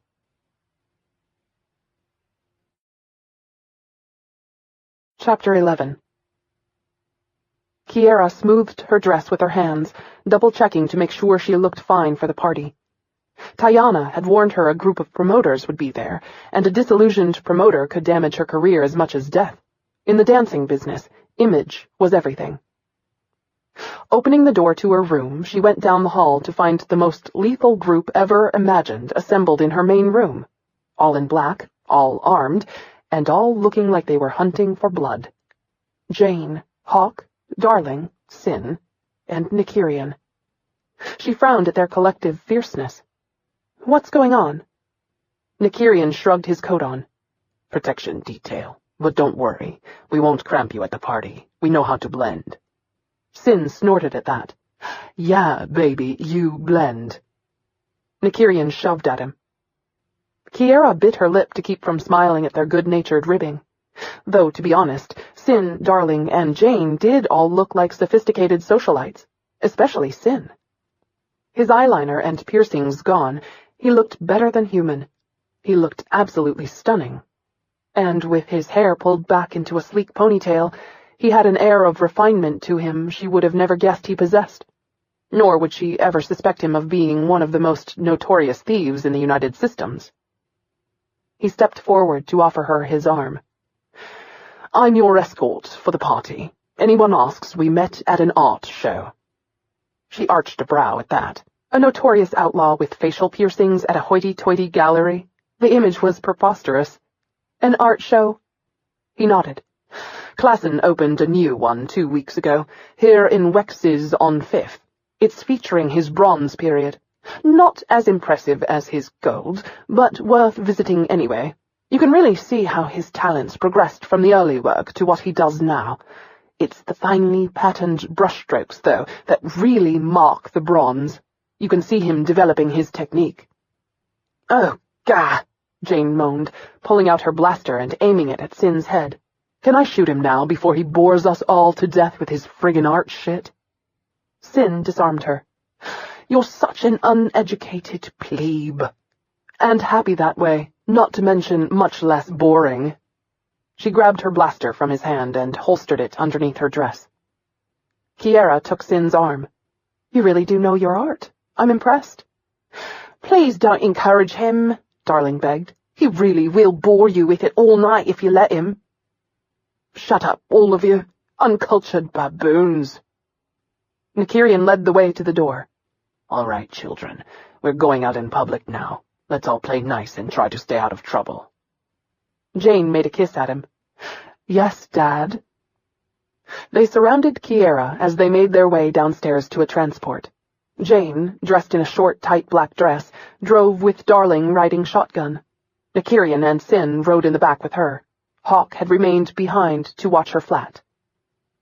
Kiara felt like a child sandwiched between people who were so much larger than her. "Is there anything I need to be aware of?" Sin shook his head. "Act normal. Darling will stay with the transport and watch the door. Jane will go in first as an attendee. You and I will enter together, with Nykyrian following us in.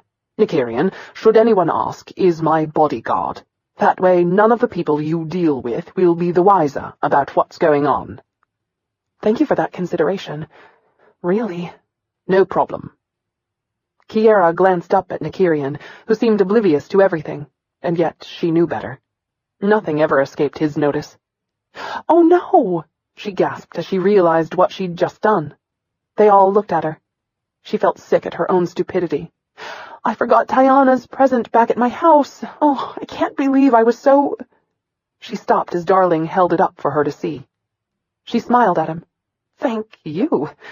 You guys really are on top of everything, aren't you?"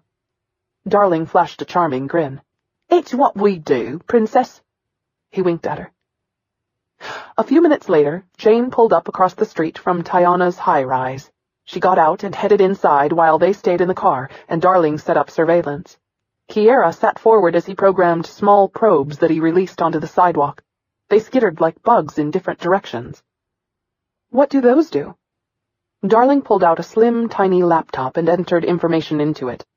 "They scan conversations, looking for key phrases. If they hear one, it's transmitted to me for review. If it's a threat, I forward it to Nick and Sin." "How do they know where to go?" "It's programmed." He showed her a column on his computer. "I can also make adjustments here." "Very wicked." Nykyrian pressed his earpiece. "Jane's inside. Our turn." He got out first, scanned the street, then held the door for her and Sin. It was so strange to see him play a subservient role, when it was definitely not in his nature to submit to anyone. Kiara tucked her hand into the crook of Sin's elbow as he led her up to the top floor, where Tiana's party was being held in her lavish apartment, which took up the entire floor. She and Tiana had been classmates and best friends at several academies while growing up, and as adults they both danced for the same company. When Kiara had first started looking for her own place to live, Tiana had insisted she live close by, so they could continue their lengthy gossip sessions and late-night food binges whenever they were between shows. Nykyrian stepped in front of them to ring the bell, then stood with his back to the wall so that he could watch the hallway while they waited. Tiana opened the door, her beautiful face beaming as she recognized Kiara. "Sweetie!" she exclaimed, drawing Kiara into a fierce hug. "I was so afraid you wouldn't come." Kiara smiled, pulling out of the hug before Tiana broke her ribs. Tiana was everything she'd always wanted to be. Tall, blonde, voluptuous, gorgeous, and sophisticated, not to mention strong. "How could I miss it? It's not every day you turn 26. Tiana shuddered and put her finger to her perfectly rouged lips. "Don't say that so loud," she whispered, looking around to make sure no one heard them. "I've told all the promoters I'm 22. If they ever found out how close to 30 I am—" She held her hand up to her head like a blaster and pretended to pull the trigger. Kiara laughed at the gesture. "Do me the same favor and we'll call it even." "Done." Tiana pulled her into another hug. At least until she realized Kiara wasn't alone. Tiana stiffened as she swept a curious glance over Sin. "Who's your friend?" Sin oozed charm as he took Tiana's hand into his and placed a debonair kiss on her knuckles that made Tiana visibly shiver. "Sheridan Belask, Miroir. It's an honor to meet you. I've been an admirer of yours since that brilliant interpretation of Teragov that you did 3 years ago. It was stunning, as are you." Tiana preened under the praise. "Oh, thank you, Mr. or Lord Belask. Please, call me Sheridan." "Sheridan?" Tiana's gaze went to Nykyrian and widened in trepidation. Sin waved a dismissive hand in a way any nobleman would envy. "My bodyguard and servant. I hope you don't mind. I find that in my position in life there are those who are always looking to take a shot at me. I'm sure you understand." "Absolutely. Please, come in." She stepped back so that they could enter. Tiana grabbed Kiara close as soon as they were inside and whispered in her ear, "Oh my God, girl, he is the hottest thing on 2 legs. Sheridan? Who else? You have been holding out on me." Kiara glanced over to Nykyrian, who scanned the crowd with precision. True to his word, he stood back, but not so much that he couldn't get to her in a heartbeat if need be. Then she looked at Sin, who was pulling 2 glasses of wine off a passing tray.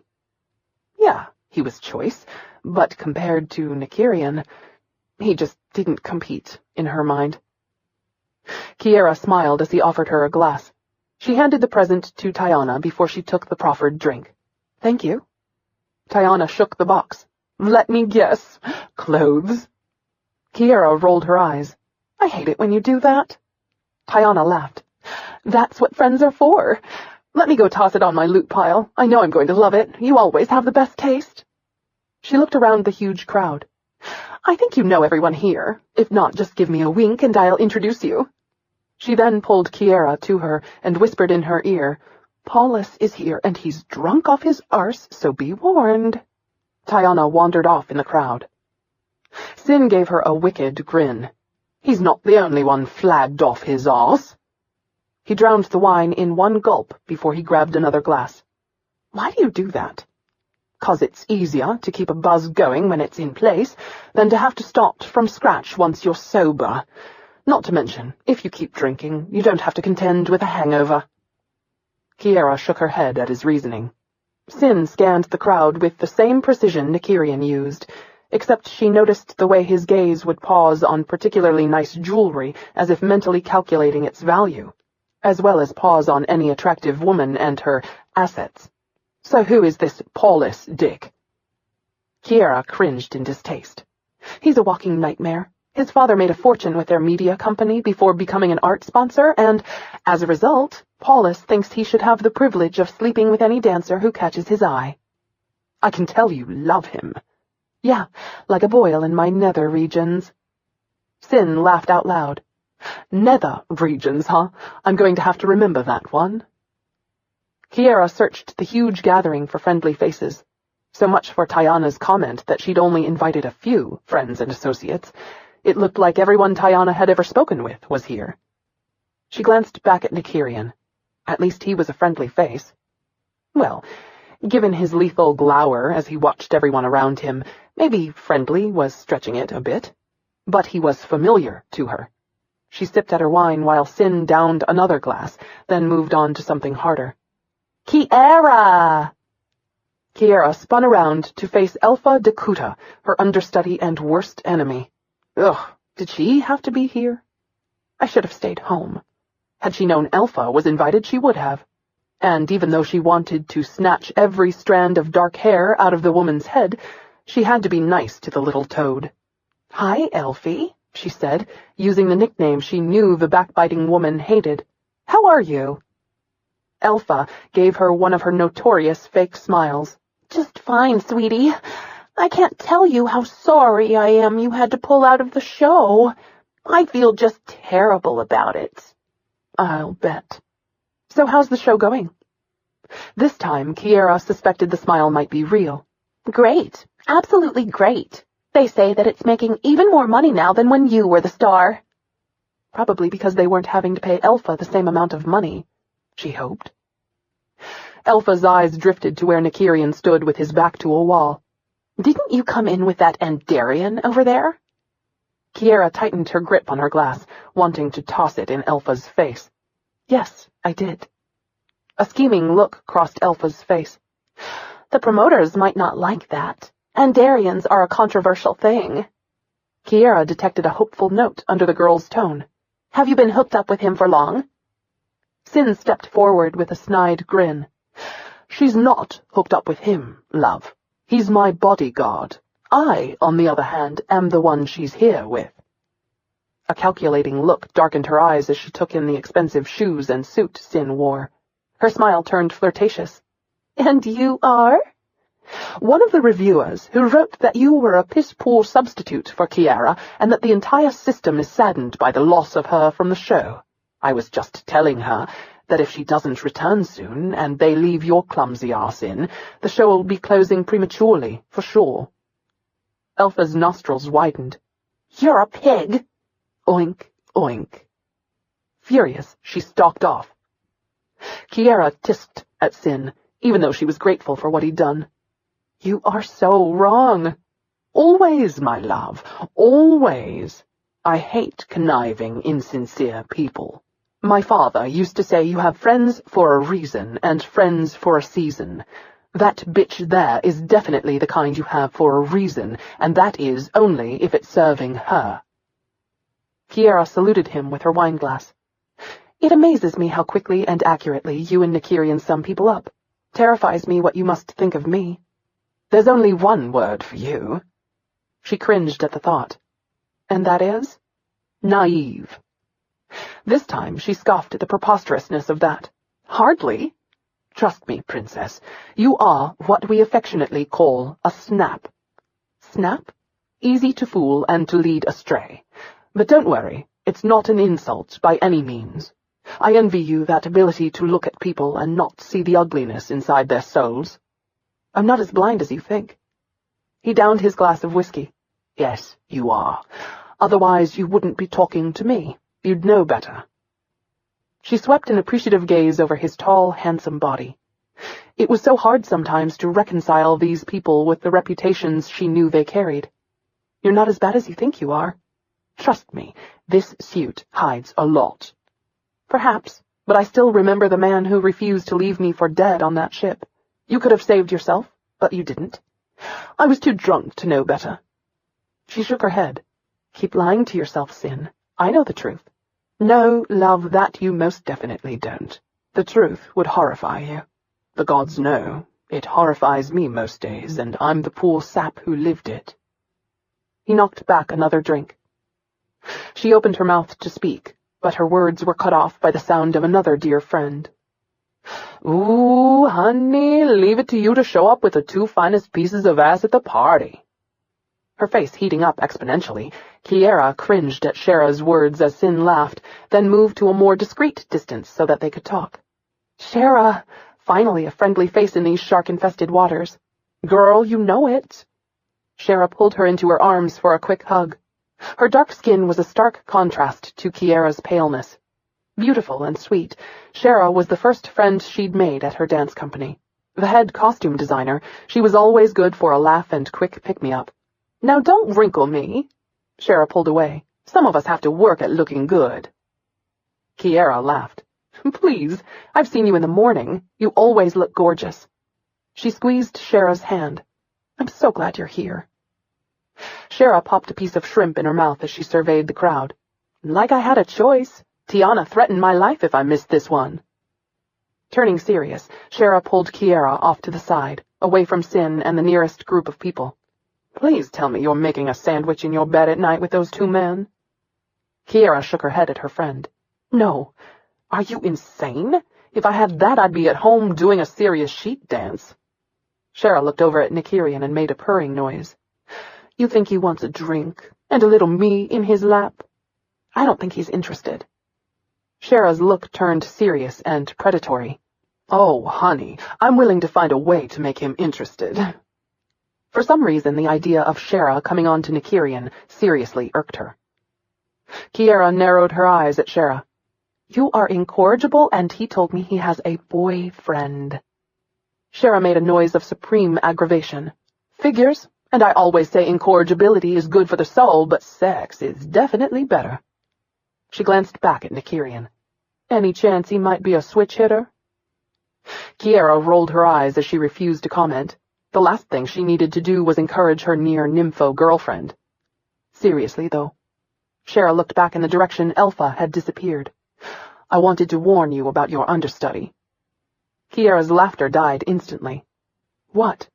Little crab butt got a fantastic review last night, and since then, she's been going around telling all the promoters and directors that a certain dancer is past her prime, that your fears of being replaced are what led you to a mental breakdown, and that is why you had to pull out of the show. I'll kill her. Kiara slammed her glass down on the table and started toward Elpha. Shera grabbed her arm. Not now. There are too many promoters here for you to cause a scene.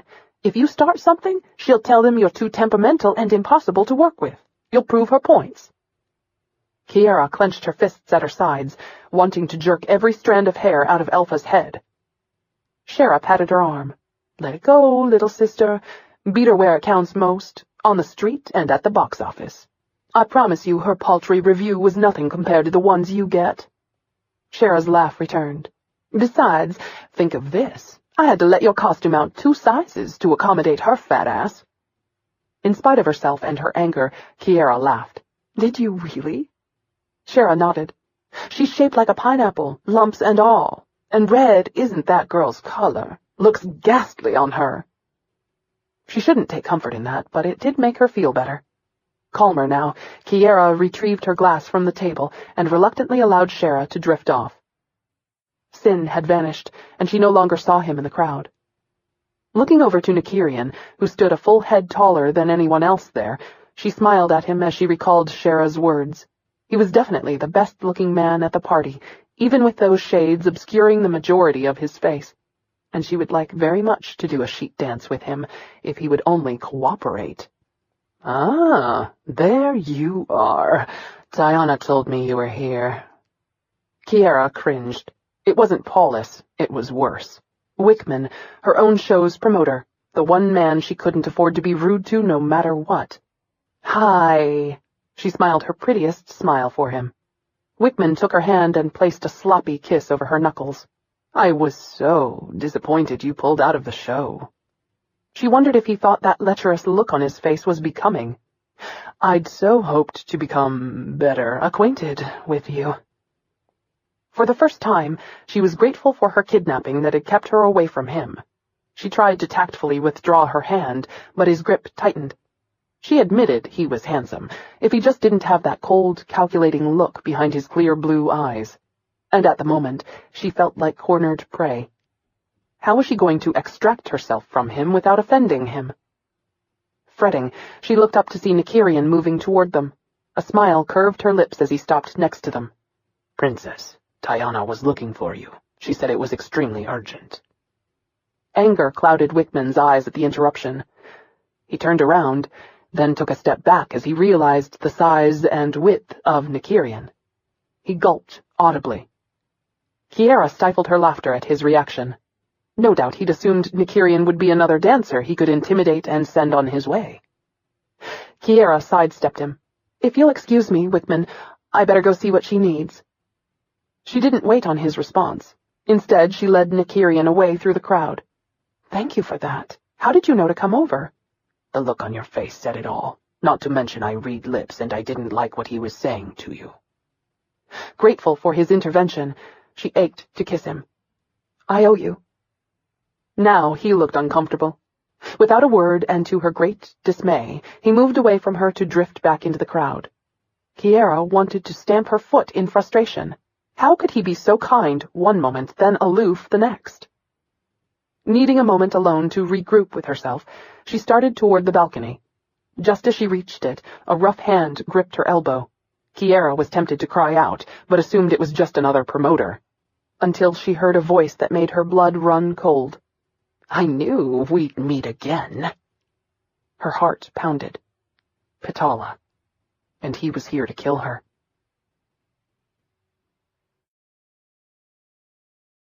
Chapter 12. 2 thoughts went through Kiara's mind at the same time. One was the fear that Pitala would kill her.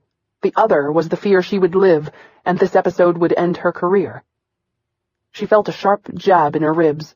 Without looking, she knew it was the barrel of a small blaster. His grip tightened on her arm. "Walk outside to the hallway like you want to talk to me.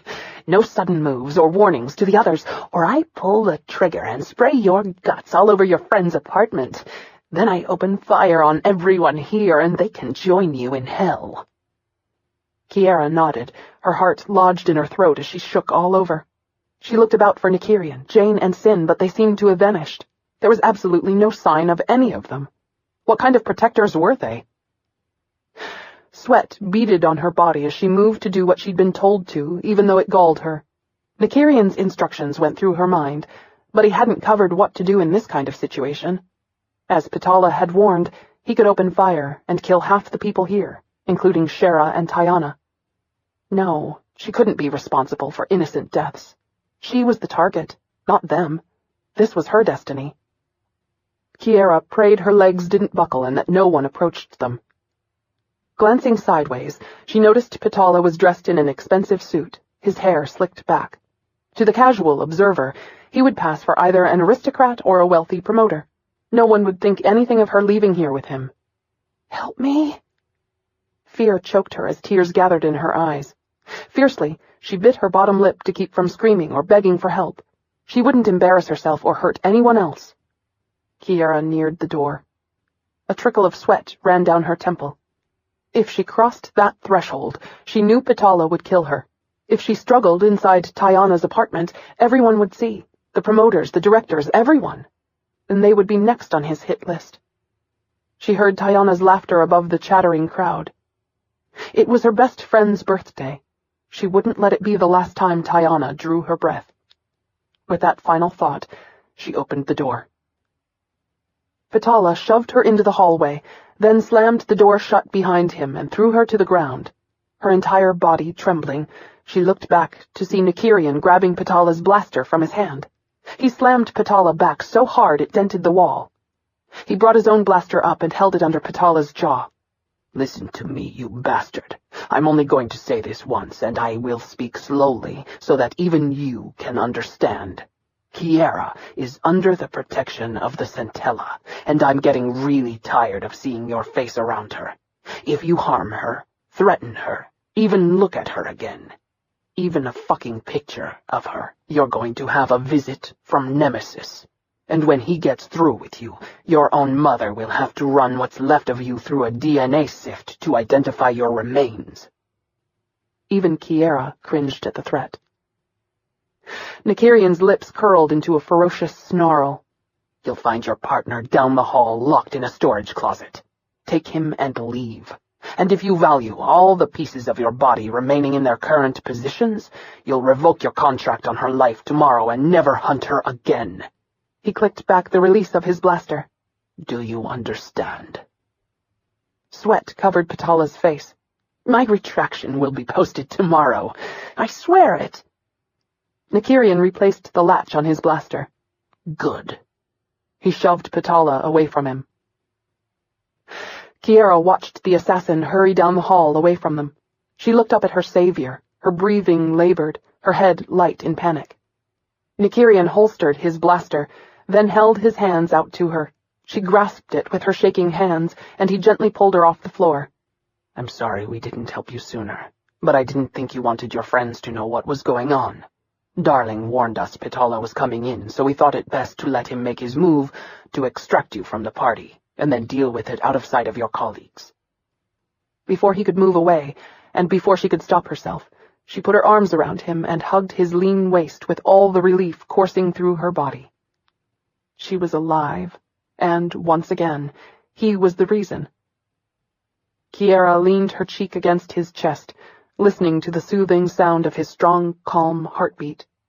Though his body was rigid, he made no moves to push her away or to even hold her. He just stood there awkwardly while she trembled, knowing that Nykyrian would never let anyone hurt her. She was safe with him.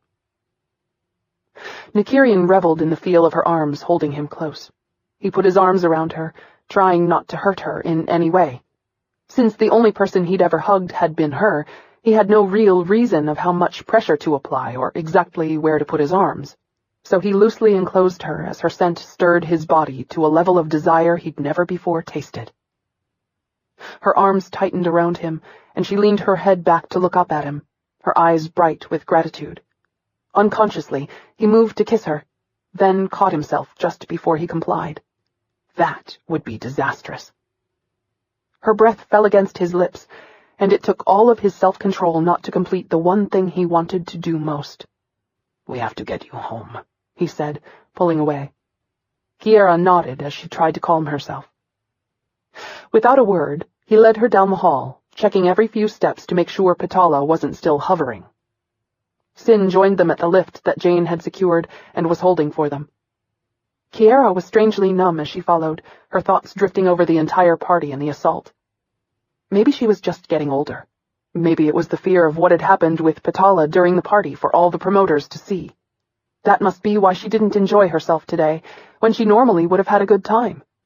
Maybe it was why Elpha's biting comments cut her more this afternoon than they had last year, when her understudy had said the same thing. She studied Nykyrian's back as he led her out of the building. At least there was now one less assassin after her. With any luck, Nemesis would be able to bully the rest of her pursuers into leaving her alone. Then she could return to her old life. Couldn't she? Kiara swallowed the clump of tears. She was just tired. A little sleep and everything would be fine. She'd be fine. But inside, she knew instinctively that she'd been altered by all this, and that nothing would ever be the same again. 2 hours later, after she'd bathed and tried to sleep to no avail, Kiara sat curled in her favorite chair, watching Nykyrian check the spring loaders for his weapons. Death had become a morbid fascination to her as she wondered how many people had lost their lives to the weapons he carried. I didn't think experienced soldiers broke apart their weapons and cleaned them. Some don't. I do. These are highly sensitive devices, and one speck of dust can interfere with their timing mechanisms. Since my life, and now yours, depends on them working in sync with me, I'm a little anal about making sure they're oiled and reliable. He picked up his blaster. There was a slight tug in the release today, and I wanted to double-check it. That made sense to her. She didn't want a weapon malfunction either. He changed the battery pack on his blaster. The sharp click raised the hair on the back of her neck. She closed the small gap in her robe that exposed her bare feet. Why didn't you kill Patala today or at the theater? He screwed another piece back into the blaster. Would you rather I had? A chill stole up her arms at the blandness of his tone. No, I guess not. But it seems strange to me that you allowed him to live, given your... brutality. I was going to say past. He pulled his other blaster out and ran through its settings. You can call me an animal. You won't hurt my feelings. How many people had insulted him with that word that he was immune to it? You're not an animal. He didn't respond to that. Since Patala didn't draw blood, I couldn't officially kill him. But he was there to kill me. And had you killed him, you could go before the Grand Justices and explain that you were trying to protect yourself. For you, they would be lenient and forgiving and let you go. I'm a trained assassin, a lethal weapon, and therefore have another set of standards to live by.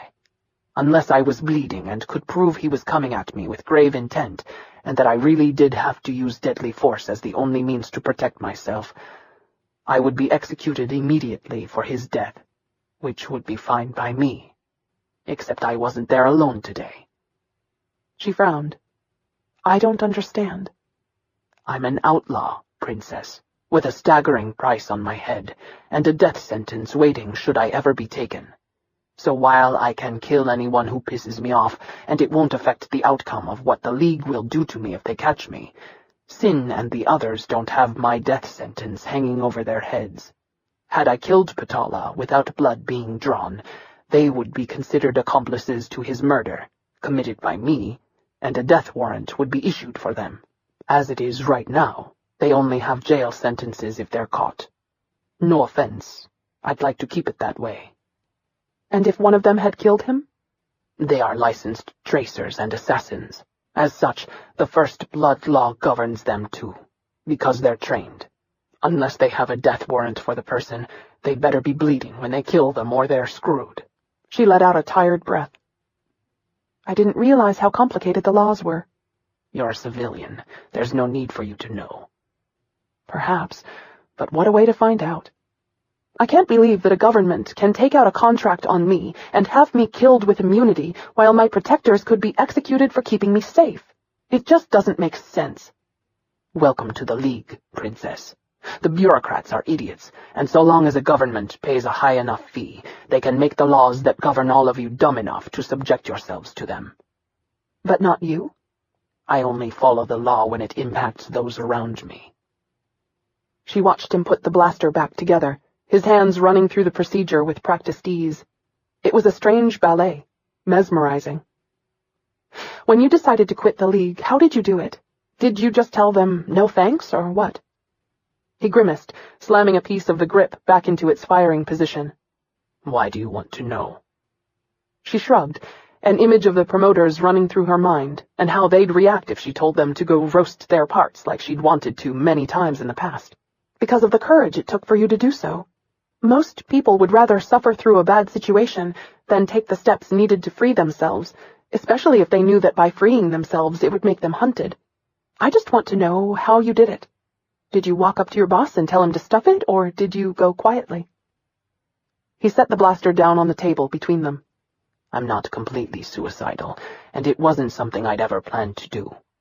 One night I came face to face with what I was, what I'd become. I didn't want to be that mindless dog anymore, so I took my targets to a safe zone, deposited them with enough money to make sure they would be cared for the rest of their lives, and then dug out my tracer and never looked back. She frowned. For some reason she hadn't imagined it would be that easy to leave the League. Why? Nykyrian paused as he remembered the sight of the little girl screaming as she saw him coming out of the shadows to kill her and her mother. Her mother had been terrified as she'd clung to her child. Please, not my baby. Please, let her live. She's only 5. She's done nothing wrong. For the love of the gods, don't hurt her. Kill me, but spare her. I'll do anything you ask. She jerked her expensive necklace off and held it out to him. Take it. Just spare my baby. The mother was just as innocent as the child, but she'd never uttered a single word to spare her own life. Only her daughter's. Nykyrian had held his knife in his fist as all the years of League training ripped through him. Kill or be killed. If you fail, you will die. No exceptions. A part of him had wanted to end their lives simply because they had something he'd never known. Maternal love. A mother willing to die for her child. One who would suffer anything to spare it. Rage and jealousy had torn through him as he remembered his own mother sending him into hell when he'd been the same age as the little girl. There had been no compassion on his mother's face. No tears for him. She'd handed him off to her guards and told them to take him away. You sicken me, you ugly, worthless bastard. The cold look on his mother's face still haunted him. Make sure he never returns here. He could still feel the wrenching sobs he'd cried as he begged his mother to let him stay with her, as he'd cried and promised to be good, to stay out of sight of the rest of the world so that he couldn't shame her. She hadn't listened or cared. Instead, she'd pried his desperate fingers from her wrist and turned her back on him. But the mother he'd been sent to kill had been different. She'd held her daughter close and shielded her daughter from him with her body. How could he kill someone whose love was so pure? He'd given them their lives at the expense of his own. He didn't even know if it had been worth it. There really wasn't much difference in his life. The only thing that had changed was the person telling him to kill and the number of people trying to kill him. Everything else was the same. The loneliness, the mistrust, the empty place in his soul. All that seemed to be eternal. And now he looked at Kiara, who'd asked him a question he'd asked himself many times over the years. Why? There was one truth above all others. Because some things are more important than our own lives. Such as the love of a mother willing to die to save her child. To him, that was so rare that, having found it, he hadn't been willing to destroy it. Kiara tilted her head to stare at him. I don't understand. If you're an assassin... I was tired of blindly following orders, Princess, and in one night it all came to a head. All my life, everything I wore, ate, or did had been dictated to me by someone else. In that one moment, I decided that I would rather be dead than live one more second enslaved to people I couldn't stand or respect. It was just that simple. And it had been just that hard. She shook her head. Do you regret it? No. It was the best day of my life. Even though it made you hunted? Yes. Kiara nodded, her heart hanging heavy with just one more thing she needed to ask. Finally, she found the courage to bring it up. Do you ever think of dying? Really? Nykyrian rubbed his hand across his jaw. No, I really don't care one way or the other. He had nothing to live for. Tears welled up in her eyes. I want to be like you, but I'm so scared of death, of what's on the other side. What if it's nothing, or cold and dark? What if we're there alone without our friends or families? Oh, God, I'm so scared.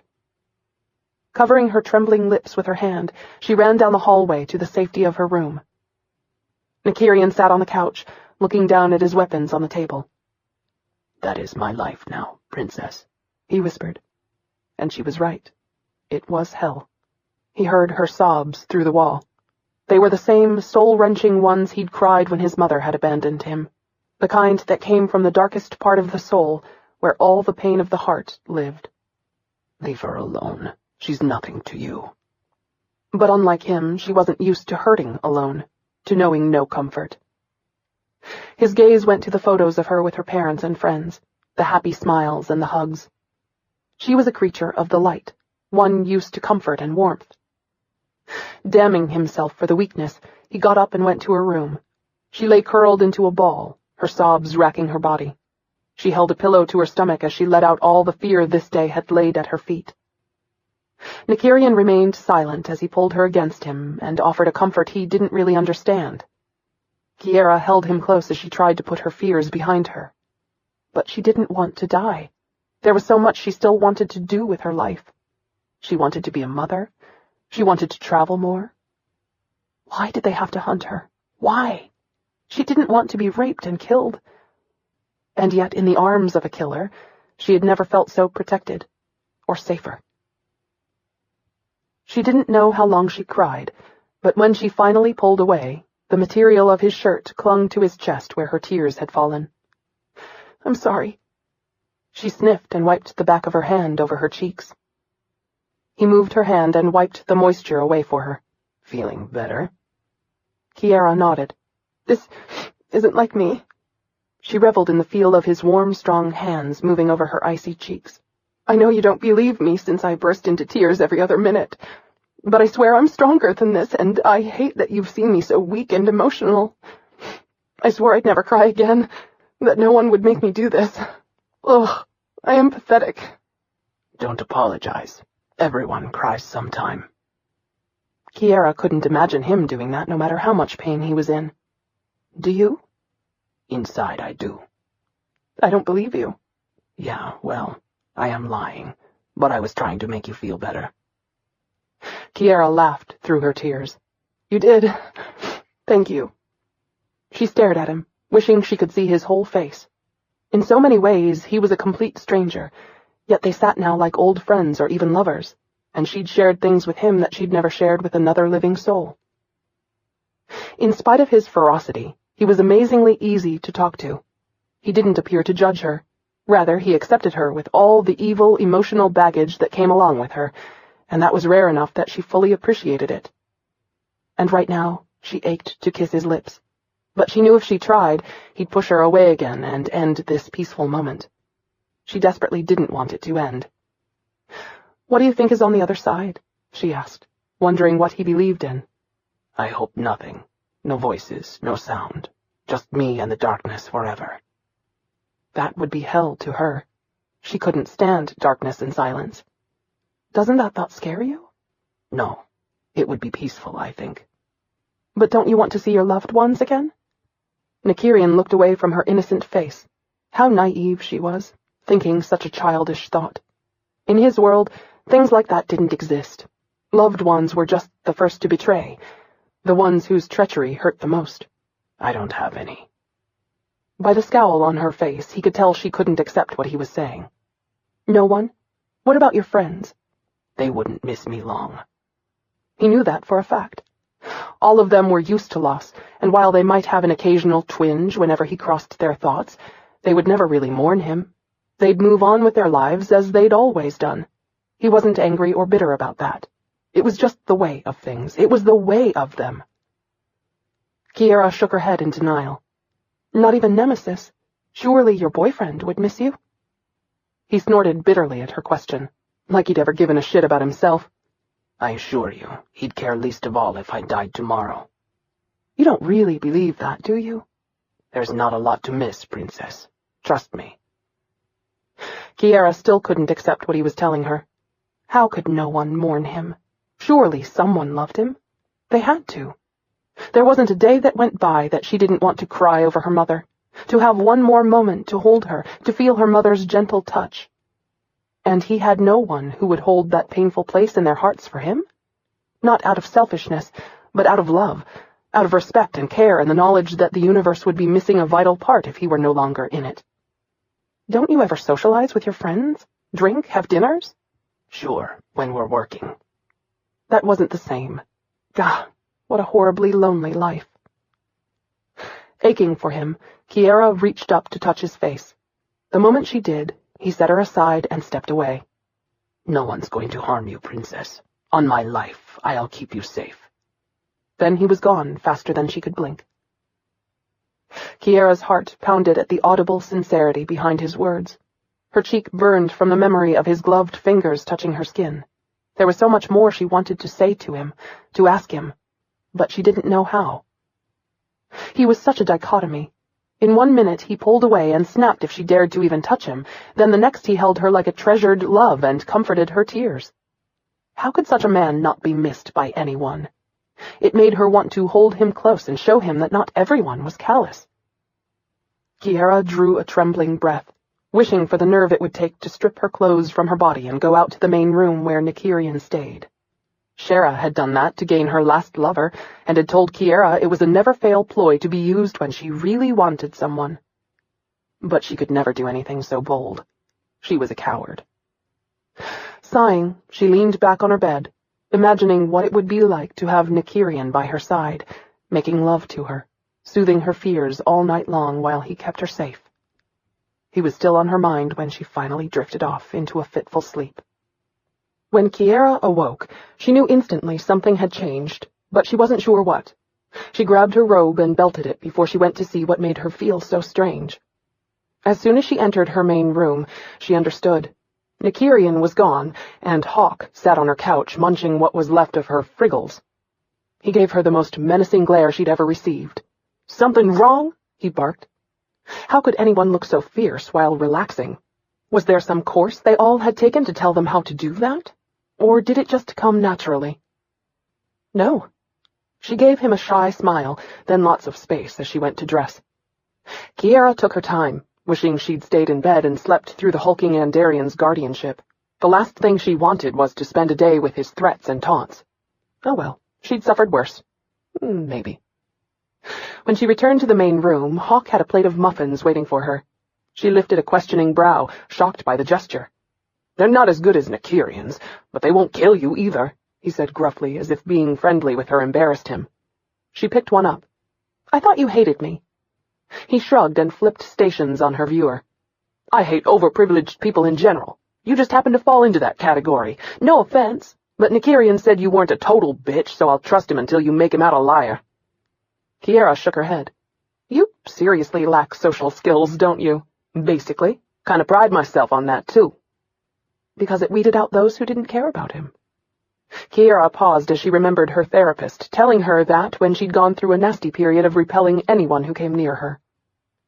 "You're so afraid of being hurt that you attack first. Only those who really care about you will weather the assault of your verbal attacks and stay. The rest will fall away." After a time, Kiara had put her anger aside and realized that her loved ones deserved something more from her than her anger and hostility. Knowing what she did about Nykyrian and his crew, she understood their need to deploy all defense systems. It wasn't personal. It was a grudge they all carried against the entire universe, and she just happened to be part of that outer group. She smiled at Hawk. "Nykyrian doesn't strike me as being exactly poor. As the son of a wealthy, respected commander, I would think he falls into your despised category as well." A harumph was all that answered her. After a moment, he tossed the remote aside in anger. "I don't suppose you have a better way of occupying our time. There's nothing on that's even good enough to rot my brain with." Kiara laughed as she remembered her own tantrum over that very fact. "Other than eat friggles and humans, what do you like to do?" Hawk stood and towered over her. "Anything beats talking." "I have some games." She pulled the console out of her media armoire and blew the dust off the keyboard and controllers. The console had been a gift, but she didn't really play games, so it had never been used. Without a word, Hawk moved to the closet and began rummaging through her small collection of discs. He emerged with a wide smile, his long fangs flashing. "Tereba! Now there's a game I haven't seen in years." He pulled out the classic strategy game. "Would you mind playing? It sucks to be solo." Kiara smiled in disbelief at his unexpected exuberance. I'm probably not very good at it, but sure. He reminded her of a kid as he attached the console to her viewer and set up the program. She was actually beginning to warm up to him. Where'd Nykyrian go? He looked up from the keyboard with a stern frown. Did you ask him? Didn't have time. The frown lessened. He went to get information about the people after you. She finished off her muffin, trying to bolster her courage enough to ask the next question. Why is Axel Bredech so important to Nykyrian? What do you care? The hostility in that tone was biting. How in the world could the answer to that threaten any of them? You guys have to be the most offensive group alive. Mia Katana, can't I ever get a simple answer out of any of you? Hawk laughed deep in his throat, a sound that she found far from comforting. You're right. We live for evasiveness. You should play questions with them sometime. I've never seen anyone hedge better than Nykyrian or Sin. It was magical the way his personality changed from coarse to friendly as he set up the controllers for them. As for Axel, I don't really know. Bad blood from the beginning, I think. Why do you say that? He shrugged. They were always at each other's throats. I think most of it stemmed from Axel not being able to pass the League Academy tests, while Nykyrian was always the high scorer on anything he did. She should have figured that. Nykyrian didn't strike her as someone who'd accept second best on anything. So how long have you known Nykyrian? Hawk gave her a cold stare before he answered. I was 13 when we met. How old was he?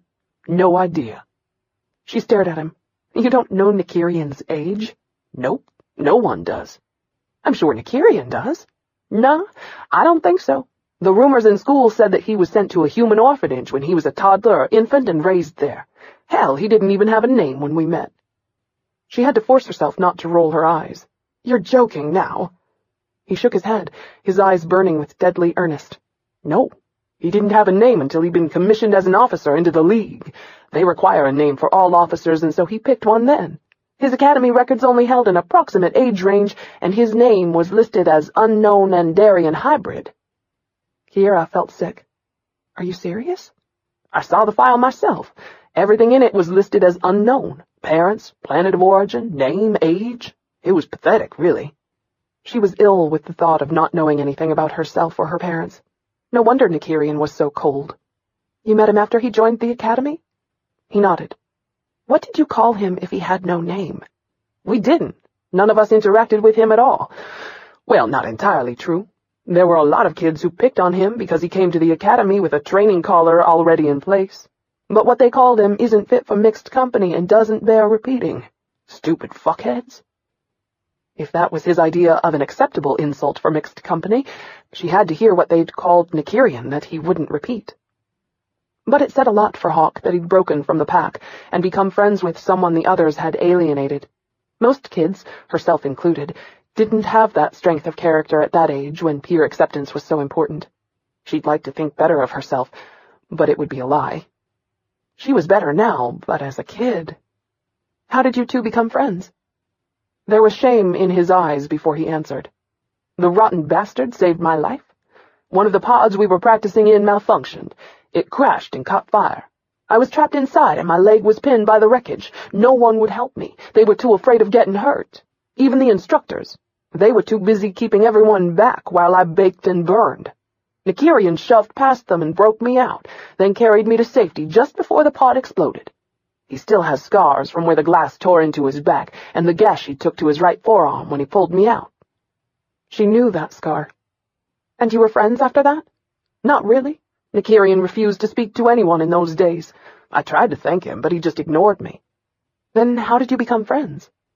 He untangled the controllers. Sin. Nykyrian got into the League. I washed out, so I ended up in private sector IT.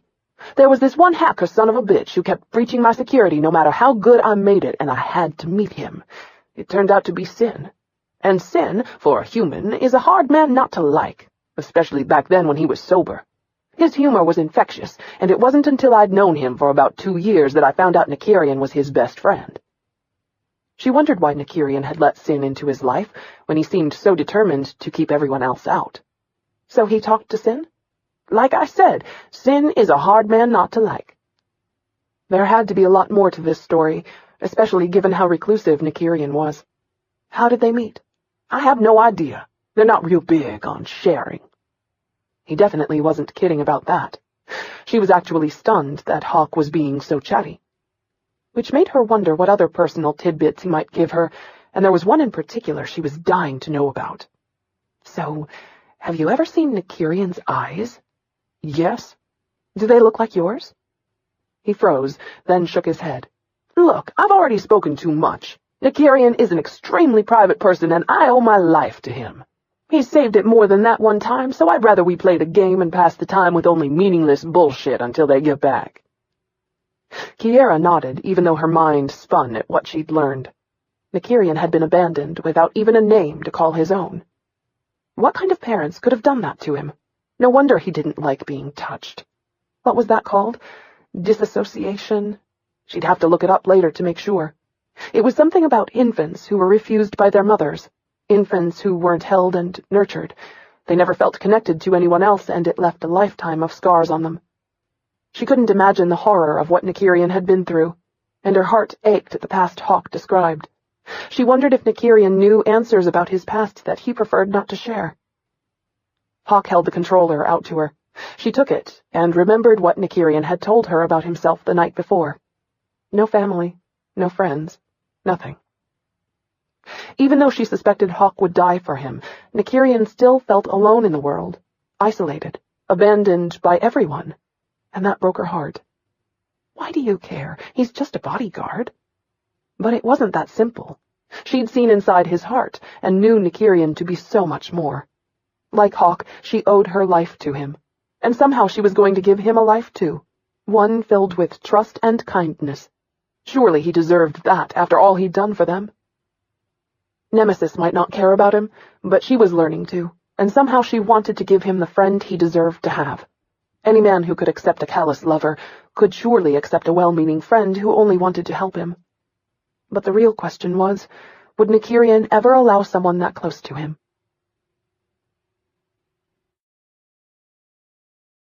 Chapter 13.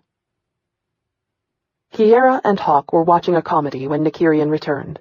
She looked up at him with a welcoming smile, but he didn't even bother to glance in her direction.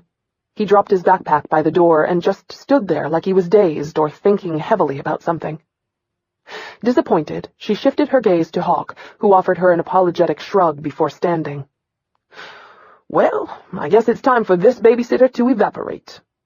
He picked up his own bag and slung it over his shoulder. "Beware of her roast, it's killer." He gave Nykyrian a mocking salute before he took his leave. Nykyrian finally looked at her. "What was that about?" Kiara shrugged in confusion. "He told me he liked it. Would you care for any? I left a warmer on the stove." She tossed the pillow from her lap and uncurled her legs so that she could get up from the couch. "I'll get it." He headed down the hall. Kiara frowned. He was acting strange, even for him. His movements were missing their usual grace and fluidity, and his tone had seemed odd. Several minutes went by as she waited for him to rejoin her, but he stayed in the kitchen, out of her sight. Worried and curious, she went to check on him. He sat at the table, his food untouched. His head was propped against one gloved hand, and he appeared to be staring at the table as if he were concentrating on an invisible spot. Something definitely wasn't right. She took 2 steps into the room. "What's wrong?" Immediately, he straightened up and retrieved a fork. "I'm tired." Kiara sat down across from him. Drawing her legs up in the chair, she propped her chin on her knees. "Hawk and I spent the afternoon playing games. Do you play any?" His grip tightened on the fork. "No," he growled, from between clenched teeth. She glared at him for that. "You don't have to bark at me. I was just—" "Look!" Nykyrian interrupted her, making her jump in surprise at the sharpness of his tone. "I'm in no mood to be sociable right now. Just leave me in peace." Her worry tripled. It wasn't like him to lose control of himself like this. He never lost his temper. Rising to her feet, she rounded the table to stand beside him. "Something's wrong. I know it is." She reached out to touch his forehead to see if he had a fever. He caught her wrist in a tight grip. "I told you to leave me alone. Can't you accept the fact that a man can be in your presence and not want to sleep with you?" She sputtered at his insult as fury singed her. Where had that come from? All she'd been trying to do was help him. How dare he insult her so? You arrogant bastard! Why would I ever want to sleep with you? His features turned brittle as he rose slowly to his feet to tower over her. This time there was no mistaking his rage. Get the fuck out of here before I kill you. A sharp knock sounded on the door. Nykyrian pushed past her to answer it.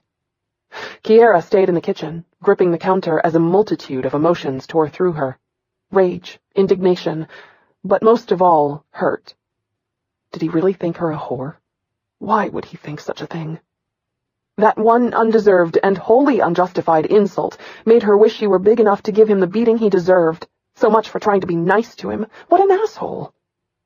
A lump in her throat, she moved toward the front room to see who was here and what was going on, why Nykyrian hadn't returned for his food. Sin was on his knees in front of him. That unexpected sight gave her serious pause as she watched Sin slowly unbutton Nykyrian's pants and peel his shirt back. Okay. Maybe she was intruding on something very private and should leave them to whatever it was Sin was about to do with Nykyrian. Not that she was clueless about what it looked like they were going to do, but wouldn't two such private people do that, someplace other than her front room? Her feet seemed to be riveted to the spot as she watched them. Nykyrian didn't protest Sin's groping in the least, not even when Sin skimmed his hand over Nykyrian's stomach.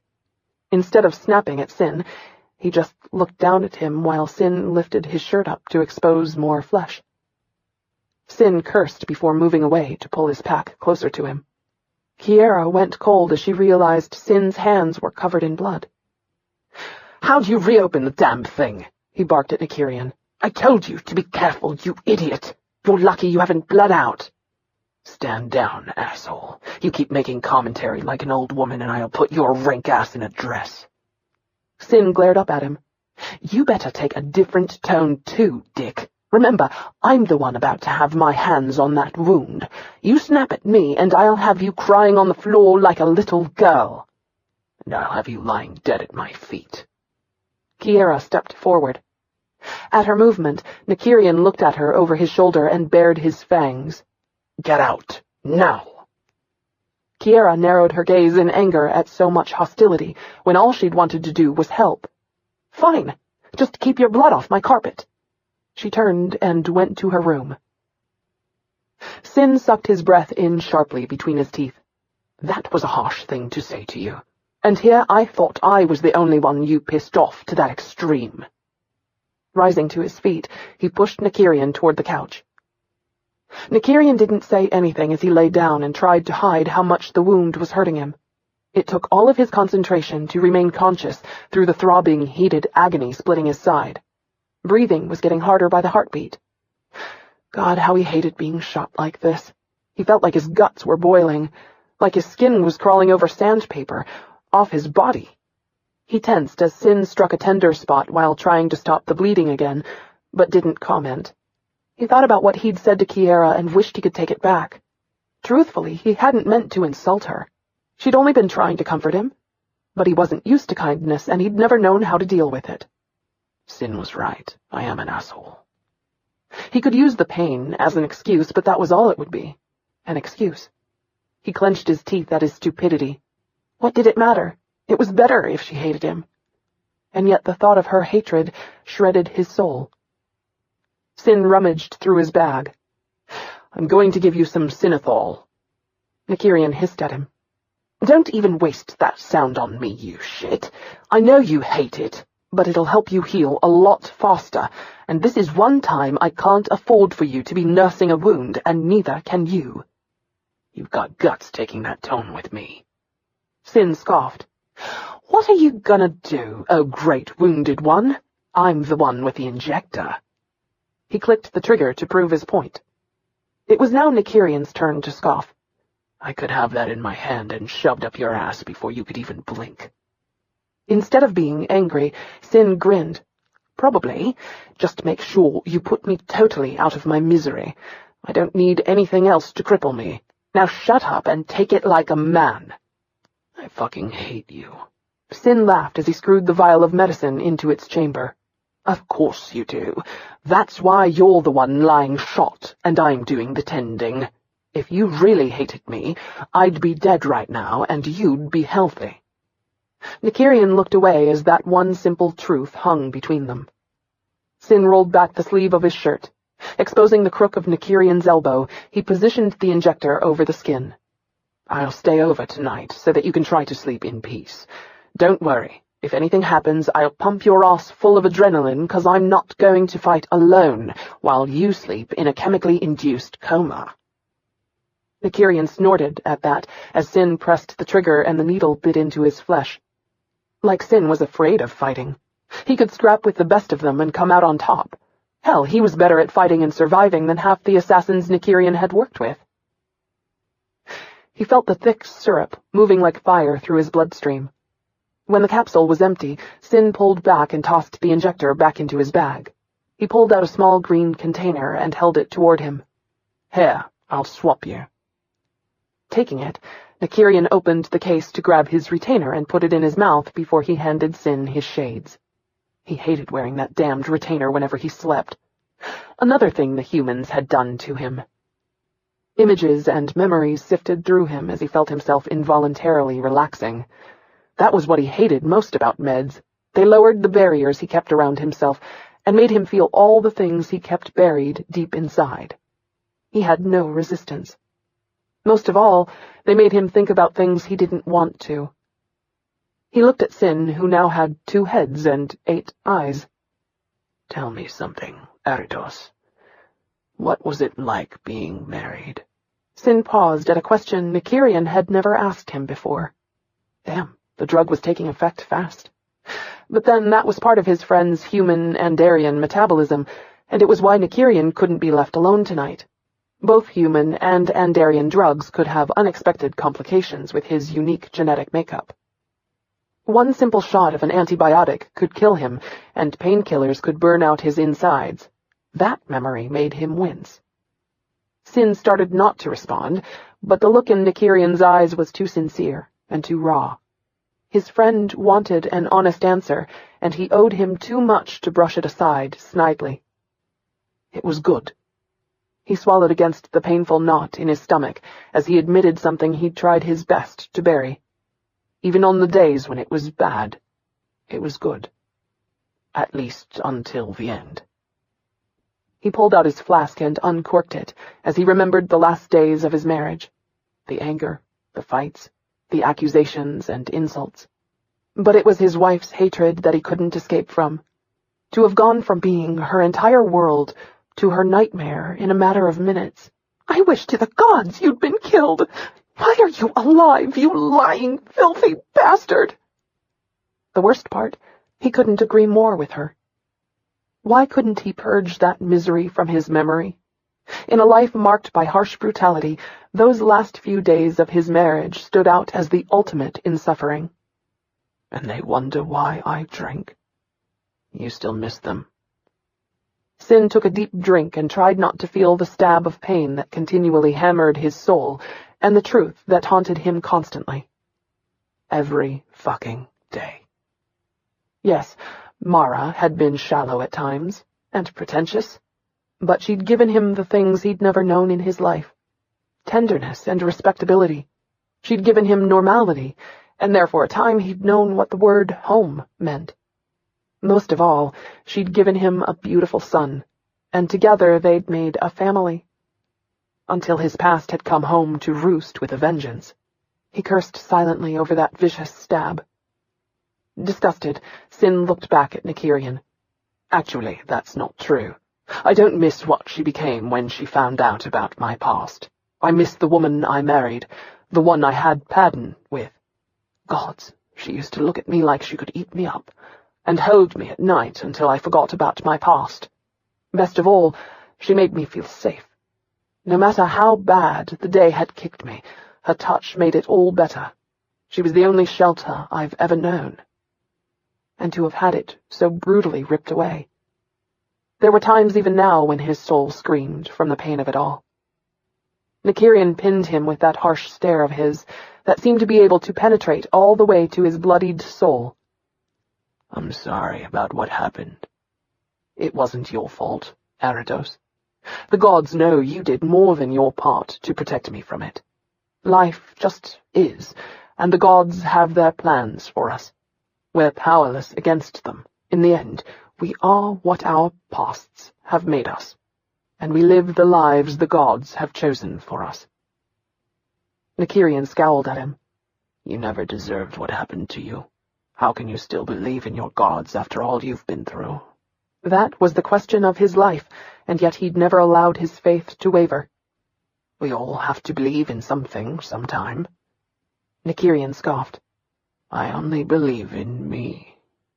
Sin took another swig. "I know.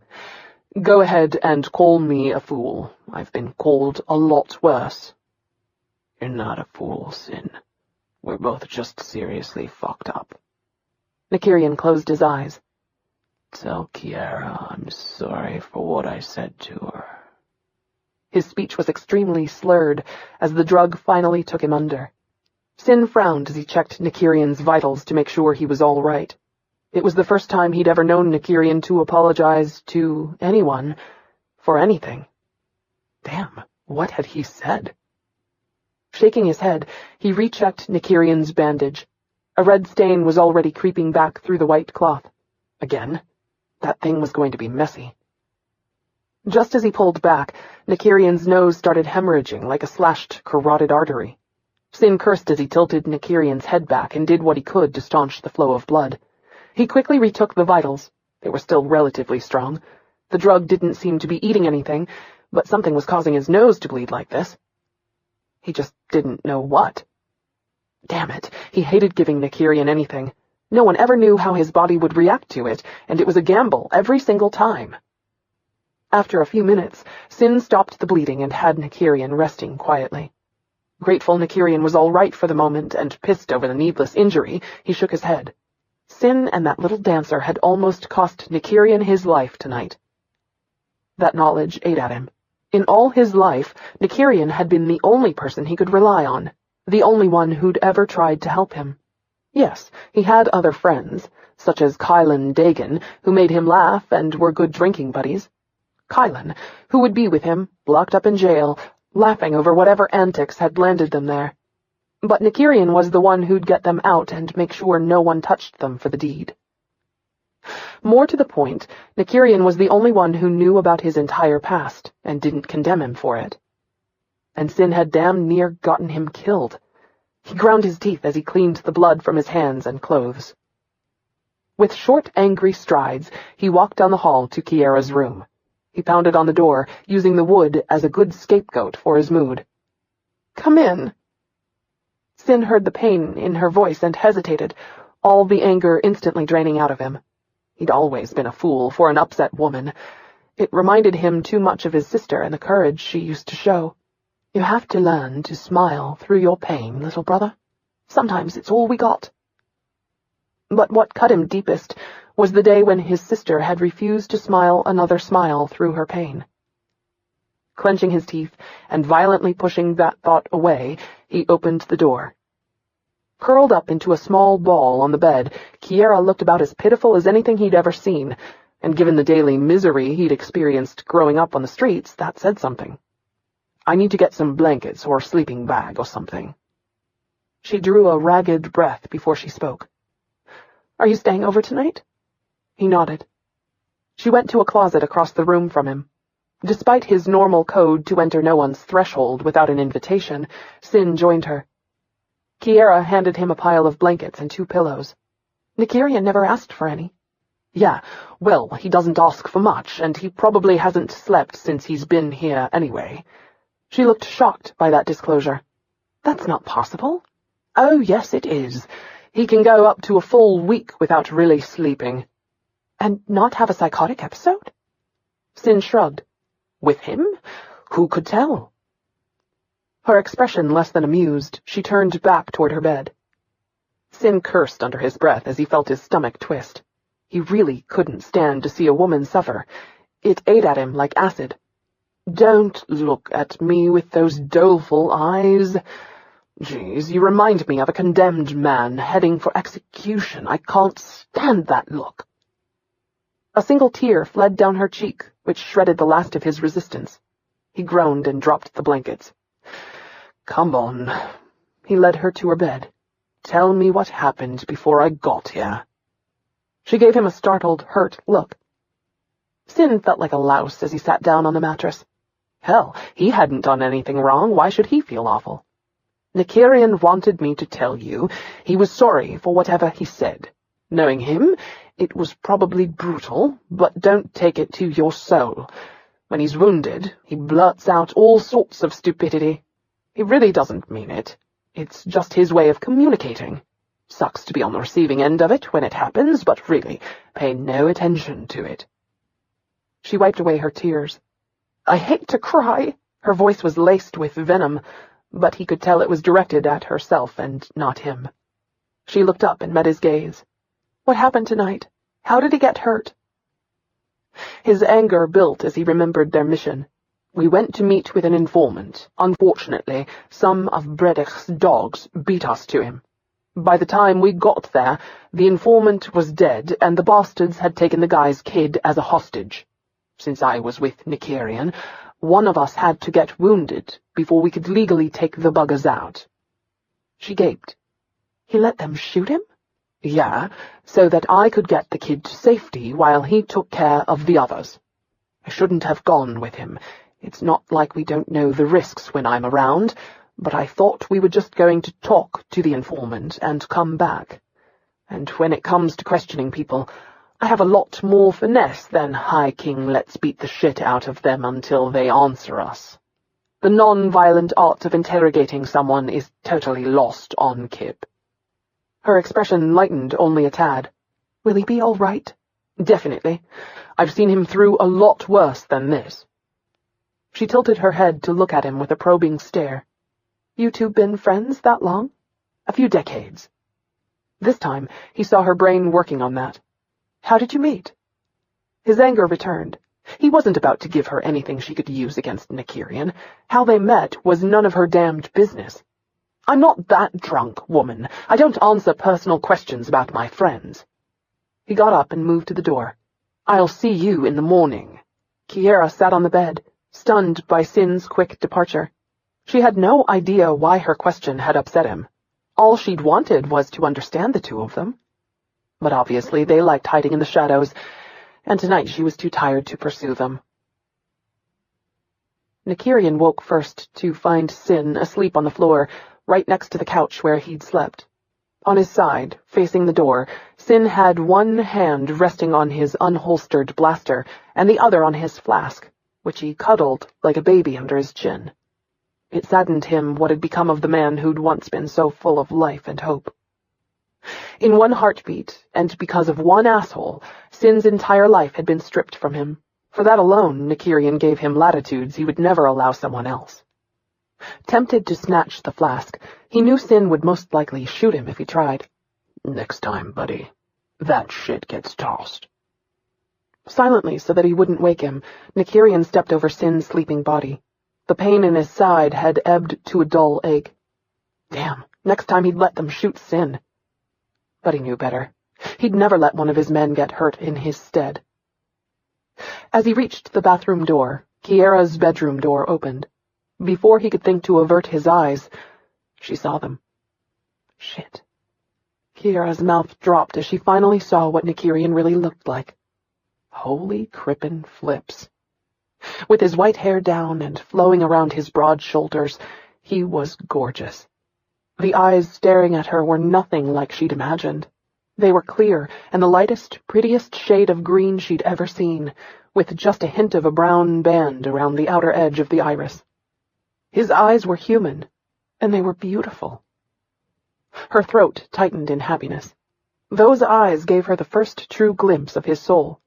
In them, she saw all the mistrust, anger, and bitterness. It was like seeing him naked. Biting her lip, she shifted her gaze to take in his entire face. There she had no surprise. He was every bit as handsome as she'd suspected. He blinked and looked away, seemingly embarrassed. "I'm sorry about what I said last night," he whispered, meeting her gaze for a moment to show her his sincerity before he looked away again. She bit her lip at the sudden thrill that skittered up her spine. This was the one person she was sure didn't utter an apology often. Sin told me last night. I'm sorry, too, for what I said. I didn't mean to be so harsh. Don't worry about it. It didn't even register on my pain scale. He entered the bathroom and shut the door. Kiara stood there, staring at the closed door as she trembled in her newfound knowledge. Without his shades, he wasn't a fearsome, half-known phantom who haunted her dreams. He was a man. Gorgeous and real, with eyes unlike any she'd ever seen before. What a tragedy to keep them hidden from the world. Eyes like his needed to be savored. But he would never allow anyone to behold him like that. And that was the greatest tragedy of all. Nykyrian's hands shook as he dragged them over his face. He cursed himself for having allowed her to see his eyes. I'm such a fucking idiot. Now it would begin. The initial pity would be first. Poor, deformed halfling. Then the worst part. The eventual hatred of his mixed blood. Of the fact that he bore too many characteristics of both races. People had never seen anything more in him than the manifestation of their own fears, not realizing or caring that he could be hurt by their scorn. The humans saw him as a predatorial animal with no soul, brutal and lacking all feelings. The Andarians saw him as a weak, pathetic insect who wasn't fit to breathe their air. Over and over, images of the past tore through him, the mockery and insults. Even though he was now the fiercest assassin ever trained, there was still that part of him he couldn't destroy, that was the same small, frightened child who'd been brutalized by others. The child who'd wanted only to be held and told that he wasn't so bad, that he didn't deserve what life had handed him. Freak, animal, despicable, worm, deformed. Why couldn't he silence those voices? But it was useless. Even after all this time, the scars were still there, biting and tearing, and they refused to heal. Clenching his teeth, he ripped the bandage from his side, taking a small amount of satisfaction from the throbbing protest of his now raw skin. Physical pain was easy to deal with, and it took his mind off other things, such as his brothers, both genetic and adoptive, and their kindness toward him. Disrobing, he stepped into the shower. The water burned as it slid against his wound. Despite the pain, an image of Kiara's welcoming smile the night before tormented him. No one had ever given him so great a present. She'd actually been glad to see him.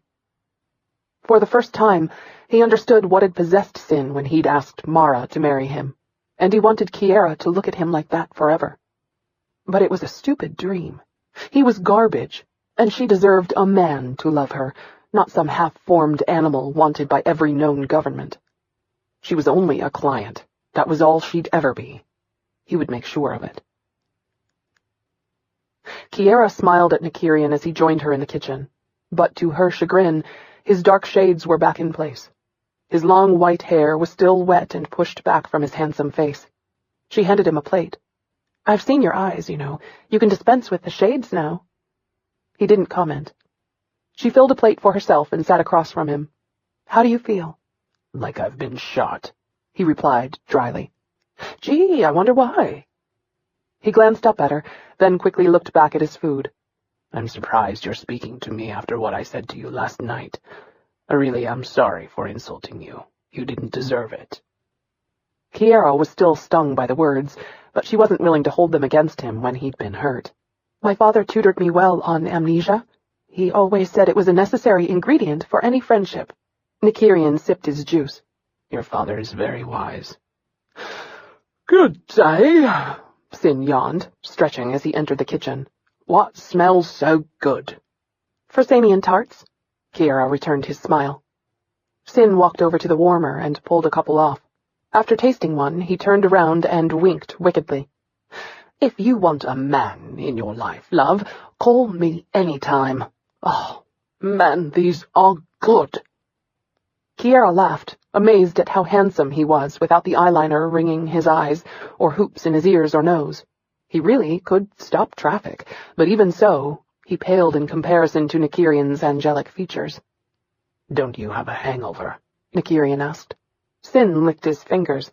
"Like a motherfucker, but I'm used to the brain damage. I'll eventually drink enough to make it go away." Nykyrian shook his head. Kiara decided to change the subject. "Will I be blessed with both of you today?" Sin sat next to her. Cursed would be more apropos, in which case I'd reply affirmatively. He pulled his flask out and poured a large amount of alcohol into his juice. Kip will, no doubt, and you can see proof by the look on his face, object to my hanging around. I don't need a nursemaid. Well, in my case, it's a nurse-man, so don't bother with your usual bluster. I'm committed. You should be. Kiara burst into laughter at Nykyrian's dry, even-toned response. Sin sputtered. Kiara, please, don't encourage him to abuse me. He does enough damage on his own. Nykyrian set his fork down and eyed Sin with a dark frown. You know, I always wondered what it would feel like to strangle a Ritidarian. Kiara glanced to Sin, not sure if Nykyrian was joking. Sin continued to smile. You missed your chance 3 years ago on Tondara. And never got over it. Kiara continued to listen to their bantering. She was amazed at how well they got along, and was certain Nykyrian wouldn't allow anyone else to treat him so lightly. After a few minutes, Nykyrian excused himself and went to the main room. Is he really all right? Kiara whispered to Sin. Sin leaned over toward her. Whispering does absolutely no good around him. He can hear from miles away. It's one of those damnable Andarian traits. He straightened up and continued talking in a normal tone. He's just sullen as a swollen gimfry. Ignore him. He popped his knuckles. So, what trouble shall we get into? I thought you had too much to do to be hanging out in this place. Nykyrian's voice traveled into the kitchen without his shouting. Kiara raised her eyebrows, surprised he really could hear them. Sin winked at her. I do, but you're completely bended if you think I'm leaving this sweet thing in your surly presence. Nykyrian said something else in that strange language he used with Sin. Sin's eyes widened before he shot from the kitchen.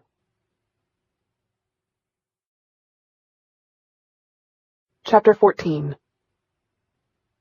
Breda's coming for her, Nykyrian said in Ritidarian to Sin, so that Kiara couldn't understand what was going on, yet. He glanced up as she joined them from the kitchen. Do you think he'll bomb the building? Nykyrian shrugged. I don't know. He's completely psycho and too hot after both of us. Either way, we've got to move her. Call her father on a secured line. Tell him he has less than a half hour to get here and see her before we leave. Sin nodded and moved to comply. Nykyrian beckoned Kiara to come to him. She hesitated for a moment before walking forward. Taking a stylus on his computer ledger, Nykyrian wrote his commands for her. We have reason to believe we're being monitored. I need you to pack enough clothes for several days. We have to move quickly. Her eyes widened as she read the note. Oh, God, she whispered, and ran from the room. Kiara trembled in fear. Who was monitoring them? Was it this mysterious Axel? Or was it someone worse? She opened her bedroom door and heard Sin arguing with her father over the telelink next to her bed. Through the view screen, she could see the worry on her father's face as he glared at Sin. Cold, clammy sweat chilled her hands. She stepped into range for the camera and interrupted his long list of what he intended to do to Sin. Papa, everything is fine. I trust them completely. I don't, he snarled, eyeing Sin with a murderous glare. And I don't see why you have to take her someplace I don't know about. Then trust my instincts, please. She placed a hand on Sin's shoulder to prove her words. Instead of calming her father, the gesture seemed to push his anger to full boil. Don't you dare move her until I get there, or you'll wish to God you had stayed in whatever hole you crawled out from. He cut the transmission. Jeez, Sin snorted. What a grouch. He's just worried about me. Sin scratched the stubble on his cheek. Yeah, well, the man needs a couple of drinks. Before Kiara could reply, Nykyrian leaned through the door and tossed Sin his blaster. The attack's already started. Kiara went cold. Nykyrian stepped back as Sin ran to the front. I'm scared, she whispered, half expecting to drop into a faint at any moment. Nykyrian touched her arm reassuringly. Don't be. They've got to come through me, and I'm no easy obstacle. Yeah, but you're wounded. Won't matter. He held his blaster in his left hand and stretched his right hand out to her. The fact that he would let her touch him surprised her, and told her exactly how deadly a situation this was. Not that she doubted the severity of it in the least. Without hesitation, she placed her icy hand into his large gloved one. He pulled her with him out into the hallway. They crouched together beside the bar. Nykyrian draped a poncho over her and placed the hood of it over her head. "It'll protect you." He surrounded her with warmth, her back against his chest. She could smell the clean scent of soap from his skin. Sin hid behind the chair closest to the door, while Nykyrian braided his hair to keep it out of his way. Kiara stared at the laser cutting through the door, remembering her brief time on board her kidnapper's shuttle. She swallowed her panic, telling herself Nykyrian was here this time and he would see to her safety. She believed in him. As if he knew her thoughts, he rubbed a comforting hand down her arm. She stared at his left hand held out near her face and watched him click back the release of his blaster. Waiting.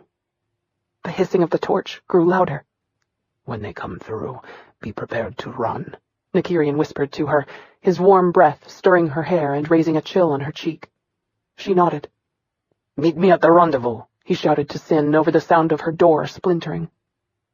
Kiara's heart pounded in her ears, deafening her to all other sounds. The charred stench stuck in her throat and choked her. Fear restricted her vision, and all she could focus on was the weakening door that separated them from the men who wanted to kill her. Where was the building's security? Her father's? Had the men outside killed them already? She prayed. With a cloud of smoke and a loud, triumphant shout, a group of men came through the door. Sin fired, killing the first two. He made a holy gesture to his lips and ran into the chaos of the hallway. She couldn't believe her eyes. Was he insane?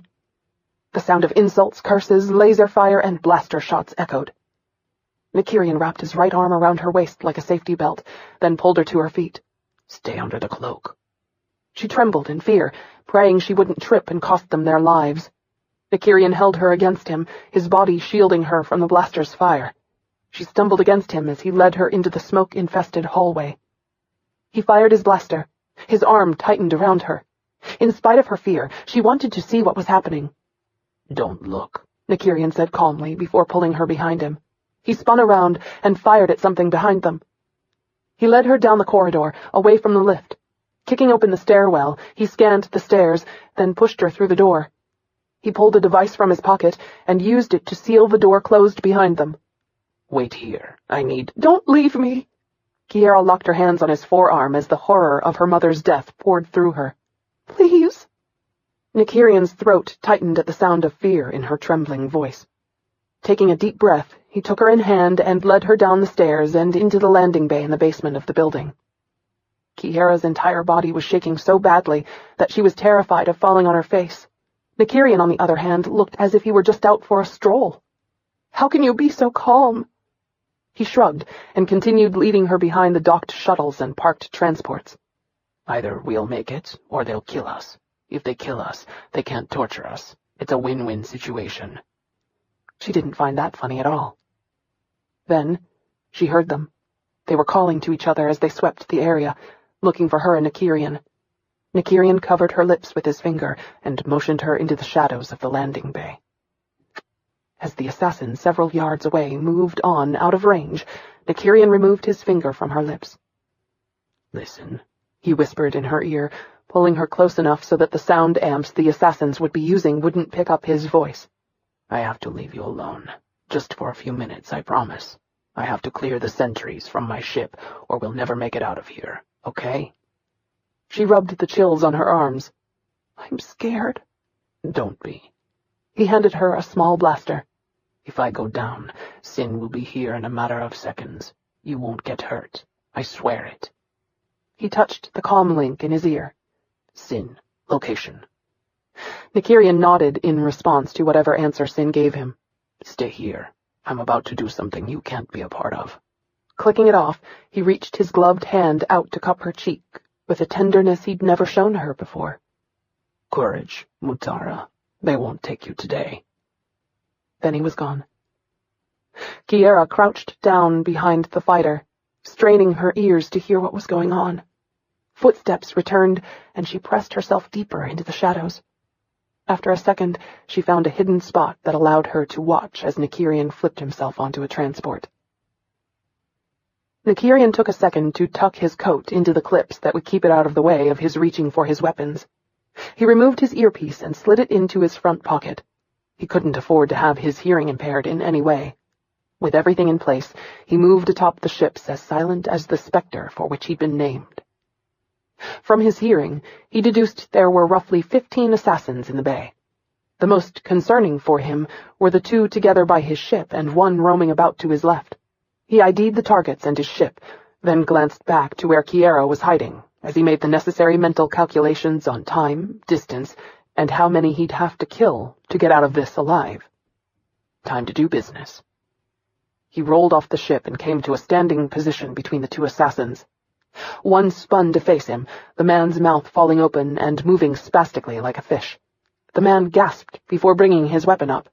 Nykyrian let fly the knife in his left hand, then spun around to catch the second assassin before the soldier could shoot him in the back.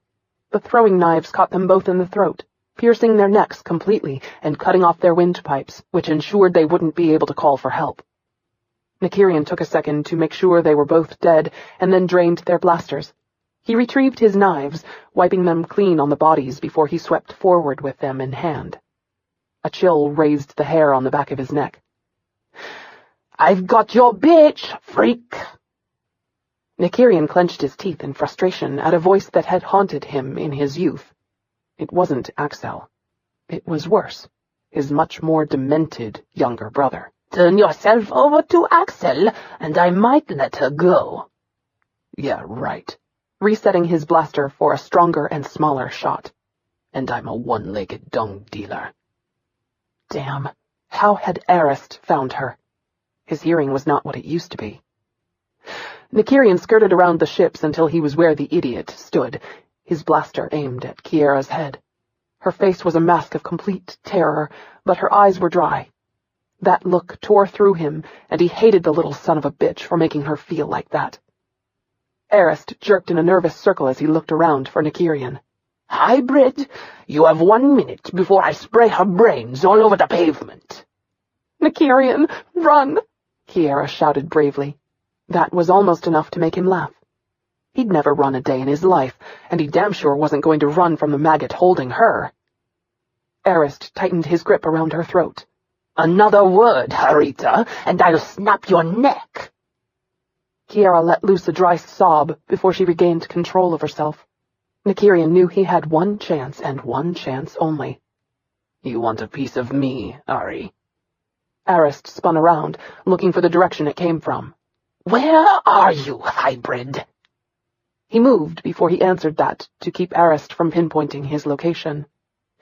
"It's not where I am that should concern you, brother. It's where my knife is going to land if you don't let her go and put your weapon down." "And let you shoot me?" Arist laughed sadistically. "I'm not stupid."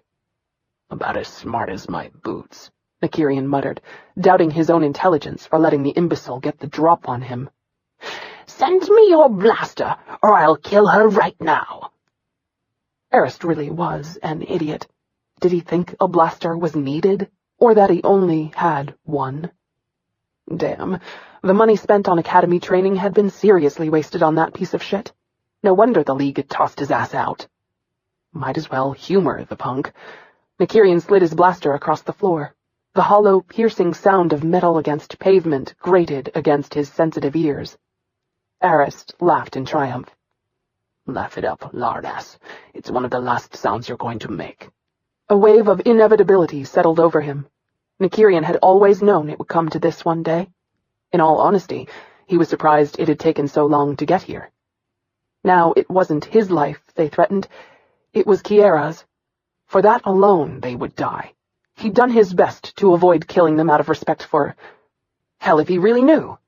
But today, Arist and Axel had crossed the line for the last time. So be it. Nykyrian started forward. An assassin came at him. "Arist, I got—" His words died as Nykyrian swung around and killed him before he could even finish the next syllable. Death spasms made the assassin's hands tighten, and his blaster fired. It arced a stream over the bay, searing the ceiling and several nearby transports. Nykyrian pulled it from the man's hand and drained the charge before leaving it behind, just in case the identifier in the grip had been programmed to work with someone else's handprint. Arist started sweating. "Garo, you there, man?" "Dead," Nykyrian said. "Let her go, Ari, and you'll get the chance you've been waiting for." "Come on, you worthless bastard. I'm ready." Arist slung Kiara away from him. Nykyrian walked calmly out of the shadows with his hands held out to his sides, away from his body. "You have one shot before I kill you, Harry. You better make it count." Kiara bit back a scream as the next few seconds happened so fast she could barely follow their sequence. But the one thing that stood out vividly was the cold-blooded grace of Nykyrian's movements. Assassins came out of nowhere to attack him. He spun, his coat flaring out with an eerie beauty, and shot two with a blaster strike before he holstered it and caught the ones nearest him with his hands. In a terrifying death ballet, he used his knives to cut their throats and bring them down one by one, until the only ones standing were him and the man he obviously knew. Arist. Her abductor aimed for his head and shot. Nykyrian dodged the blast and rolled on the ground before he came to rest in a graceful crouch. He launched two knives that spun toward Arist and landed in his shoulders. Arist screamed out. He tried to lift his blaster toward Nykyrian and couldn't. He grabbed a knife and went for Nykyrian, who caught his hand as soon as he reached him and head-butted him back. Arist shrieked in frustration. "You're a freak! I should have killed you while you slept." Nykyrian's tone was even and flat. "Yes, you should have." He snapped Arist's arm with a sickening sound. With his good arm, Arist brought his blaster up to aim for Nykyrian's heart, but before he could pull the trigger, Nykyrian caught him about the head and twisted. Kiara cringed at the sound of grinding bone a split second before blood gushed out of the assassin's mouth, and he crumpled slowly to the ground to rest at Nykyrian's feet. Nykyrian knelt down and felt for a pulse. Satisfied Arist was dead, he pulled his knives out of the man's body, wiped the blood off on the sleeve of his coat, and sheathed them without so much as hesitating. Kiara's heart pounded in fear. For the first time, she fully realized what Nykyrian really was and what he could do. She'd known what the term assassin meant, but his kindness toward her these past few days had dulled the brutality of that word. He'd let Patola and his partner go. Twice. But this... She looked at the bodies he'd left in his wake. At least a dozen men were now soaking in pools of blood. The last minute of horror and pain was permanently etched into their features. The stench of blood clung to Nykyrian, choking her. This was cold, and it was brutal. Most of all, it brought home exactly what sort of creature he really was. One who brutally killed without hesitation or remorse. "We have to go." Nykyrian held his hand out to her. "The others are coming." She couldn't move as she stared at him with new sight. He was ruthless. It was one thing to know he could kill, another to see him do it. He'd snapped a human being's neck with his bare hands, and it hadn't affected him at all. How could he have wiped their blood off on his own sleeve without even cringing? He'd killed them with the same knives he'd used to prepare her meal. For a minute she thought she'd be sick. "Kiara, we have to leave. There are others here, and it won't take them long to find us." He hauled her by her arm to his ship. Somehow she managed to climb up the ladder and seat herself in the cockpit. Her heart hammered in her chest as he joined her while she continued to stare at the bodies on the ground. Nykyrian wasn't even breathing hard. He'd just strapped them in when his body went rigid. She looked up to see more soldiers entering the bay. Nykyrian flipped switches in front of her with that same calmness that was now disturbing to her. The engines fired with a deafening roar as lights danced across his control panel. In true battle formation, the assassins took up positions to fire at them. One man stood out at the head of the group, glaring at her and Nykyrian with a handsome, cold face that mirrored cruelty and hatred. He made a military gesture at Nykyrian that was unmistakable. "You and me, to the death." Nykyrian made an obscene gesture back at him before he launched the ship. Axel growled in frustration as his men fired uselessly on the Arcana. knowing Nykyrian had once more slipped from his grasp. The bastard and his slut flew right over their heads. In that moment, he wanted to rip apart every soldier with him. He slammed his fist into the face of the assassin who was dumb enough to be closest to his arm's reach. "You fucking women! Worthless! All of you!" It was then he noticed the body of his baby brother, lying dead on the ground a few feet away. Raw, unmitigated fury tore through him. "Find them," he snarled at his men. "I will have that hybrid's life, or your own." Shoving them from his path, Axel made his way back to his own ship. This was far from over. He would claim Nykyrian's life no matter what, and when he did, that freak of nature would beg like a sniveling child wanting a toy. The princess was just bonus pay.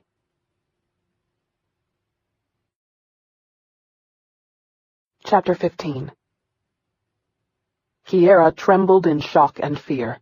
Over and over, she saw Nykyrian breaking the assassin's neck, heard the snapping of bones, saw the look of horror on the man's face as he realized Nykyrian had killed him. It had been grisly and cold. The blood on Nykyrian's clothes. Dear God, he'd callously wiped their blood on his own sleeve, a sleeve she stared at as he flew them to wherever they were headed. He was absolutely stoic over the horror of it all. What kind of monster could do such a thing and not feel even a twinge of something? He'd treated it with no more emotion than someone putting on their shoes. Those memories merged with the ones of her mother's death, the way the assassins had mocked them both and ruthlessly beat her mother while terrifying her. It made her sick and confused and terrified. She just wanted to run away, to find a place where things like this didn't happen, where people like Nykyrian didn't exist. There's no place safe. Not for you. The truth scalded her. Not since that beautiful spring morning when she'd been 8 years old, eating in the garden with her mother before they'd been kidnapped, had she felt safe. She struggled for her sanity and a way to grasp what had just happened. Nykyrian felt her pain as he flew them to the neighboring planet where Sin lived. He knew he should say something to her, but he didn't know what. He remembered the first time he'd killed someone. The horror of it still haunted him. That moment when his Vic had realized the blow was fatal. Over time, he'd become so acquainted with the blood and gore that it no longer fazed him at all. It was a tragic waste, but everyone died. Better them than him. Kiara clutched her mouth to keep from being sick as he banked, and her stomach lurched. He finally docked his fighter in the attached bay of a high-rise building. The scent of warm, sticky blood, of death, clung to him. When he moved his hand away from the controls, his gloved handprint, in blood, was right there in front of her. He was completely oblivious to it. Bile choked her. "We need to go." She tried to rise from the seat, but her limbs wouldn't cooperate. Gently, Nykyrian wrapped his arms around her and carried her through the bay, up the lift, and into an immaculate apartment on the top floor that had a breathtaking view of the bustling city below. There was something hauntingly familiar about Nykyrian's actions, something her subconscious told her to pay attention to, but she was too upset to catch it. Inside the apartment, everything was perfectly clean, sterile. Most of all, it was huge. The main room alone was bigger than her entire flat. But even so, the furnishings were sparse. "Where are we?" His answer was dispassionate. "Sin's." She shook her head. No one would ever dream this elegant place belonged to another killer. Like them, on the surface it appeared so normal. There was a black desk, with nothing on top of it, set against the wall, turned toward the floor-to-ceiling windows. A highly polished white piano faced out toward the balcony. In the middle of the room, perfectly positioned, were 2 black leather sofas and a small black table that contrasted sharply with the white walls and carpeting. And as she hurriedly skimmed the room, she realized why the walls and carpet were white. It was so that no color would compete with the expensive art pieces he'd collected. Or maybe stolen. Truly, it was a master's collection. From the paintings on the walls to the statues and other objets d'art scattered about. A museum would kill to have a collection this extensive. Along the far wall was a fully stocked bar with bottles of whiskey and wine she knew went for over 1,000 credits each. The only personal photo in the room was set on the corner of the bar's black countertop. Nestled in the arms of a well-loved stuffed Lorena was a frame that showed a slideshow of a small boy. The incongruity of that sight actually stunned her. Sin had a son? Surely he didn't live here with him. Did he? More to the point, did he know what his father was? How could these people have families? Without faltering, Nykyrian reset the security system.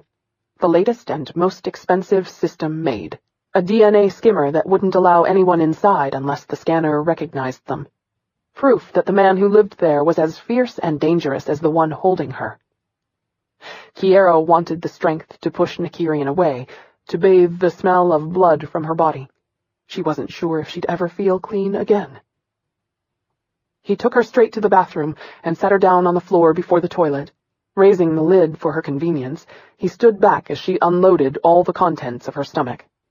Kiara wasn't sure how he knew what she'd been holding back, but she was grateful for his quick actions. She felt so ill, physically and mentally. Her entire body quaked as she tried to regain control of herself. As unaffected by her sickness as he'd been by killing those men, Nykyrian wet a cold washcloth and held it against the back of her neck until she was finished. He handed the cloth to her and flushed the toilet. Feeling better? She couldn't meet his gaze. Instead, she stared at the dark stains on his coat and shirt. "You have blood all over you." He looked down at it. It happens. That made her sick again. His elbows on his knees, Nykyrian crouched beside her in silence as he listened to her regurgitating. Her cheeks were flushed, and the horror in her eyes kicked him straight in the gut. He knew what a monster he was. But seeing that monster through her amber eyes was the most painful thing he'd ever endured. You're nothing but an animal, unfit to be around decent people. No wonder your parents threw you away. Trying to push the hurt away, he got up and found one of Sin's unopened toothbrushes. The little paranoid OCD bastard always kept extras so that he could change them out every few weeks. Nykyrian handed one to Kiara and stayed with her while she straightened herself up. He would clean the blood off his own clothes, but the sight of it smeared over Sin's white linens would only make it worse for her. There was nothing more nauseating than blood on white, which was why he wore black and all of his linens were black. When she was finished, he reached across her to get a towel. She flinched and stepped back. His heart twisted at her involuntary reaction. Did she really think, after all they'd been through and shared, that he could hurt her? You wanted her to hate you. Congratulations, she does. But he'd never wanted her to look at him that way, like he was unfeeling garbage.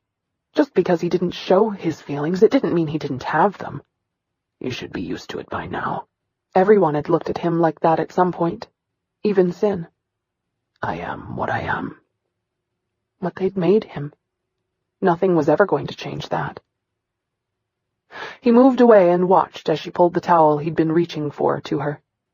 When she was finished brushing her teeth and washing her face, she walked into the main room and refused to look at him as she sat down on the couch.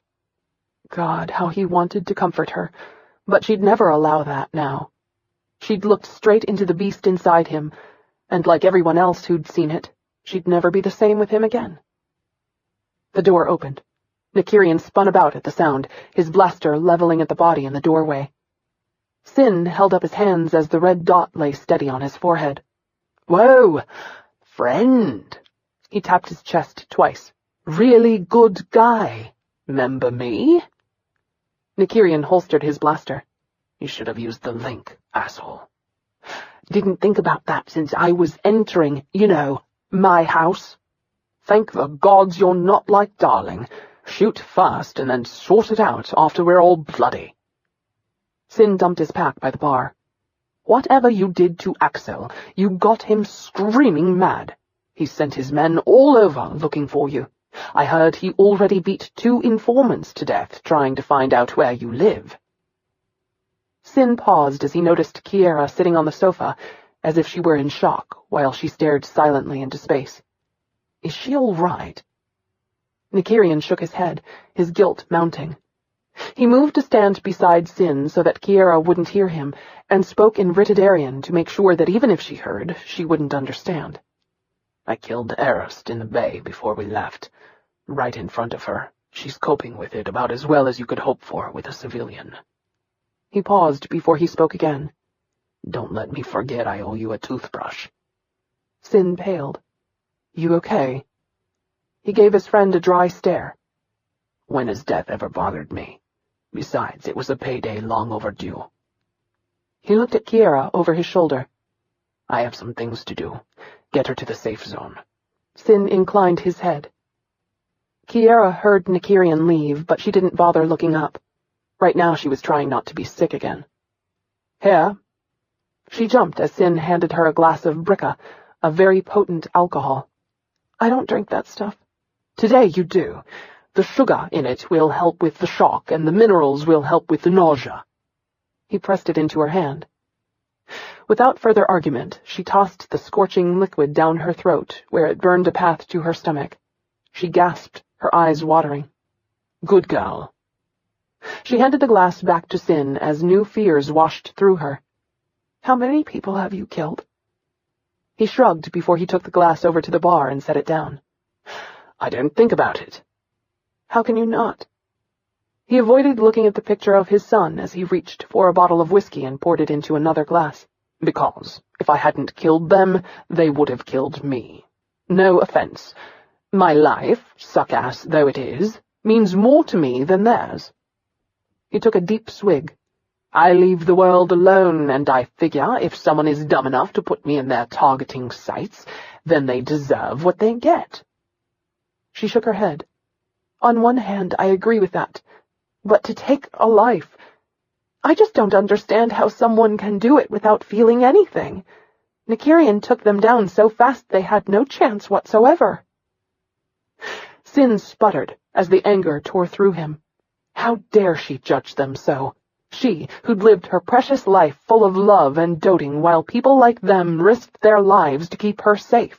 What's more, she'd lied to him when she told him that they weren't trash, that she wasn't like others, that she saw the good within them no matter what. And now, she wasn't a bit better than the rest of the maggots in the universe. Just like his ex-wife and son. Didn't matter how much love you gave them, how good you treated them, how you gave them everything you wished to the gods you'd had, including respect. It didn't matter how much you hated the life you'd been forced against your will to live, or how hard you'd tried to put the past behind you. They cursed you for surviving and judged you on a past you despised even more than they did. He and Nykyrian were the ones who'd lived in hell, and these assholes who had no understanding of the world dared to look down on them for it. He wanted to hit the bitch for her smug, sanctimonious condemnation. Thanks for proving me right, princess. Most of all, he was angry at himself for believing her when she'd lied to him. When was he ever going to learn? He wanted her blood, especially since Nykyrian had almost died while protecting her crybaby ass. Tell me exactly how many assassins were there today? I don't know. 15, 20, maybe? He gave her a snide glare. 20 trained assassins against one guy who had his guts lasered last night. Lady, I think they had more than a fair shot at surviving, and we're damn lucky you and Kip are alive right now. Instead of being upset with him, you should be grateful. Kiara hadn't thought of it that way. He was right, and yet she couldn't get over the cold ruthlessness of what Nykyrian had done. But I don't understand it. I just don't. Both of you let Pitala go. Twice. Twice! She re-emphasized the word. Nykyrian mowed them down without even trying to talk them out of it. He just started killing like it was nothing. Sin set his glass down on the low table in front of her. There was a raw anger to him that she didn't understand. It was like he wanted to lash out and hurt her. That's because with Pitala, it wasn't personal. You're a paycheck to him and not worth his life. He's a bully, and if you let him know you're a bigger asshole willing to cut off his body parts, he will back off and find his credits somewhere else. But with Bredich, It's not the money he's after, it's the prestige. Once he takes a target, he will kill it, and nothing is going to stop him. Ever. She shook her head in denial. But Nykyrian didn't kill Brech. He killed other people, and he didn't try to reason with them first. No shit, he didn't try to reason with them. They may not have been Brech, but they were his men, and he would have killed them had they allowed you two to escape. I assure you, there's no reasoning to be had with men who know it's kill or be killed. And, lady, you better get your head out of your spoiled little arse and wake up. Kip didn't kill Brech. He killed his brother, who followed the same code of misconduct. Believe me, Kip has spent his entire life trying to avoid doing what he did today. What do you mean?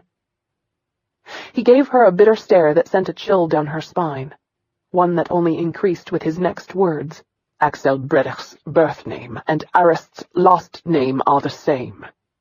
He gave a long pause before he spoke again. Quikiades. Her mouth fell open. No, surely not. What? Nykyrian is their adopted brother. He was raised with them. She stifled another round of nausea. Oh my God. How could he do such a thing? What kind of monster is he? Sin leaned over the arm of the couch, forcing her to lean back. He braced his arms on each side of her, penning her in. She didn't like being cornered. His eyes blazed, and for a moment she thought he might actually strike her. You think you're so unsullied. How dare you sit there like some high queen dispensing her judgment on us? His alcohol-laced breath fell against her cheek in angry pulses that punctured each biting word. Don't waste pity on Arist. If he'd been given the chance, he'd have raped you slowly, and in ways you can't even conceive of, then cut you into little pieces and fed you to his dogs. All except your head, with your contorted fear permanently twisted on your pretty little face. That he would have sent home to your father as a present, but only after he'd been paid. And that's nice compared to what he'd have done to Nykyrian, to what he's done to Nykyrian in the past. Kiara stared at him, wondering if he were telling her the truth. She tried to remember the verbal exchanges between Nykyrian and Arist, but all she could see was their brief fight. I just don't see how anyone can be so cold. Sin shoved himself away from her. And you should be grateful, little girl, to whatever god you worship, that you can say that. In the world we come from, I don't understand how anyone can be anything but cold. I'm not a child. Don't talk to me like I am, he scoffed at her. No, you're worse. You're an adult who still thinks the world is a beautiful place, filled with people who will help you just for the sake of being nice. Wake up and smell the bloodbath and humility the rest of us have to cope with. Don't you dare mock me. I've seen more pain than you can even imagine. He snorted cruelly. Yeah, your mother was shot dead in front of you. Boo-hoo. So what? You think you're the only one who ever lived through that? My father was publicly executed for the entire Ichidian Universe to watch. The saddest part of that is I just wish I'd been the one who'd gassed the bastard. Kiara drew a sharp breath in at what he described. Only the most brutal criminals were publicly executed. Who was your father? His breathing ragged, he gave her a cold, harsh stare. Ichidian Wade. Kiara shot off the couch as terror filled her. Oh, dear God. Ichidian Wade had been the most feared criminal to ever live. He'd gleefully mutilated and killed hundreds of people. Men, women, children, it didn't matter. He'd cared for nothing and no one. Mothers still used his name to terrify their misbehaving children. What horrific atrocities would the son of such a man be capable of doing? Sin curled his lip. Don't look at me that way, Harita. I'm not my father. That look on your face right now takes me to places you don't want me to go, especially when I'm drunk. Kiara looked away as indignation filled her. How dare he compare her mother's execution with that of an animal like his father? My mother wasn't a psychotic criminal. No, I'm sure she was a wonderful lady who loved you dearly. That she held you when you cried, probably even baked you cookies and gave you hugs and kisses before she sent you off to bed at night." He spat those words mockingly. "And it's a damn shame a decent woman like her died so tragically. My mother, whore that she was, abandoned me and my sister to our father so that she could return to her cushy life and pretend we didn't exist while she left us in that house with a man whose name, even though he's been dead for decades, can still make an assassin wet his pants. And if you think his cruelty was reserved for strangers, think again. My sister and I were target practice for him. So don't you dare talk to me about pain. My father wrote the book on it, and he rammed it down my throat every day of my childhood until they killed him. And the real kicker is, my life under his demented fist was a lot better than Nykyrian's. At least I was able to hide sometimes from the ones trying to kill me." His tirade stunned her. Sin pulled his link out of his pocket. "You want me to call your daddy, baby? Go right ahead. I'll be more than happy to take you to him. But know that Axel will have his hands on you in a matter of hours. Then you'll be able to talk to me about pain, and you'll finally have an idea of what we've endured. You won't live long enough to apologize, but true clarity will be yours before you die." A loud knock pounded on the door. Kiara jumped and bit back a scream as Sin leveled his blaster at the door faster than she could blink. "You wonder why I drink," Sin muttered. "Stay down." He moved to the bar and flicked on the video console that showed Darling on the other side of the door, looking bored.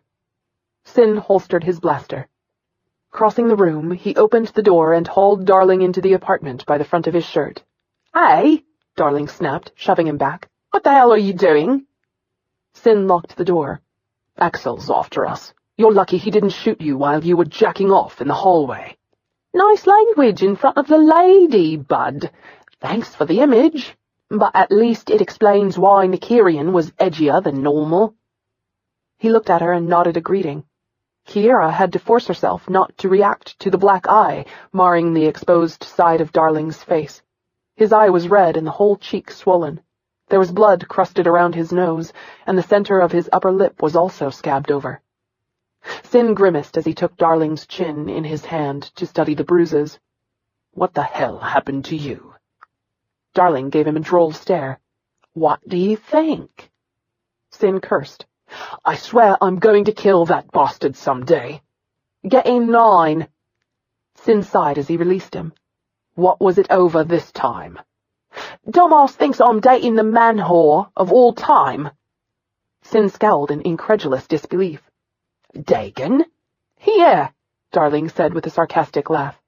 "You know anyone else who can compete with his record?" Sin shook his head. "I'd pay good money to see you hook up with him." "I would too, but then Kylan would have my ass in a sling and I'd be dead, so it wouldn't do me any good." Sin returned for his whiskey. Why would he think that anyway? "Private He broke his word off as he looked at Kiara. investigator. Caught me at a bar with Kylan while he was trolling for his nightly concubine, and I was trying to relax.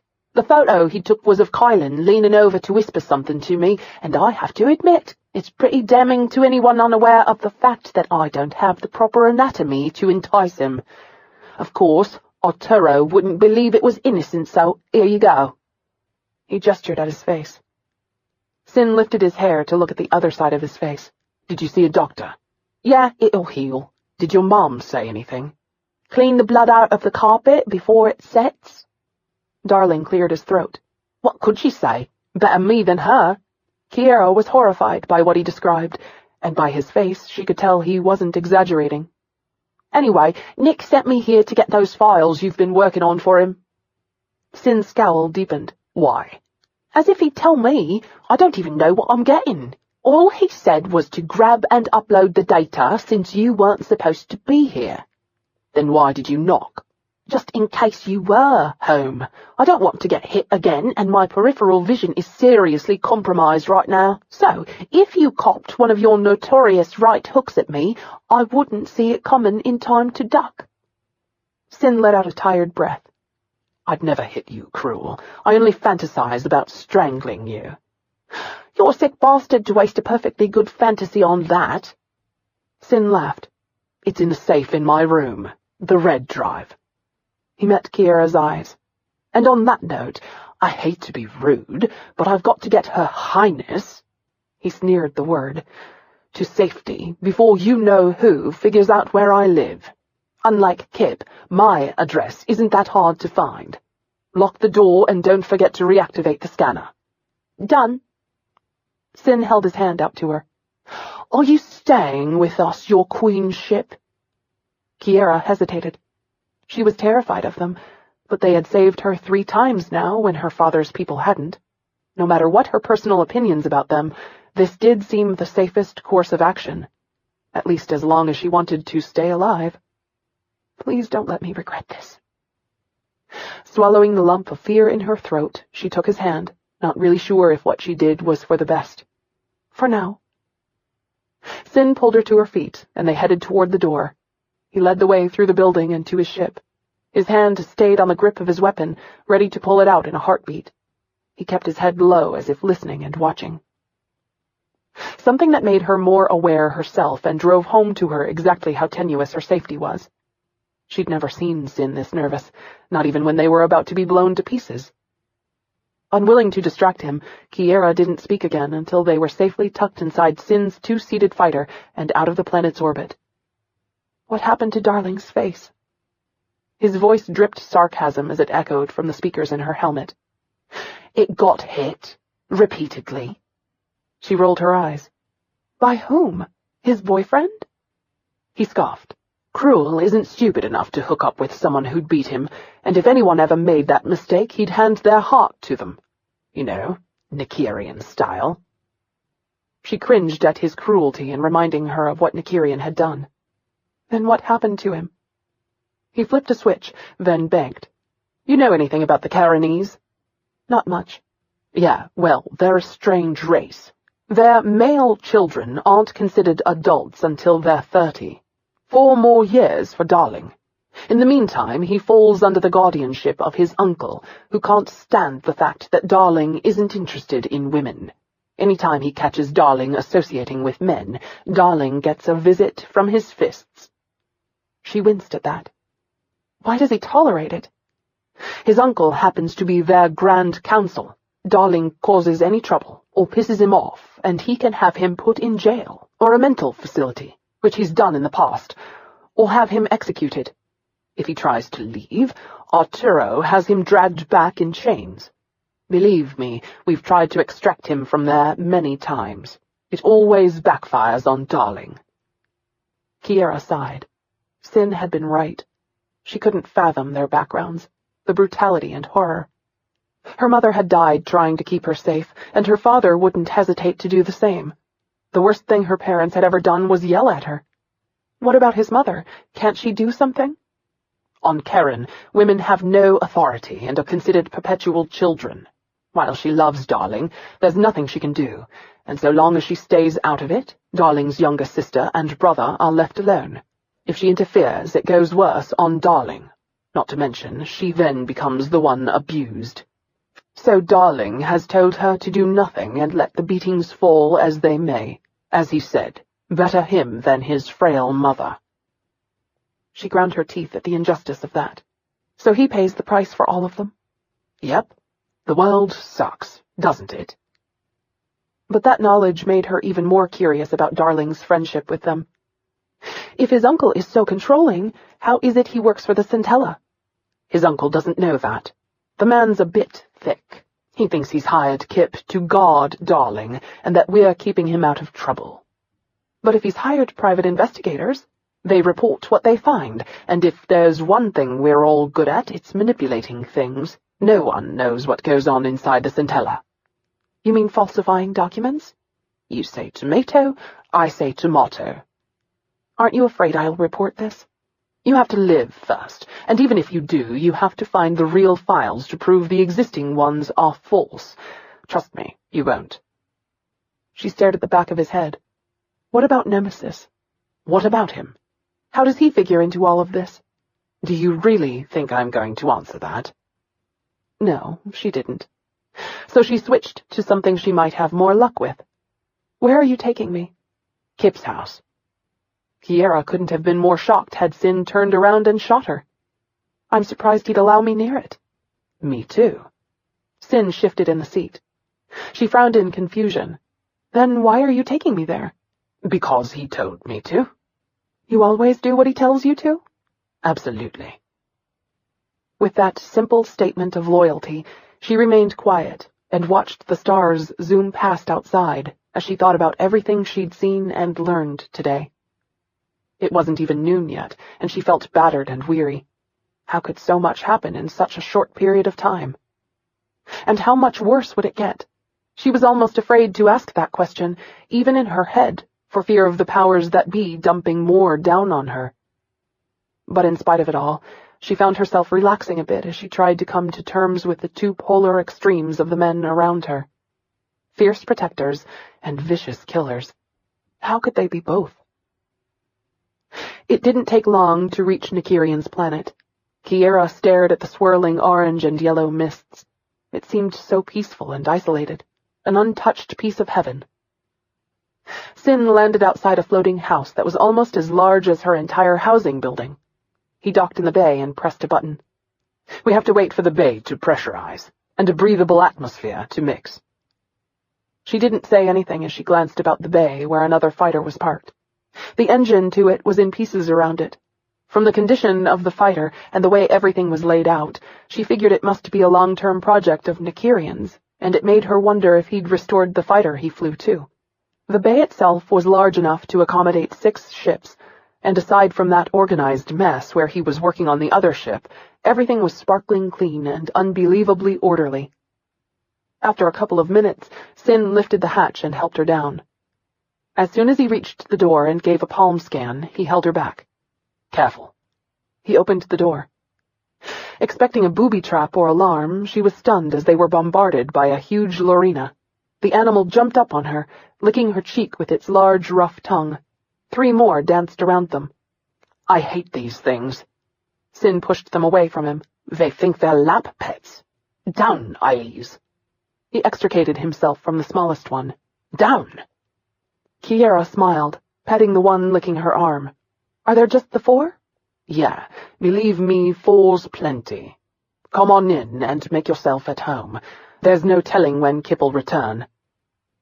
Sin walked through the house, switching on lights with a hand control.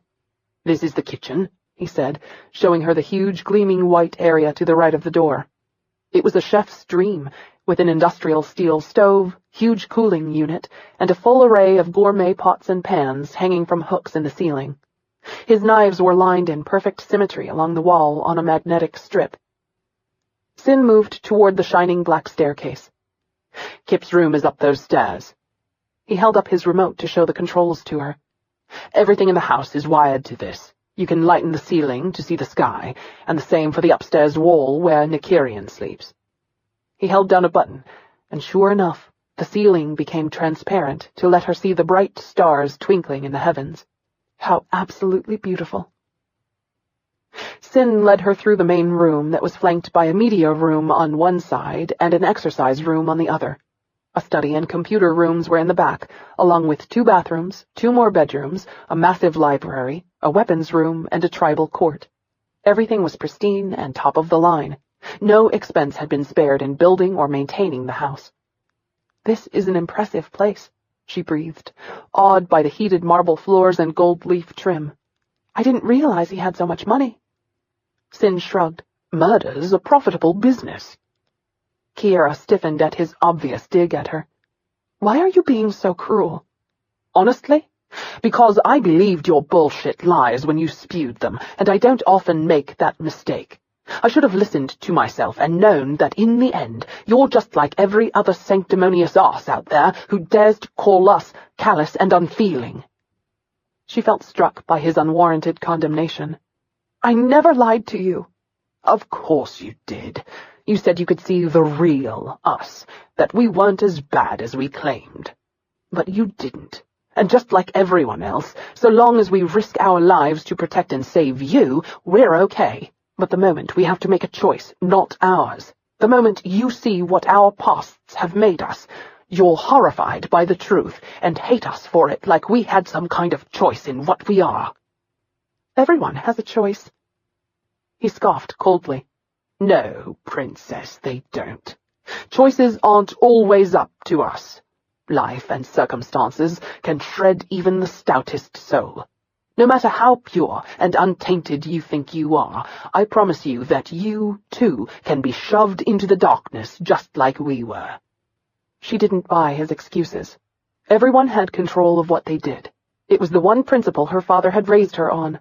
All choices were those of the people who made them, and the least they could do was be men enough to accept responsibility for the monsters they'd become.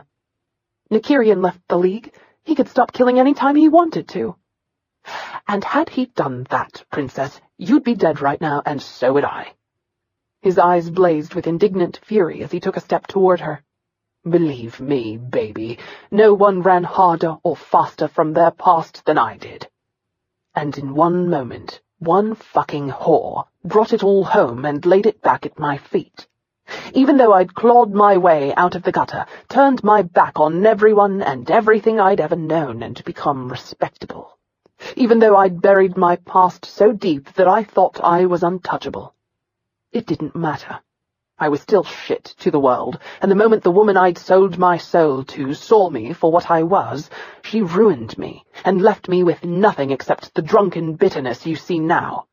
You want to know why I drink? It's because I can't escape my past, and I hate what I am.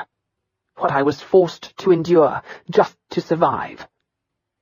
He raked a scathing glare over her body. I hate this fucking life, and most of all, I hate people like you, who can't see past the surface. You judge us on one deed alone without seeing all the other things we are. Damn you for that, Kiara Zamir. Had I known you were just like everyone else, I would have left you chained in Shenz's ship. Curling his lip in repugnance, he turned and headed down the hallway. Do whatever you want, but stay away from me. Those words struck her like blows. Kiara wanted to chase him down and apologize, but he was too angry at her for that. Besides, she'd done nothing wrong. Anyone would have been horrified at the way Nykyrian mowed down those men. And since she didn't know what Sin was capable of, if he was worse than Nykyrian, she decided it would be best to give him room. So instead, she went into the library to see if Nykyrian had something she could read. Turning the light up, she was stunned by the number of languages represented on the black shelves that lined all four walls from floor to ceiling. She dragged her finger down the leather spines until she reached the trophy cabinet. Her jaw went slack. There were trophies for sharpshooting, flying and archery, knife-throwing, language translations, and commendations for his service to the League. But the one most stunning was his commission certificate. To the youngest being to ever reach the rank of Command Assassin. The words leapt out at her. But more than the words was the fact that it, along with all the other awards, had no name listed on the certificate. They were all given to Hybrid and Aryan. Hybrid and Aryan. Not even that cold piece of paper recognized the fact that Nykyrian was human. Hybrid and Aryan was also listed on his certificate of completion for the League's prestigious Pontari Academy. A sad smile curved her lips as she saw a notation that he'd graduated with honors and at the top of his class. But it made her heart ache to know that no one had thought enough of Nykyrian to give him a name. Wincing at that harsh reality, she turned and left the library. In the hallway, she paused outside the clear door that showed his weapons room. She'd never seen a more comprehensive collection, a testament to his brutal trade. She clenched her teeth and moved up the hallway toward the media room. Sin was in the office on the computer. Deciding to avoid him, she ducked into the media room and closed the door. Maybe she'd be able to find something to occupy her mind and allow her to forget the nightmare of this day. Completely windowless, the room was painted dark brown, trimmed in black. Black speakers lined the walls, but there were no pictures anywhere. In fact, Nykyrian had nothing on any of his walls. What a strange thing, given how much art Sin collected. A long dark brown couch was set before the huge screen. The media case and player were to the right. With a heavy sigh, she walked to the cabinet, opened the glass door, and flipped through Nykyrian's vid collection. A half-smile curved her lips as she realized several discs were of her past performances. He hadn't been lying when he said he was a fan. For some reason that made no sense, a small thrill went through her.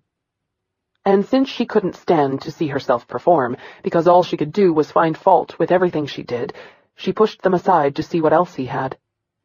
Most were action or horror movies and true crime programs she couldn't stand to watch. But under those, it was a box labeled Private. Opening it up, her heart stopped. The overhead lights made the discs sparkle in a bright rainbow of colors. Her conscience told her to put them back, that she had no right to pry into his past, but she was too compelled to see what they contained. Her private discs were recitals and birthday parties. What were his? Tucking her conscience away, Kiara inserted her handful into the machine. She picked up the control and switched on the viewer. She plopped down on the sofa to see just what his horrible secrets were. The first vid was in a sterile hospital room. She wasn't sure who or what was lying on the bed with padded restraints around wrists and ankles. She couldn't even tell the gender or age of the patient. The patient had a leather mask fastened around the face, obscuring everything except the eyes. The patient's head was bald, and a doctor was making notes on a ledger while the tense patient watched her with wary eyes. The doctor went to touch the patient's leg. A shriek of rage was followed by the patient trying to move the leg away from her grasp. "It's all right, boy. I'm not going to hurt you." He screamed and fought like a wild animal, regardless of her assurances. "Why don't you sedate him?" The doctor turned as Ichidian Quikiades entered the room. Tall and slender, he was younger than Kiara had remembered him. His handsome face was marked with a cold, calculating look. "I tried earlier, and he had some interesting side effects." Horror filled her as she realized this was Nykyrian as a child. The commander moved forward to look down at the leather mask. "I thought you were going to remove that." "We tried. But He's worn it for so long that parts of it have fused with his skin. It's literally grown into his face." She moved closer to show the commander. "As you can see, part of his skin around it is also infected. Removing it will require minor surgery, and right now we can't figure out a way to put him under with normal anesthesia." Kiara felt sick as she realized now what the scars on Nykyrian's face had come from. "Then cut it off while he's conscious." Kiara's stomach jerked in response to the heartless order. "Yes, sir." The doctor made a note. Ichidian moved to touch Nykyrian's face. Nykyrian thrashed about, trying to get away or to attack. It was hard to tell, but there was no denying his ferocious anger. Ichidian smiled. "Look at him, like some wild animal trying to tear me apart. I couldn't ask for a better specimen." Kiara gasped at the sick pride in the commander's voice. It was a child he spoke about, not some specimen. The doctor swallowed. "Commander, I'm not sure about your plans where he's concerned." He turned on her with a scowl so severe she took a step back. "What do you mean?" "He's really—" The doctor paused as if trying to find the correct word. "Damaged." "And you will repair him?" The doctor looked skeptical. "Sir, I don't think you realize the extent of what's been done to him. He's had multiple compound fractures over a period of years, and none of them were ever set. His right arm alone will have to be rebroken in 8 places and reset. It might never work right again." The doctor lifted Nykyrian's fingers even while he struggled against her. "They've crudely torn his nails out. I assume the nails must have been Andarian, hence the removal, but for an Andarian, taking the nails is like amputating a limb. His fingers are completely deformed now, and I can't even begin to count how many times his hands have been broken. It looks like someone stomped on them repeatedly, and you can see from his movements he can't even make a fist." While Kiara was ill from the disclosure, the commander appeared completely unaffected. "All of that can be fixed. Is there anything else?" "Just the severe malnutrition, dehydration, and starvation." "Just?" Kiara shook her head at the woman's blasé tone. Ichidian handed the doctor a small collar. "Make sure you put this on him as soon as you can." "What is this?" "It's a training collar we use on League soldiers. It'll make it so that we won't have to restrain him." He handed over a small silver box. "And I want him tagged as soon as possible, too, just in case he tries to run." The doctor bowed. "Yes, sir." Then she left him alone with Nykyrian. Hewin picked up the ledger from the bedside table. He smirked at the notes. Parents unknown. Age unknown. Name unknown. I wonder if you know any of that. Nykyrian didn't answer. He merely stared at him with raw hatred. The commander smiled cruelly. "You, hybrid, are going to be the greatest legacy I can give to the League. When I finish with you, you will be unrivaled in skill and savagery." He reached for Nykyrian's mask. Nykyrian bucked and fought.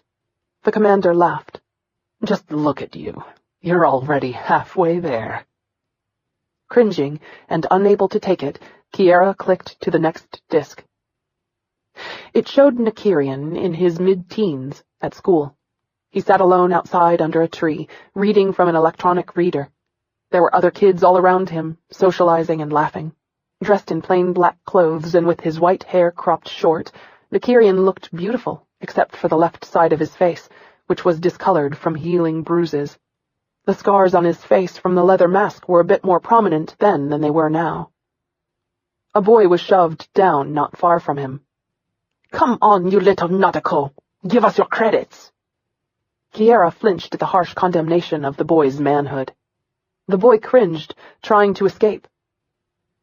"Leave me alone, Axel! I gave you everything this morning!" "Bullshit!" Axel kicked him hard in the groin. The boy started crying as he tried to crawl away. "Let me!" Another boy came forward to kick him in the same place. This boy was Arist. When Arist moved to kick again, Nykyrian launched himself at him and sent him flying. Axel turned on Nykyrian with a laugh. "The freak wants some more. What's the matter? We didn't beat you bad enough last night?" Nykyrian started forward, but Axel held his arm up to show him a control bracelet. "You know you can't hit me, asshole. Not as long as you're collared like a dog." He looked at the boy Nykyrian had shoved. "Get him, Ari." Arist launched himself at Nykyrian, who was now powerless to fight back. Kiara couldn't breathe as she watched the virulent hatred of the two of them stomping and beating Nykyrian. It seemed like forever before a male teacher came forward to stop them. "What's going on here?" Axel gestured to the boy he'd attacked initially. "The hybrid was bullying Terrence. Arist and I stopped it." Nykyrian pushed himself up into a sitting position. His nose and mouth were bleeding profusely, but his eyes were completely dry. He wiped a trembling hand over his nose, smearing the blood across his cheek. The teacher snatched Nykyrian up by his arm. "What have we told you about fighting?" Nykyrian glared at Axel and Arist, but said nothing in defense of himself. "You should call our father and let him know. He said he wanted to be notified if the hybrid got into trouble again." Nykyrian's face paled 3 shades. "Don't worry, we will." Kiara was baffled by Nykyrian's actions. Why wouldn't he tell them the truth? Why didn't Terrence tell them what had happened? Couldn't they have simply watched the video? Instead, Nykyrian was taken to the administrator's office where he was spanked with a metal paddle.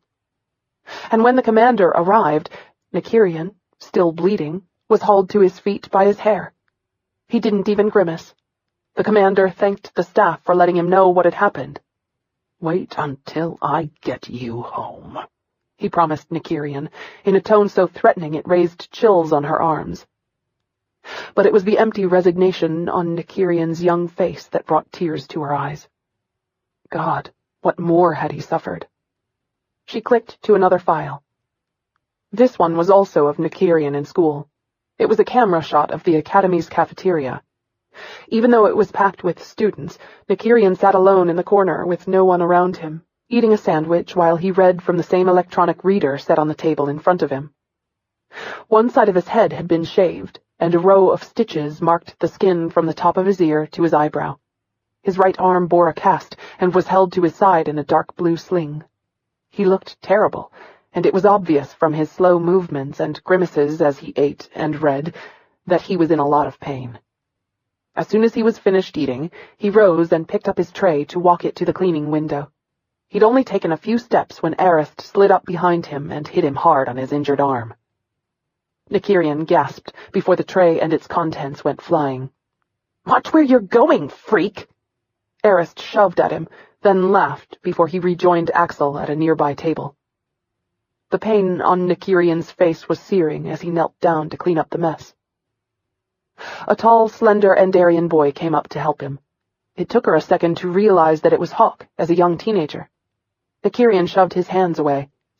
"Let me help," Hawk said, his tone sincere. Nykyrian raked him with a sneer. "I'm not dumb enough to fall for that trick again. Get away from me." He finished picking up the garbage and his reader, then rose to his feet.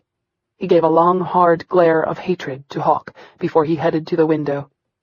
Hawk watched him leave, his face a mask of sadness. "What the hell are you doing, dancer?" Kiara grimaced at the sight of the crowned Andarian prince and heir. She'd always hated that smug prick. There was something about him that made her flesh crawl. Hawk bowed low to him. "He saved my life, Highness. I was only trying to pay him back." Julian arched one regal, scathing brow. "You'd better remember where your loyalties lie, plebe, or else you'll find yourself sharing his misery." Kiara winced as she looked down at the remote in her hand. "Come on, there has to be a good moment in here somewhere." She skipped ahead to another random file. This time Nykyrian was older, maybe 15 or 16.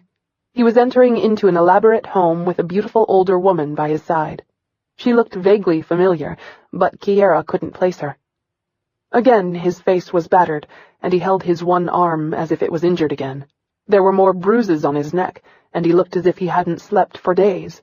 As before, his movements were slow and methodical, as they'd been last night in her flat. She now realized it was the way he moved whenever he was seriously hurt. The woman shut the door behind them. "Go upstairs and get showered. I'll call the doctor for you." He gave her a slight, awkward bow. "Thank you, Lady Quikiades." Kiara smiled as she realized the woman was his adoptive mother. Kindness marked the woman's face as she watched him head for the stairs. Well, at least someone appeared kind to him. But Nykyrian didn't make it to the staircase before Axel and Arist joined him. Axel from the stairs and Arist from a neighboring room to pin Nykyrian between them. The look on his face was one of restrained fury. Axel popped Nykyrian on the side of the face so hard Nykyrian's head snapped back. The bloodlust in Nykyrian's eyes should have frightened him. But obviously he'd been getting away with years of torturing him, so Axel had learned not to fear his glares. "Well, look what Mom dragged home. What was it like in jail? Huh, freak?" Nykyrian tried to push past him, but Axel wouldn't let him. He shoved Nykyrian back toward Arist. "Come on, tell us. I want to know how many prisoners went deep drilling on you." Rage darkened Nykyrian's eyes at the crude expression.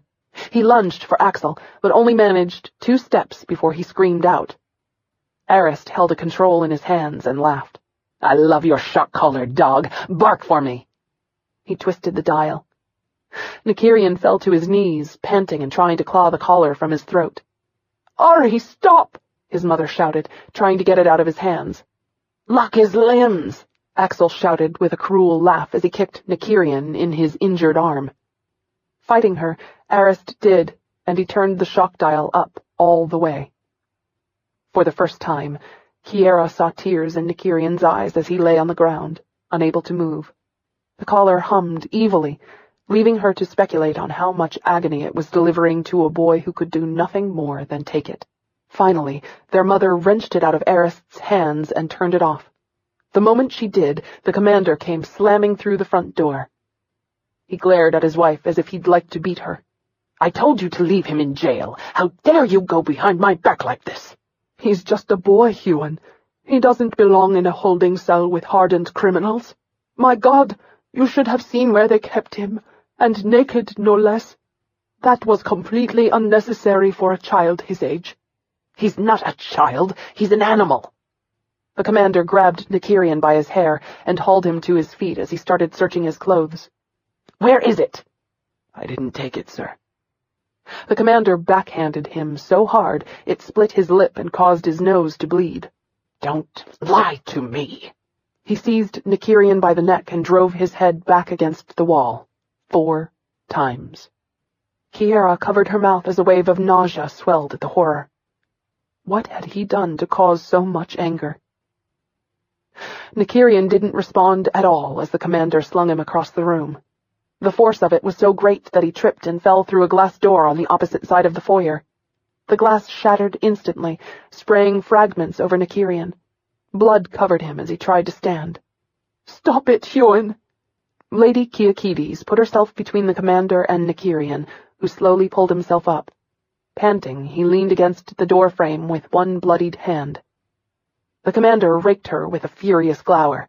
"Don't get in the way, Turaga. I won't suffer a thief in my home, ever." His wife refused to budge. "Why in the name of the gods would the hybrid steal the ring of a prince? What would he do with it?"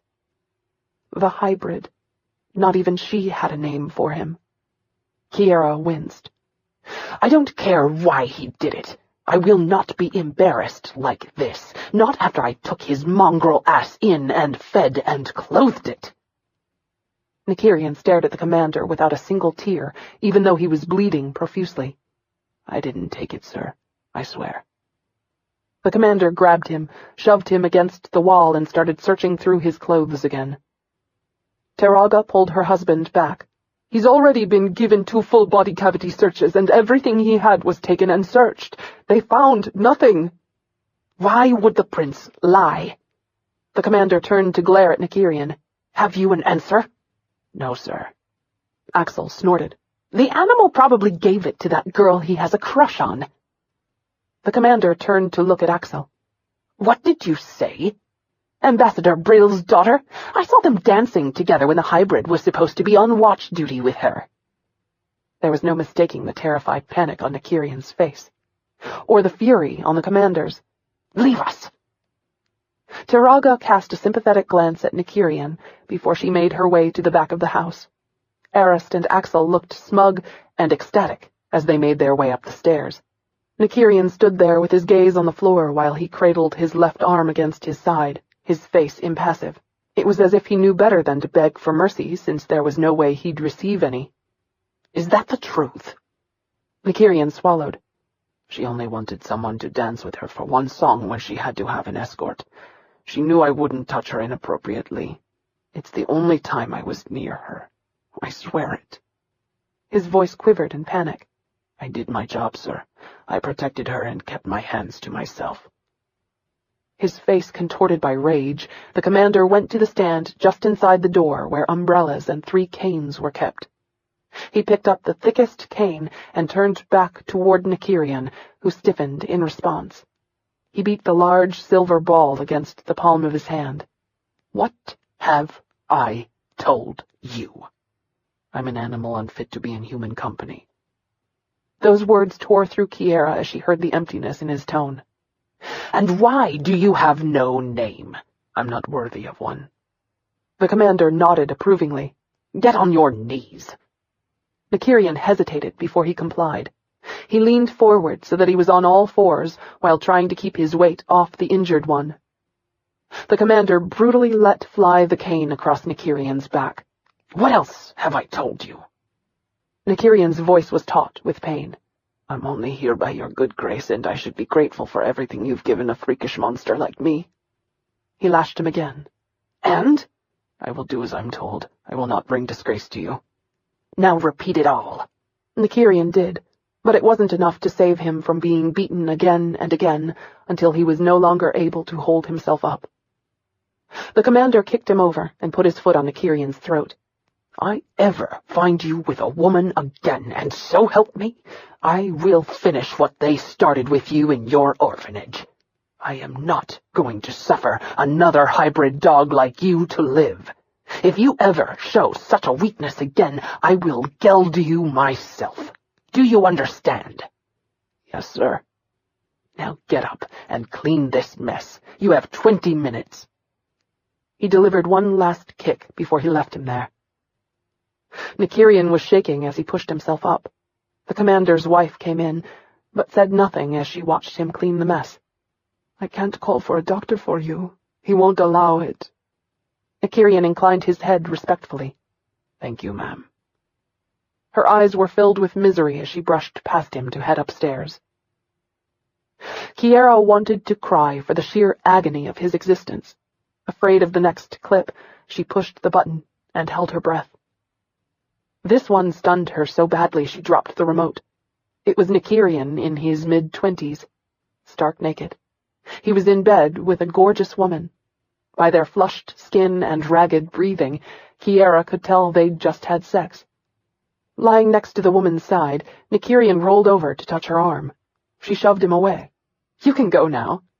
He frowned. "But I thought—" "What? That we were going to have a relationship?" She laughed.